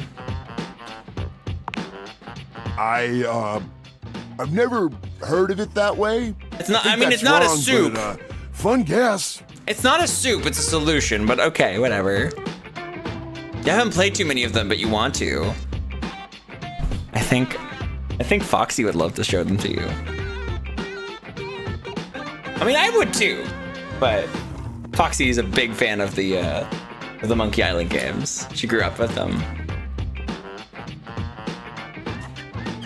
Oh, look at the time. I must be on my way to a more interesting conversation.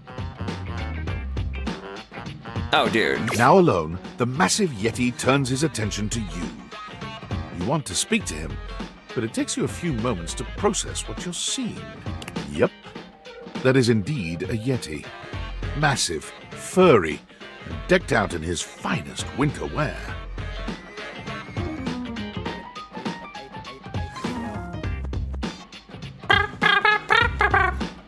Huh. He ran like you didn't want to be here or something. You, with the answers and the listening, that can only mean one thing. Whoa. And that thing is? With you standing in the kitchen, I'm no longer the coolest thing in here. Oh, damn! That was kind of sweet. That's me.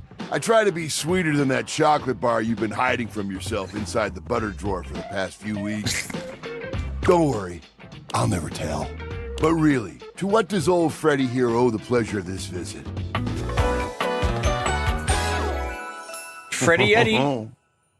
Freddy Yeti. Oh, did you make another order to food fetch? What did you get this time? Did you order sushi? Oh, I love it when you get those little rolls that you have the tiny bubbles on top. The salmon roll. No, wait. You know what we haven't had in a while?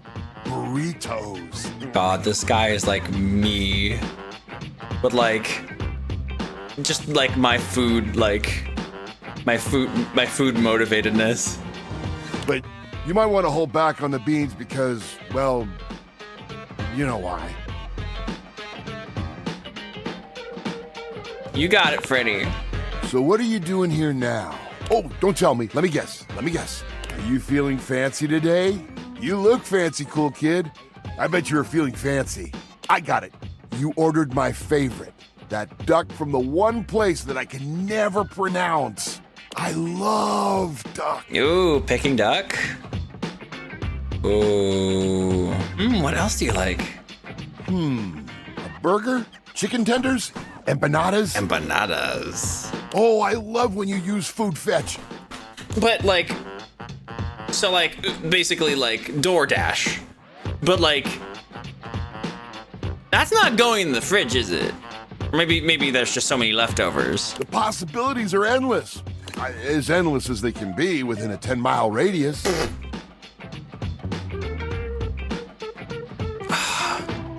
We have plenty of food here, don't we? Oh, sure. We sure do. You sound so adult, cool kid. We have food at home. But I guess you do still have stuff left over from the last few food fetch orders. Wonder what I got.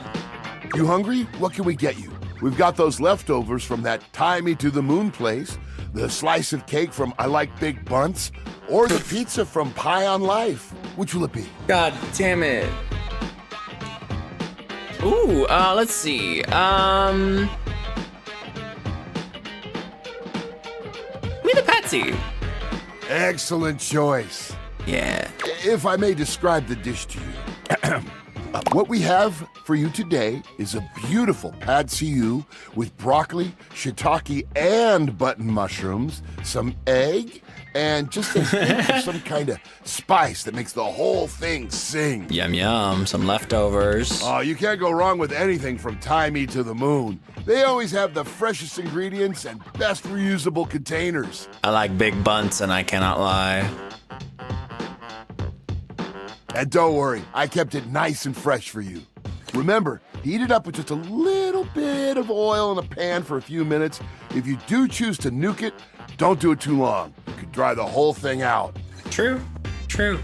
God damn. This guy's speaking my language. God damn. Thanks for that.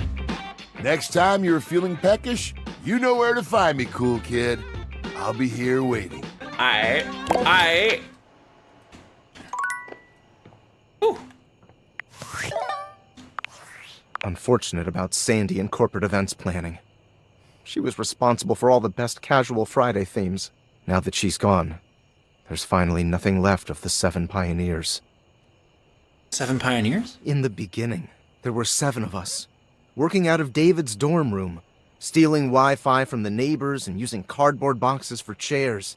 We had no idea we were changing the world. We just wanted to design a more efficient paperclip. But then the money started flowing.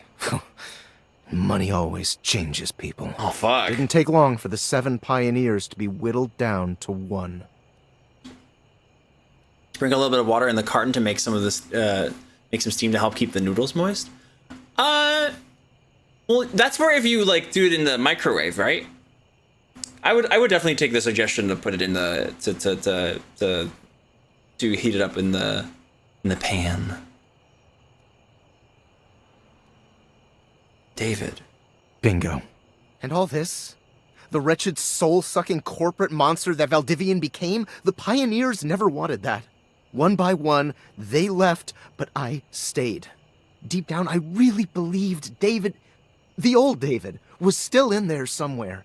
But when he wanted to use the Dateviators for military applications, I knew more drastic action was necessary. Quickly. So you stole them? I'm sorry, but there's no time. I'm using the display phone at a wireless store, and they closed 30 minutes ago. The sales associate is giving me the stink eye. I'll follow up when I can. Wow. Wow. You learned a lot of tips when you live without a stove. Oh yeah, that's crazy. Gosh, no stove. Feels like the stove is like one of the most important things when cooking. Like no stove or oven. God. Like the microwave should never be a replacement of those things.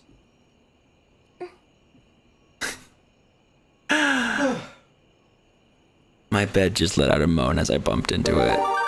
Dado Croy, thank you so much for the raid. How you doing? Thank you so much for bringing your peeps in. How you doing? How's your stream? Bye, go babe. I've had a lot of fun with Dune Awakening. Hell yeah. You've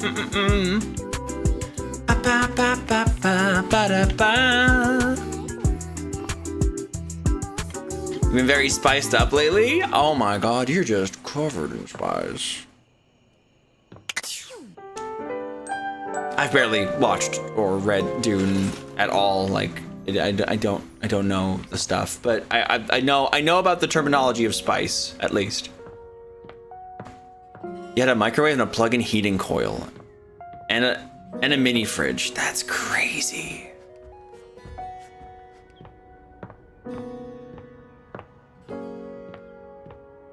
You know what? You know what? They've been wanting me to talk with Maggie since the beginning. How about we talk with Maggie?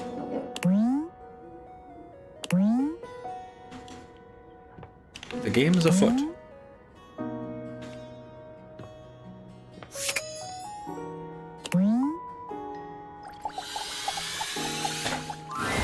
Hello again, suspect. I'm not a suspect! Breezy, I think I just got cancelled on Blue Sky. Did you get cancelled on Blue Sky? Wait. What's happening? This is funny, I promise. Yeah? News right now is really bleak, but at least we've discovered fart spiders.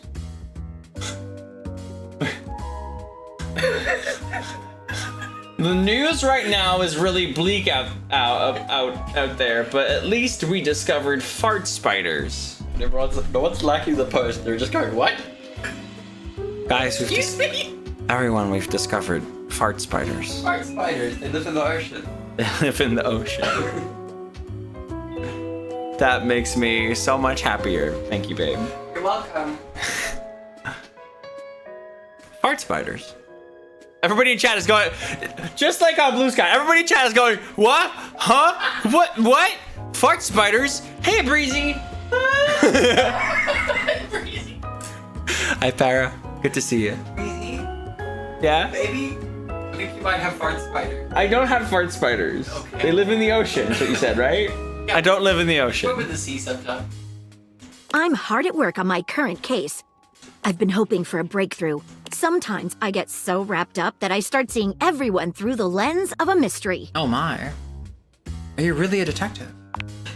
I am. Maggie M. Glassbury at your service. Maggie M. Glassbury. That's so cute. Perhaps you've heard of me? Yes. I've acquired a modest reputation as a result of some of my previous work. Ooh, what are a couple of your best-known cases? Maggie puts her hands on her hips, positively radiating pride.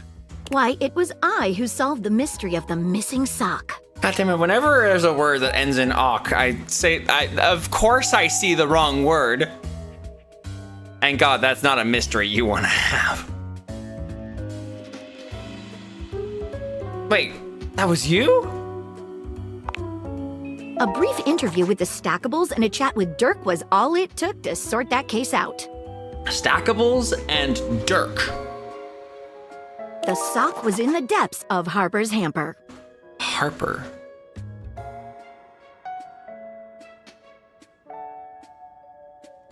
I'm glad someone got to the bottom of it.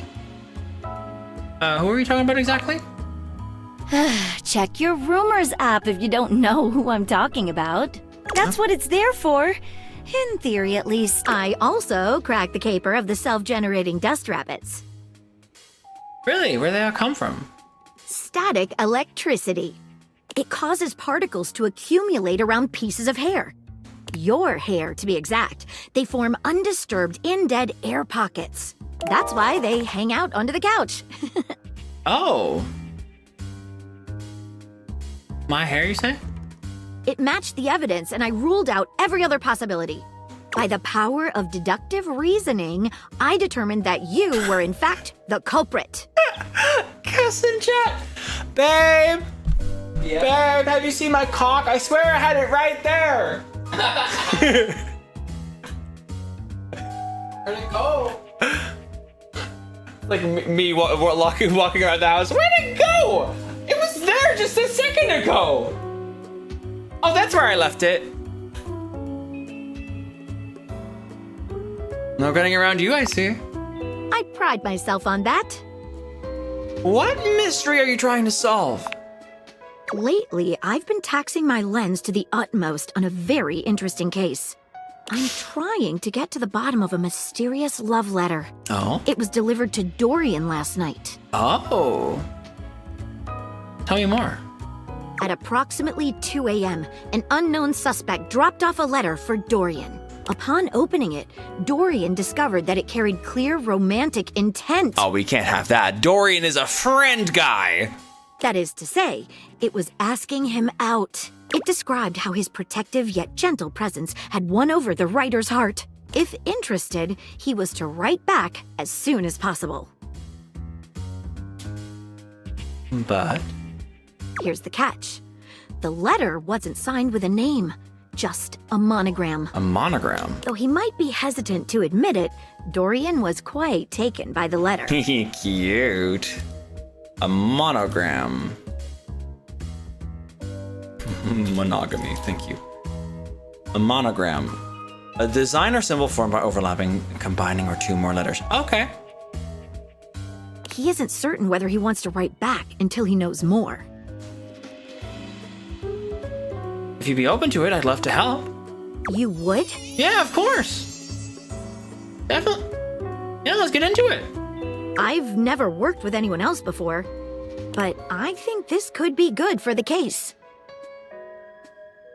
Why not start by giving me whatever clues you have? No. What are you waiting for? Clue me in. The case is pretty thin, but we've got a couple of clues. First of all, the paper the note was written on was somewhat interesting. Second, although the letter wasn't signed, it did have a single initial on it. A single initial? Finally, I think Dorian might have a clue for us. Let's have a chat with Dorian. Let's start with the paper. What makes it interesting? What initial was written on it? A stylized letter M. M. Maggie. Maggie!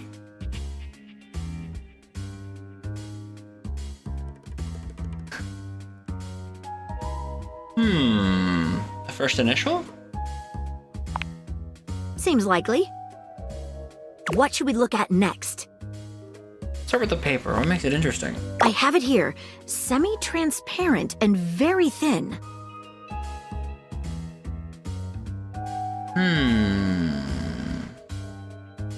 Thin and semi-transparent. Wait. What kind of paper is that? You're gonna go? See you later, Marshall Man. Have a good one. It doesn't seem like ordinary paper at all. No, it doesn't. It seems strung together. It's made of, like, fibers.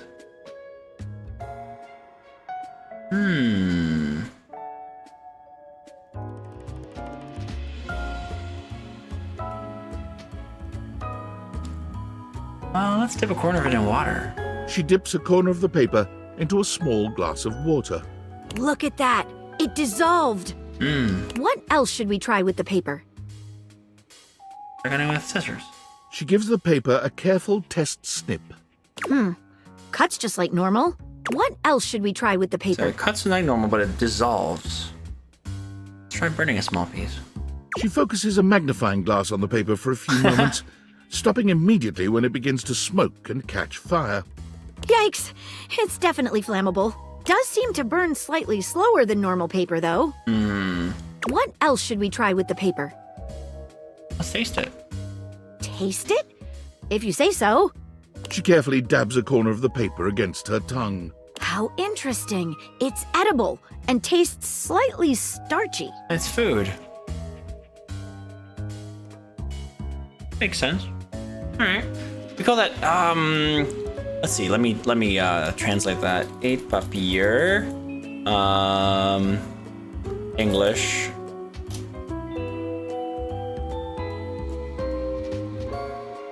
Edible paper or wafer. Owl? What? What? Wafer, wafer, wafer.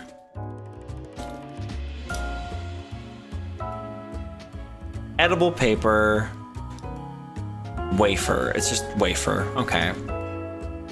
Rice paper? Could be. Her voice reminds you of Peridot. Oh, I don't think it... I mean, we could take a look. What else should we try with the paper?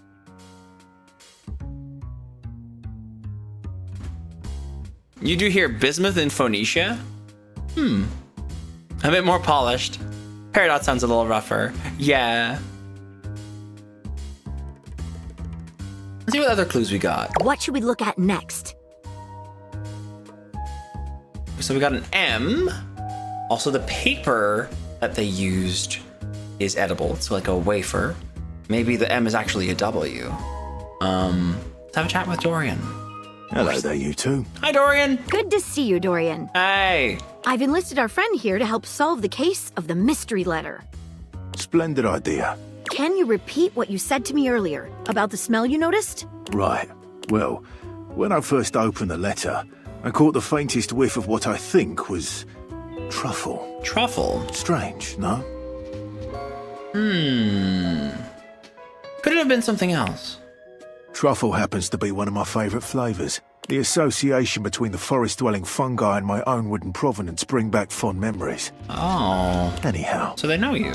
Good luck. Let me know if you happen to figure out who it was from. I'm not one for love, but I am one for truffles. And friendship. What should we look at next? Oh, I think I know who sent the letter.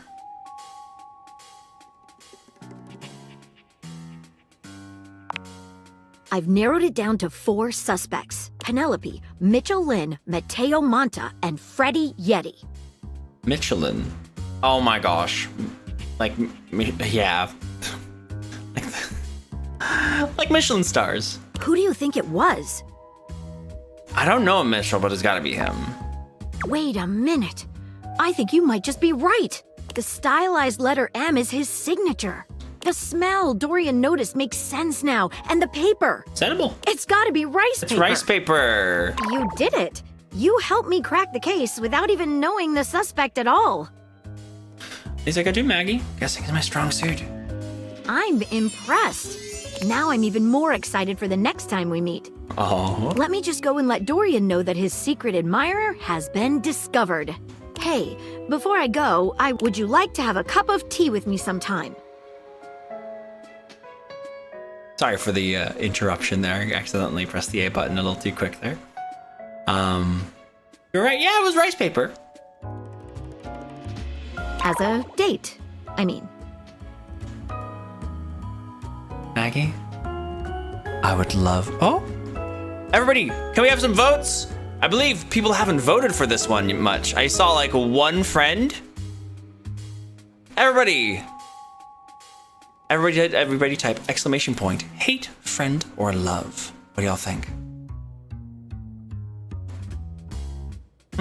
That's one for friend. Couple for love. Love. Vote, vote, vote. I think she's really sweet.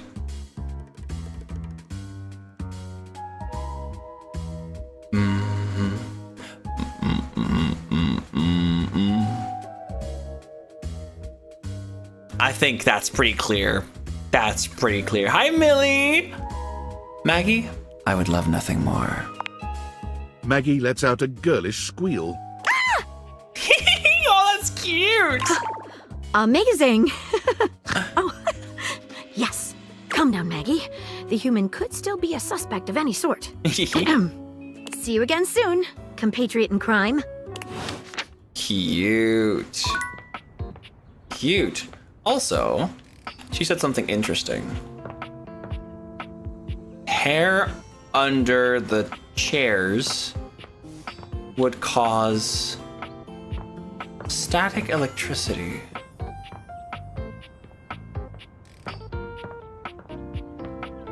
You love making dad jokes and therefore puns as well. Ba-da-ba-da-ba-ba-ba. Maybe if I... Can I run? Hold on. On a carpet.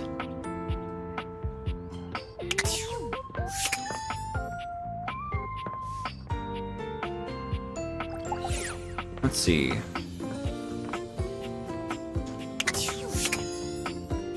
Oh, doesn't look like I can run. But what if I...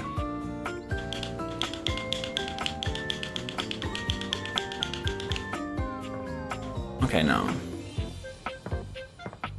Cute little experiment. Ba-da-ba-da-ba-da-ba. Rumors. Let's have a look. Maggie said she interviewed Dirk to find out the case of the missing sock. Dirk. Like, dirt? Maybe? I don't know. Maybe the knife? Maggie says that a pile of dust lives under the couch. Under the couch?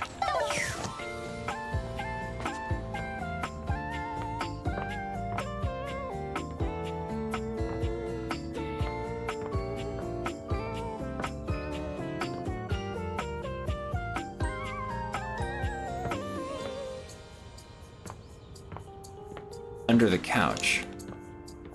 How do I get there? The dust. Can I see the dust? I can't really see it, even from a distance.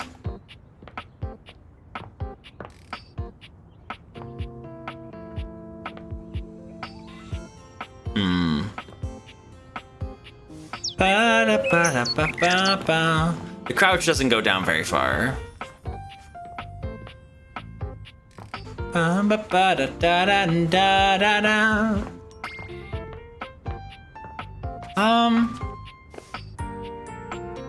Hey, rubber ducky. A very, very yellow punk dressed in studded leather glares at you. Their charming duck-like appearance does nothing to diminish the aura of absolute disdain that radiates from them.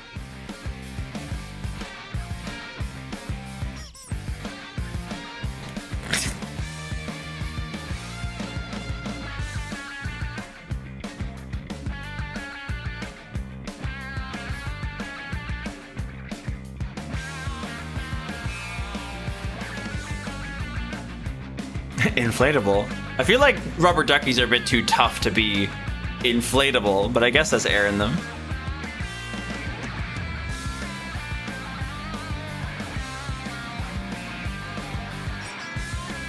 The squeaky and the sound is so fun. This is a very interesting character design. Oh, hell yeah, Dave. That sounds awesome. Also, hello, Trans Flag. How you doing? Yeah, they all have their own theme song. That's 100 songs. That's incredible and fucking crazy. They're fit though. Yeah, no, that fit's good. That's a good fit. Who the duck are you? God damn it.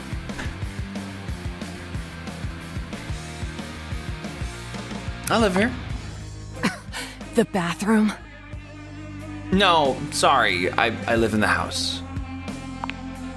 Well, ducking say that then, dumbass. I just said so. Starting to think you got a real apology kink here. Uh-huh. I only ever see you sitting and scrolling or standing with a dead blank expression on your ugly mug. Fine. And ducking disrespectful of yours truly, don't you think? Now get out, ducking poser. I'd rather not. Well, I'd rather you did. Out!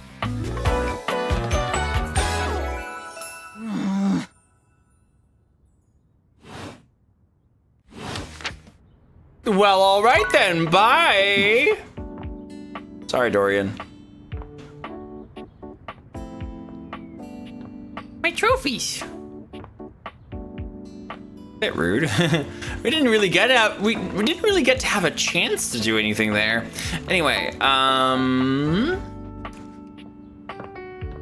let's have a little rendezvous with Bobby Pin.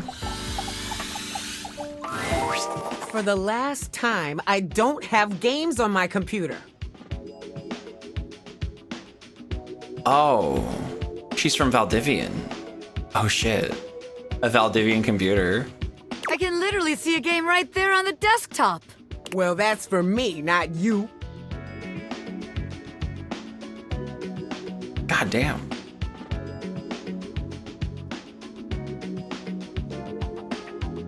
I work hard. I deserve a little self-care. By the way, this vote is about the character on the right, Bobby Pin.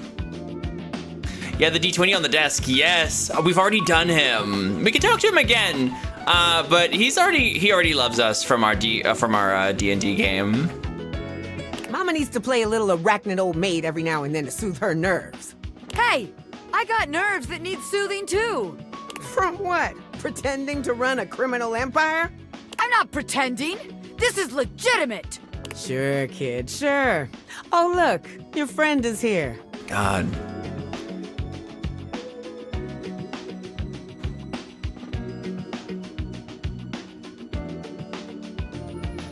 God, that hairstyle.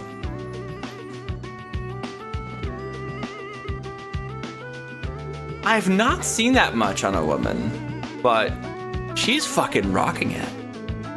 God damn. Leave us alone. We got business to talk. Sure, business. Well, well, well, look who made it.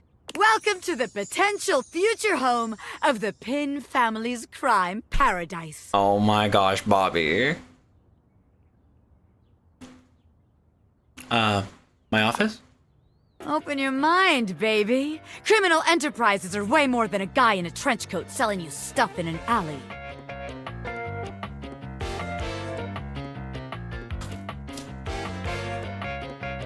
Any real mafioso's got an accountant and an office and a whatnot. Can't you see it now? Right there, on the desk, on a big shiny plate.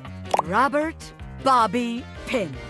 Legitimate business pin. I love that.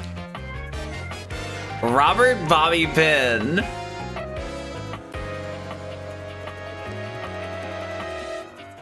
I feel like the legitimate part is going to have people asking questions. What? But the point of that is so they don't have to ask questions. Yeah, legitimate business people don't have to say that they're legitimate. Also, it says legit. It says legitimate. Am I a business pin? Yes. Is that business legitimate? Also yes. It's real simple, baby. But all right. If the nameplate ain't selling you on the vision, check this out. I call it funny money, honey. Honey. So we tell people I'm a finance pin. My scam HQ, the office, really sells people on the whole thing. Mm-hmm. I make a bunch of fake degrees and licenses and all that. Oh, yeah? They bring me the money. I take it. Then we tell them that I invested it, and it's totally making a bunch of money, and they just gotta be patient. Meanwhile, we get some more suckers, take their money, and give it to the old suckers. We just keep finding new suckers to keep the scam going. It can't fail. God damn. Yeah, definitely the kingpin, yeah. That's called a Ponzi scheme, and they don't usually end well.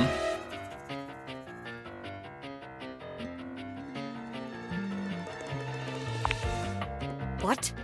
You're telling me someone else has done this extremely brilliant and original scam already? Yeah. That's impossible. There's no way. Look it up sometime, you'll see. No. A busy and successful gangster like myself doesn't have time for research. Research definitely would help with crime. That's nerd shit. And time's money. Seems like the office just ain't gonna be the place for us. But hey, that's okay, baby. A gangster like me is flexible.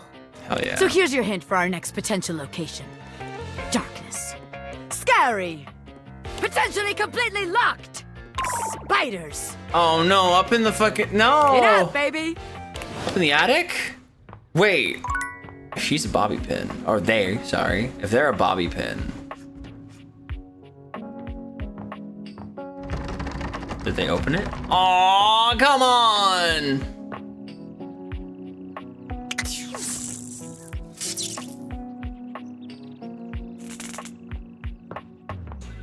boiler room. Bam, bam, bam, bam, bam. Ba, ba, ba. Opal Foxo, is that backseating I see? Also, hello, Steamberry Punch. Hope you're doing lovely. 6 levels in a Ponzi scheme always break down. After that, you need more people who exist on Earth for the next level to make money. Ba, ba, ba, ba, ba, ba, ba, ba, da, ba.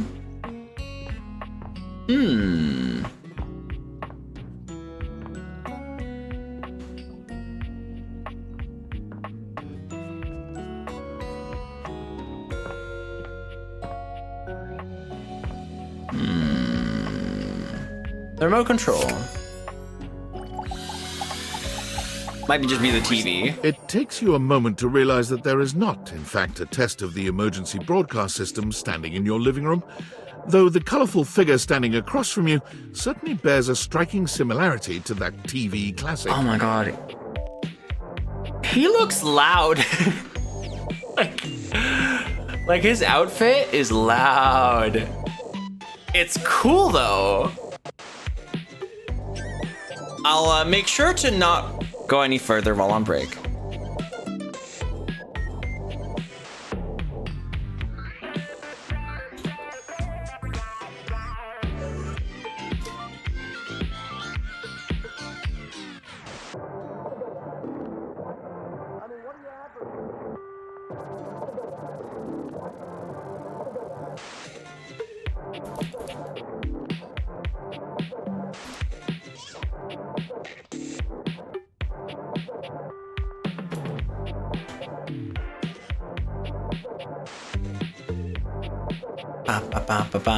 The outfit does have a lot of noise. Yep, that's static. Yep, that's true. What an interesting sound. Interesting music.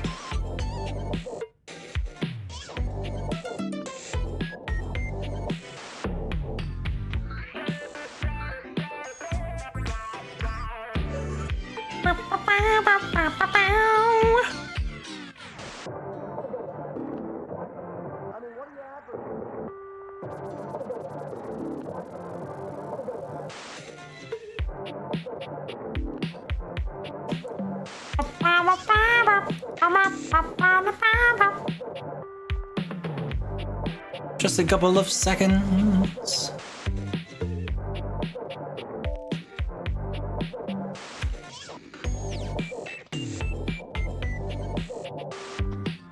Yeah, they always want to grow bigger.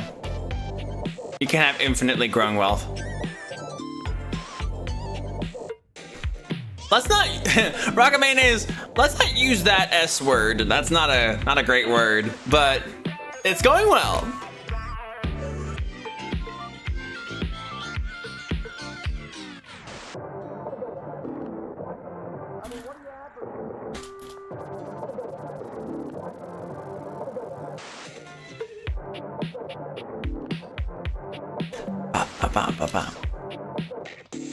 It takes you a moment to realize that there is not, in fact, a test of the emergency broadcast system standing in your living room, though the colorful figure standing across from you certainly bears a striking similarity to that TV classic.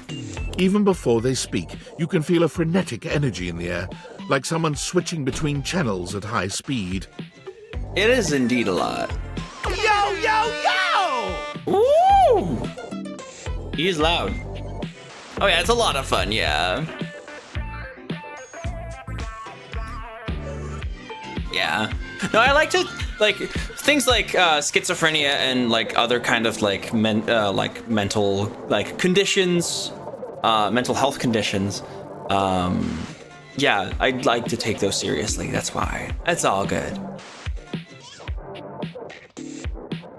Giving me NB energy there. They used they them just now by the narration. Don't touch that dial, cinephile, because my favorite studio audience is now in attendance. Ooh. The VIP attendee, the Uber viewer, and sometimes wooer. Okay. The supreme dream who makes this flat screen scream. How can I cater to my greatest spectator? Coming straight from your house. Ooh, I like being catered to. Then let's get ready to rumble! Before we get to what's on my screen, let me properly set the scene. Oh, that's why, Rocket. Ah, I see. That's why you use it a little bit more lightly. I get that. The name's Telly. Rhymes with Nelly. Like, whoa, Nelly! Did you know Telly offers 5,000 channels like an endless deli? God damn. Holy smokes, folks! He's a little much for me. Ask not what your country can do for you. Ask, can you dig it? Whoa. Oh, damn. Wow. I'm sensing some character similarities here. Coming straight. I thought we went over this. Our coming is pretty gay. Yeah. Oh. 5,000? Really? Damn straight! It's one small step for man, one giant leap for mankind. 5,000 channels is the most offered by any provider. I know this because I'm an entertainment insider. 5,000 channels of cheers. 5,000 channels of cheers. Down. Can Valdiviflix compete with that? Or even Viewloo? That Valdiviflix copycat? Telly shows are must-see. Their programming's just musty. Well. How are the votes, everyone? You can type exclamation point hate, friend, or love in the chat to vote how you want this to go.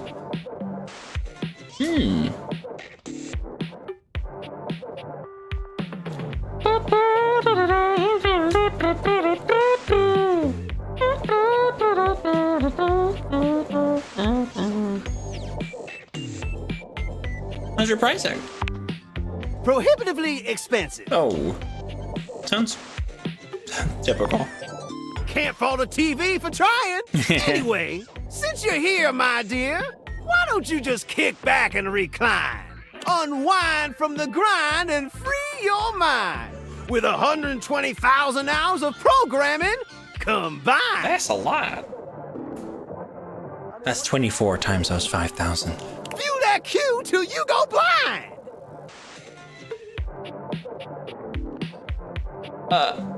Until I go blind. It's just an expression. No need for obsessing. In case of ocular degeneration, we'll just get you some medicine. Okay, let's do this. Loading programming. Optimizing for comedy, haha. Analyzing for reality, boo-hoo. Pratfalls and close calls from straight to your eyeballs. And... that voice. Yeah, Mr. White. Yeah, science, bitch. Yeah, Mr. White. Yeah, science, bitch. God damn it. Science, bitch. Oh my god, Breaking Bad.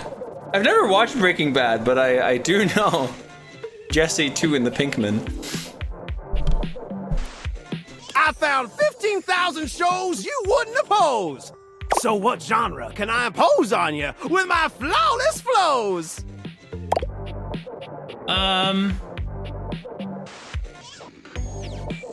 Go for reality competition. So that's who you giving your rose to, my boo? I mean, I don't like the American versions of them, but you know. Looks like the tribe has spoken. Very clever. I'll assault you with my pop culture. Okay, look, it's a slant rhyme. It works. This voice actor has done work for Jackbox Party Packs. I can hear it. He's been in trailers too. All right, my delight. I'll give you a reality infusion in 4K resolution. cougar versus cougar. Thrust into the wilderness and stranded in a remote location miles from any plastic surgeons, 10 older, attractive women must rely on their wit, resourcefulness, and cunning to battle for survival and outsmart their adversaries. This is the voice. Same voice. 10 actual cougars. With tensions running high and cougars lurking around every corner, alliances will be forged, rivalries will emerge, and the women must dig deep within themselves to prove once and for all which cougar has the sharpest claws. This is ridiculous. So, my daffodil, shall we commence with this TV and chill?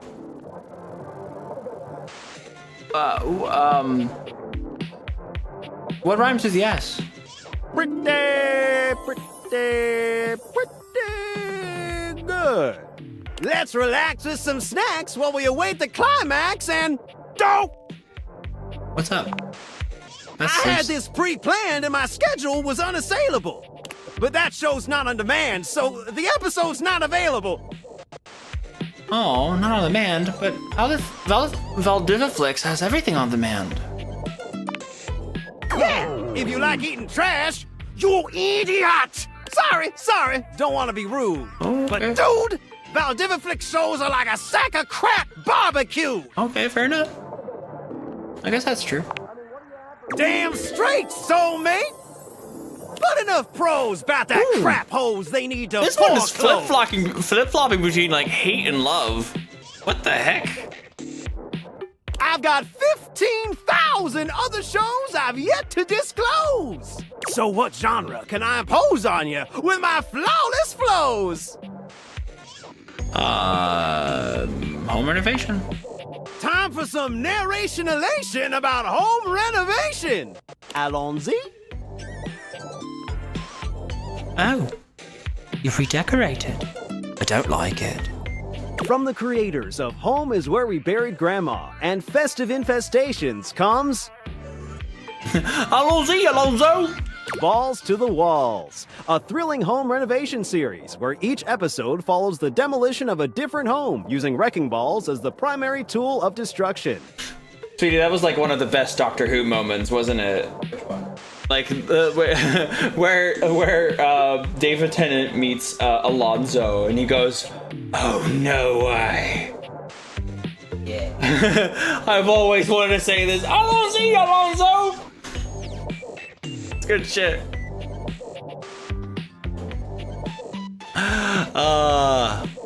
Good shit. Hosted by demolition expert Carlos Balls of Steel Balenciaga, and featuring an all-original music score from MC Whammer.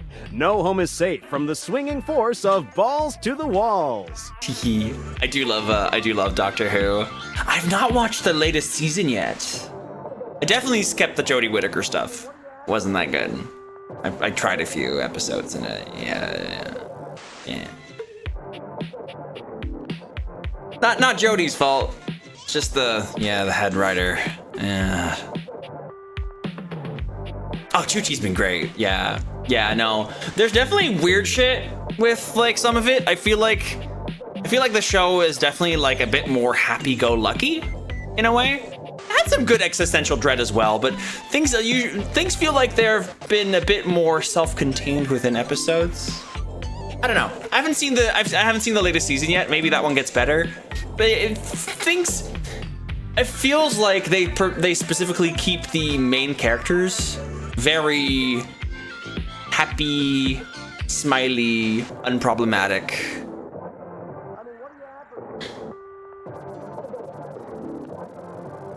It does it does not it, I'm afraid. Okay, all right. I mean, I'm sure it's still gonna be a good time watching. Disney? Oh, is it Disney? Oh no. It is Disney messing with things, isn't it? So, my beau, does this show make you go, whoa? I love it, let's watch. Nice! Let me just get a summation of the station's location and... Shazbot! I've made a huge mistake. Wait, Disney's already stopped the collaboration with the BBC? Wait, what? That was fast. They only did like 2 seasons. I hope they can still get funding for a new season.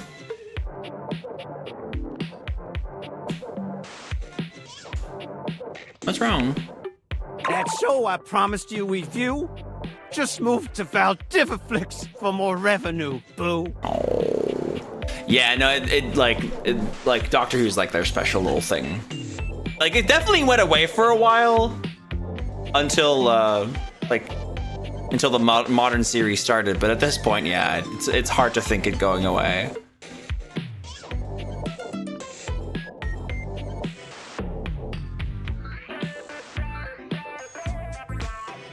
Another casualty of peak TV. Is anything else on? Just hang tighty, Aphrodite. I'll answer all your queries with 15,000 brand new series. So what genre can I impose on you with my flawless flows? Local community access. Wait, seriously? I just told you that I have 5,000 channels with 15,000 shows. Oh, sorry. And you want to watch the community access station? Just kidding. Okay. Haha. Yeah. Woo!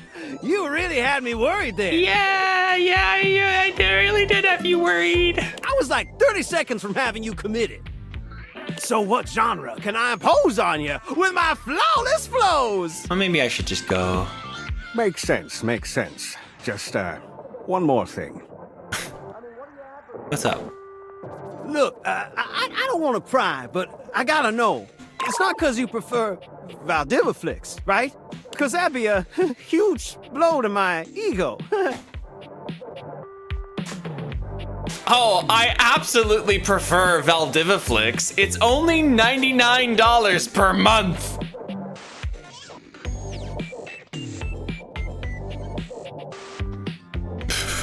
No, I literally need to brush my teeth. They're really dirty. What? Oh, no. What? Oh, thanks, Hottie. That makes me feel naughty. Come back round here later, and I'll show you something body. Hell yeah. God damn. Okay. Well, that was the TV. Thank you for the retweet. Let me see. By the way, if you guys have been enjoying today's stream, please consider subscribing or gifting subs even if you're able to. It would really help us out with rent. And it would... Oh. Yeah? I've only seen them on the bed yesterday. Did you put them somewhere? When they're done. Yeah. Oh, they're not at... Okay. Maybe they're still in the bed somewhere? I'm not sure, sweetie. But yeah, we put a lot of work into these streams. So yeah, consider subscribing. It gets you awesome emotes, ad-free viewing, and it really helps with our rent. If we get that counter in the top left, it's our daily sub goal. If we get it to 15, I'll be making a new emote on Saturday. Or updating an old one. They definitely need to.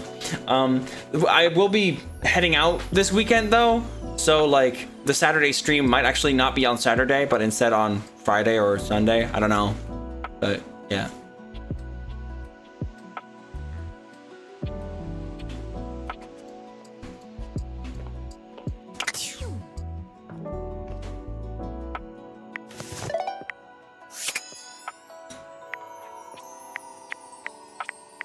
There we got Skylar right there. Skylar and Phoenicia. Let's take a look at the data decks and use the mouse and keyboard for that, because otherwise it gets a little crazy. I want to take a look at the voice actors. So we got Felicia Day doing doing the voice for Skylar Specs. Phoenicia with Lanisa Frederick. I want to check all the voice actors. So we got Florence, voiced by Ann Yatko. Celia, voiced by Julia McKelvin. I think that's how it's said. The ceiling of the building. We got Dorian. We're already friends with Dorian, voiced by Ben Starr. Let's take a look. So we got Lux, an insufferable influencer. He's a fucking narc, voiced by Michael Lors. Got Timothy Timepiece. We are friends. The clock is our friend. During your last encounter with Timothy, you helped him take care for his prized collection of watches. Back at 9 a.m. to see him again. I wonder if we'll get to try again. Oh, interesting. Oh, okay, so you can collect things. Timothy's alternate form. Oh, we haven't actually looked at any of the other clocks, have we? Lux is non-binary, yes. River by Marcy Edwards. Likes being liked. Dislikes being defined.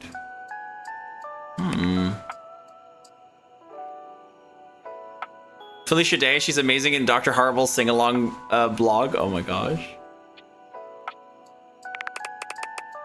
Koa by Moses Goods.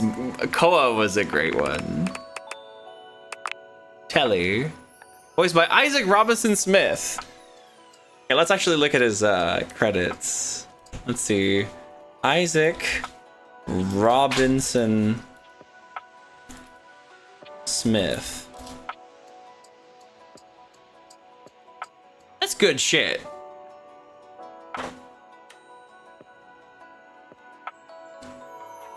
Wait a minute, is he not? Hold on. He was in Spider-Man 2.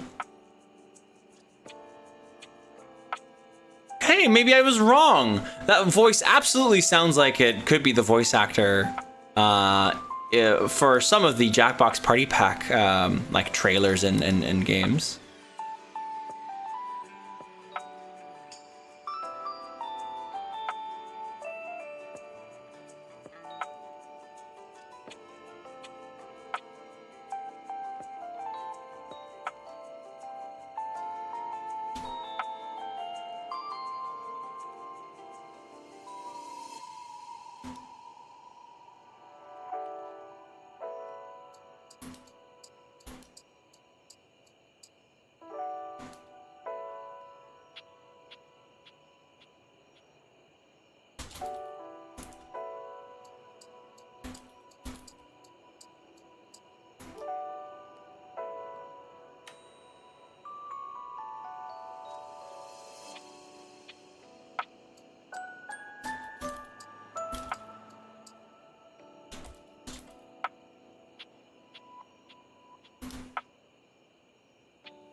She pressed 3, folks. Dang it!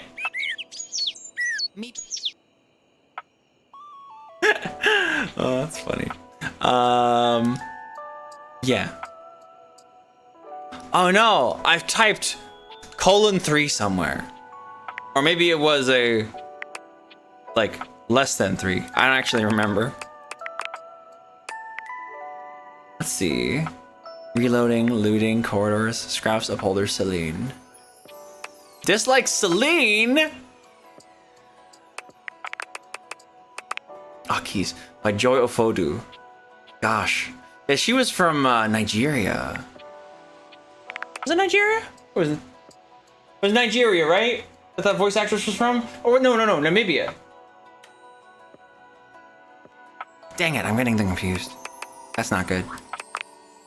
JB Blanc or Blanc.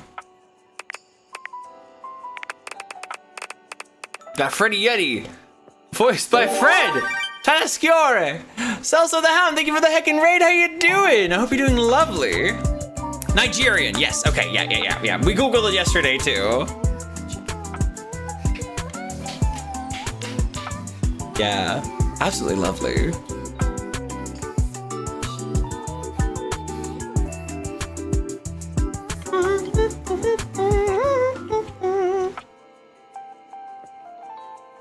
Food preservation. Anything uncool. Gosh dang. Is that the fridge? That's the fridge! Yes, it is. We're actually going through our data decks right now, so like look away if you don't want to see a bunch of things. But hey, I hope you're having a lovely, lovely day. Thank you so much for that raid. This game is fantastic, isn't it? We got Stefan, voiced by Marcus Brown. I've heard that name before. I'm gonna take a look.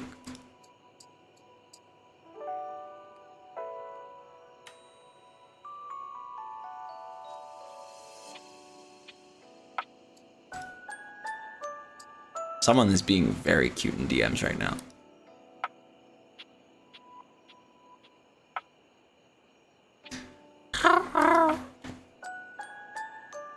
Let's see.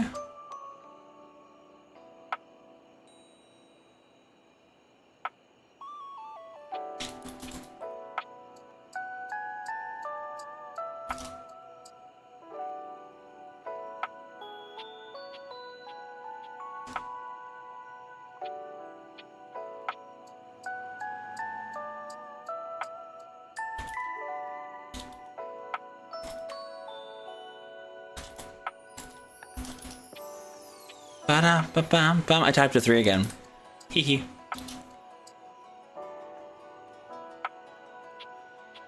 Let's see. Marcus Brown.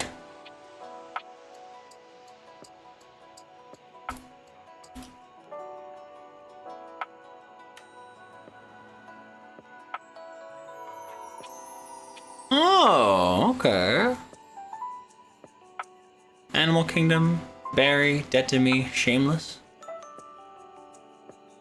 Ah, a bunch of like live action shows. Wow. It was in Grand Theft Auto 5 as the local population. Interesting. Huh.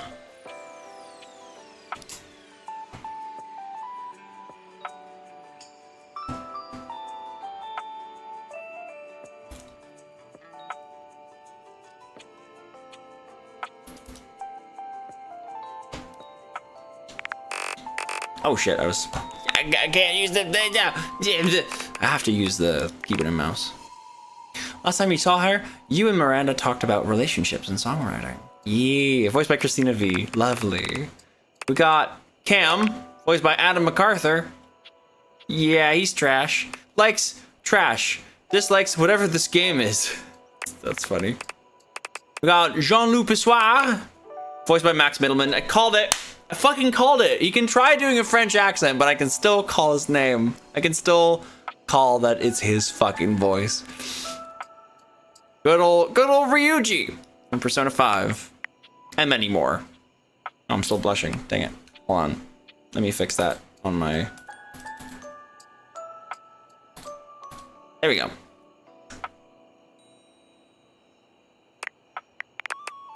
We got Rebel by Amanda Hufford. We got Rebel, an obscene, angry, profanity-driven shit talker. That's about all there is to say. Punk, funk, and full of spunk. They are rebel without a cause, TM, and they do not give one single duck about what you think. Likes redacted, dislikes extremely redacted. That's funny. I love this.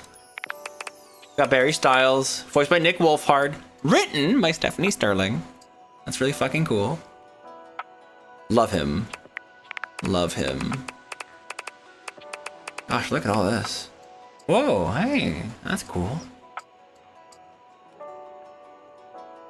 There we go, there's Chance, the D20, voiced by Matt Mercer, of course.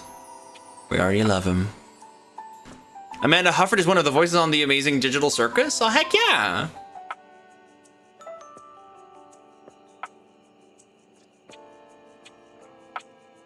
I wonder if Sean Chiplock is somewhere in here. I would not be surprised.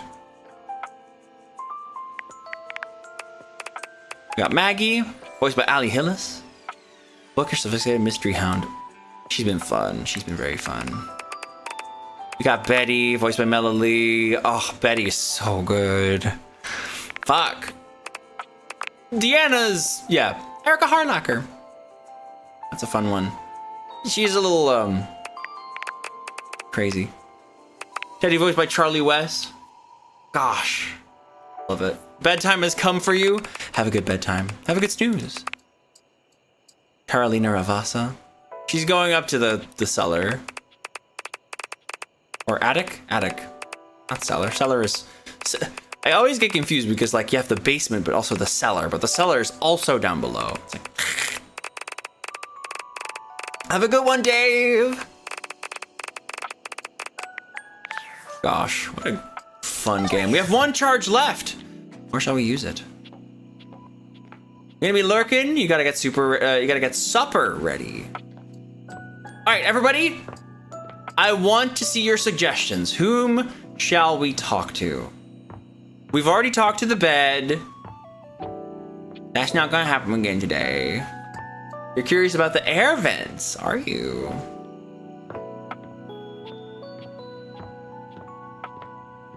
There's one. The drawers by the bed. I mean, it'll probably count for all the drawers in the house. The vacuum, the vacuum. 2 people are saying the vacuum. Ooh, how very coordinated.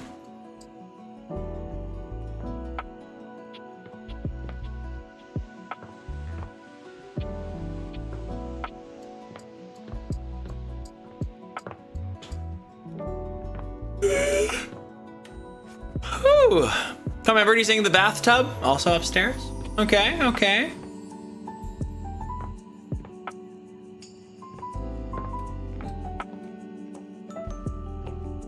Hoover.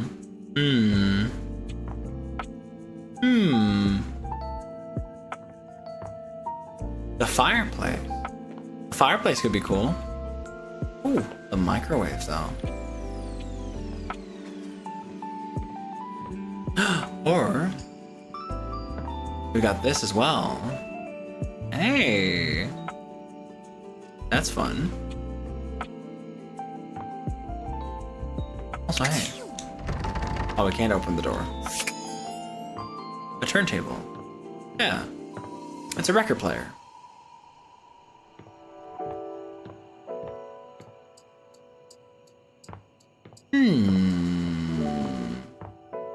Thermostat. Stairs. Huh. Interesting that nobody's mentioned the stairs. Everybody loved the stairs. We could also just talk to fucking boxes. Why don't we just talk to the boxes?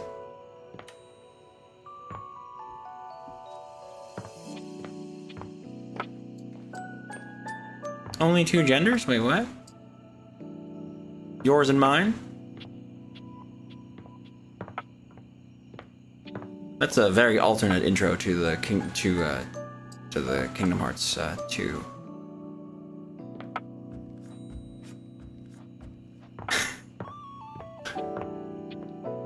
I try to pick the pieces of our 2 genders, yours and mine. And what's this? Wait, what is this? A light? I hope it's not a light. It doesn't seem to... Wait, what is it? It doesn't seem to emit anything. Kink bisexual male 1995. Welcome on in. That's a good description. What is this? I hope it's not a light, because then we'll be stuck with Lux. The coffee machine. The coffee machine could be really chill. You know what? I think I vibe with talking to the coffee machine. Yeah.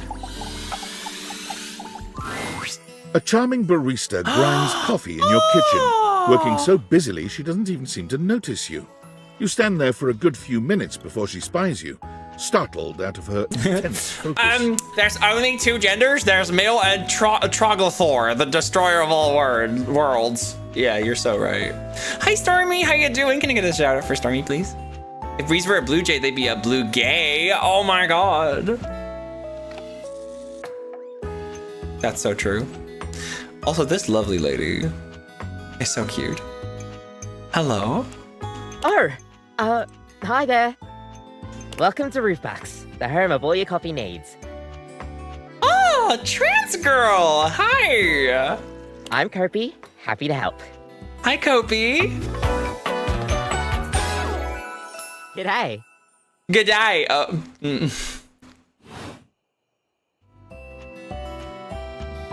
So you're my coffee maker. I, sure am. Okay, the recording quality could have been better for this one. I'm sorry.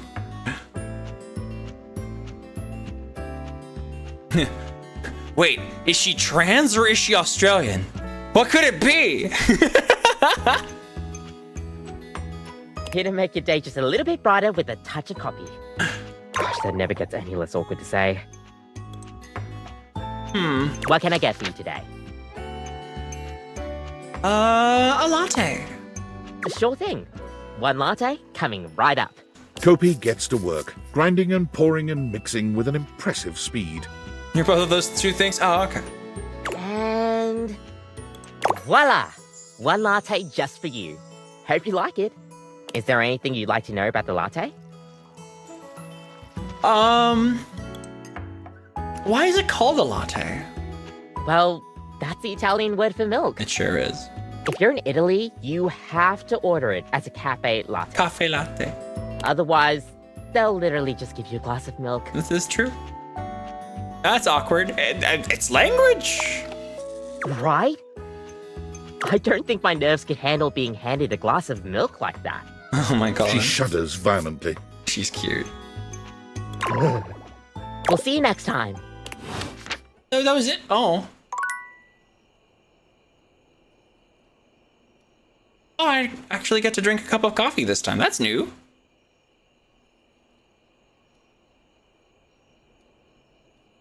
Well, that's cute.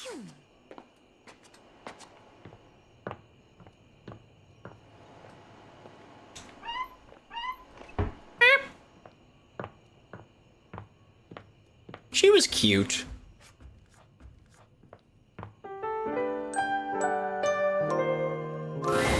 Nightmares are nothing new to you. Hi. But this terror standing in your room is certainly a unique experience. Hi. It's hard to even make sense of what you're seeing. A dreadful figure, wreathed in black, with what seems to be the suggestion of a horse's head, with snake and lion heads sprouting from its shoulders. It has a multitude of eyes where they shouldn't be, and teeth that decorate what would be the belly and hips on a human figure. But it's not the monstrous anatomy that freaks you out the most. It's that lizard brain feeling of fear the figure inspires in you. You want to run, but by some miracle, you don't. Hello. Nightmare. There's something crawling up your leg. What? Don't you feel it? You know it's there. A fly, maybe. Or something else. Something a little more malevolent. A little more vicious. Quit it! Crawling up your leg. Aren't you going to do something about it? Ah, that's right. You can't move. Now there's another on your arm, and another on your shoulder. Dozens of little prickles across your skin. The prickles turn into punctures. The picture of poison pervading the parts of you keep under the covers. There's an itch by your mouth as one pries open your lips, scurrying down from your cheek. So many little legs. Spiders. Or maybe ticks. Another crawls across the curve of your ear, and you hear it. The scuttling, the buzzing, the sound of your flesh being devoured in a million nanoscopic parts. Whatever they are, they're eating you alive.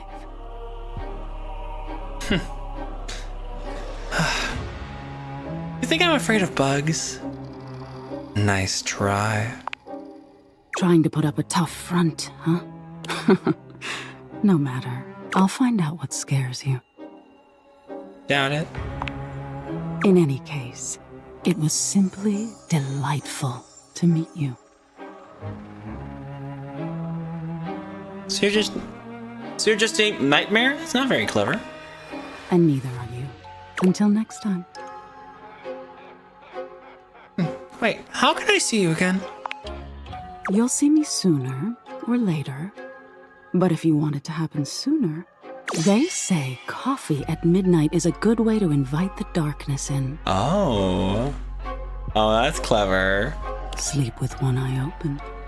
Shit! I just did that! She fades into nothingness with one last creepy laugh. That's fun. We have found Nightmare. Oh, that's so cool. That's so clever. One more look at the data decks.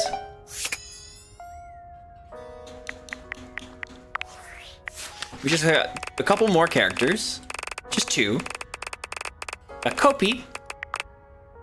Voiced by Dom Din. Oh, hey! I had a feeling. Yeah, I don't know if Dom Din is Australian. That is news to me. They're in the 100 line as well. Last Defense Academy. They voice Haruko, I believe her name was. But interesting. I wonder why the audio mixing, like, it felt a little bit strange. I wonder why, because like it was perfectly fine in that game. Maybe it's because it's all from like home studios and it was just mixed weirdly. Something happened. Born in Melbourne. Oh, okay. All right. Okay, so that's legitimate. Okay, cool. They've just been. It's the American voice that was fake, basically. And we got Erica Luttrell, who voiced Nightmare. I've heard this voice before, for sure. Canadian actress. Ooh. Ooh, I gotta take my medication. How lovely. I'm gonna do that in just a moment. Let's see. Credits. Let's see. I'm sure I've heard her in a couple things. She's been, she's in Fiona and Cake. That's cute. She's Agent 2 in Hell of a Boss. That's fun. Let's see. Zoe in Horizon Forbidden West. Elise in Adventure Time Distant Lands. Ah, that's why! That's why I recognized her! She's Sapphire from Steven Universe! That's why! Oh, that's a good voice! That's a good voice for Nightmare. Very good. Trans and Australian. Yeah, no, Dom Din is gender fluid, I believe. In fact, yeah, they said they go by like any pronouns. So, cool.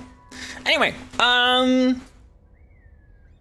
mean, I read that on a Reddit post where they themselves responded about the 100 line. I don't know how I got there. Erica Luttrell, Sapphire. From Steven Universe. It's pretty cool.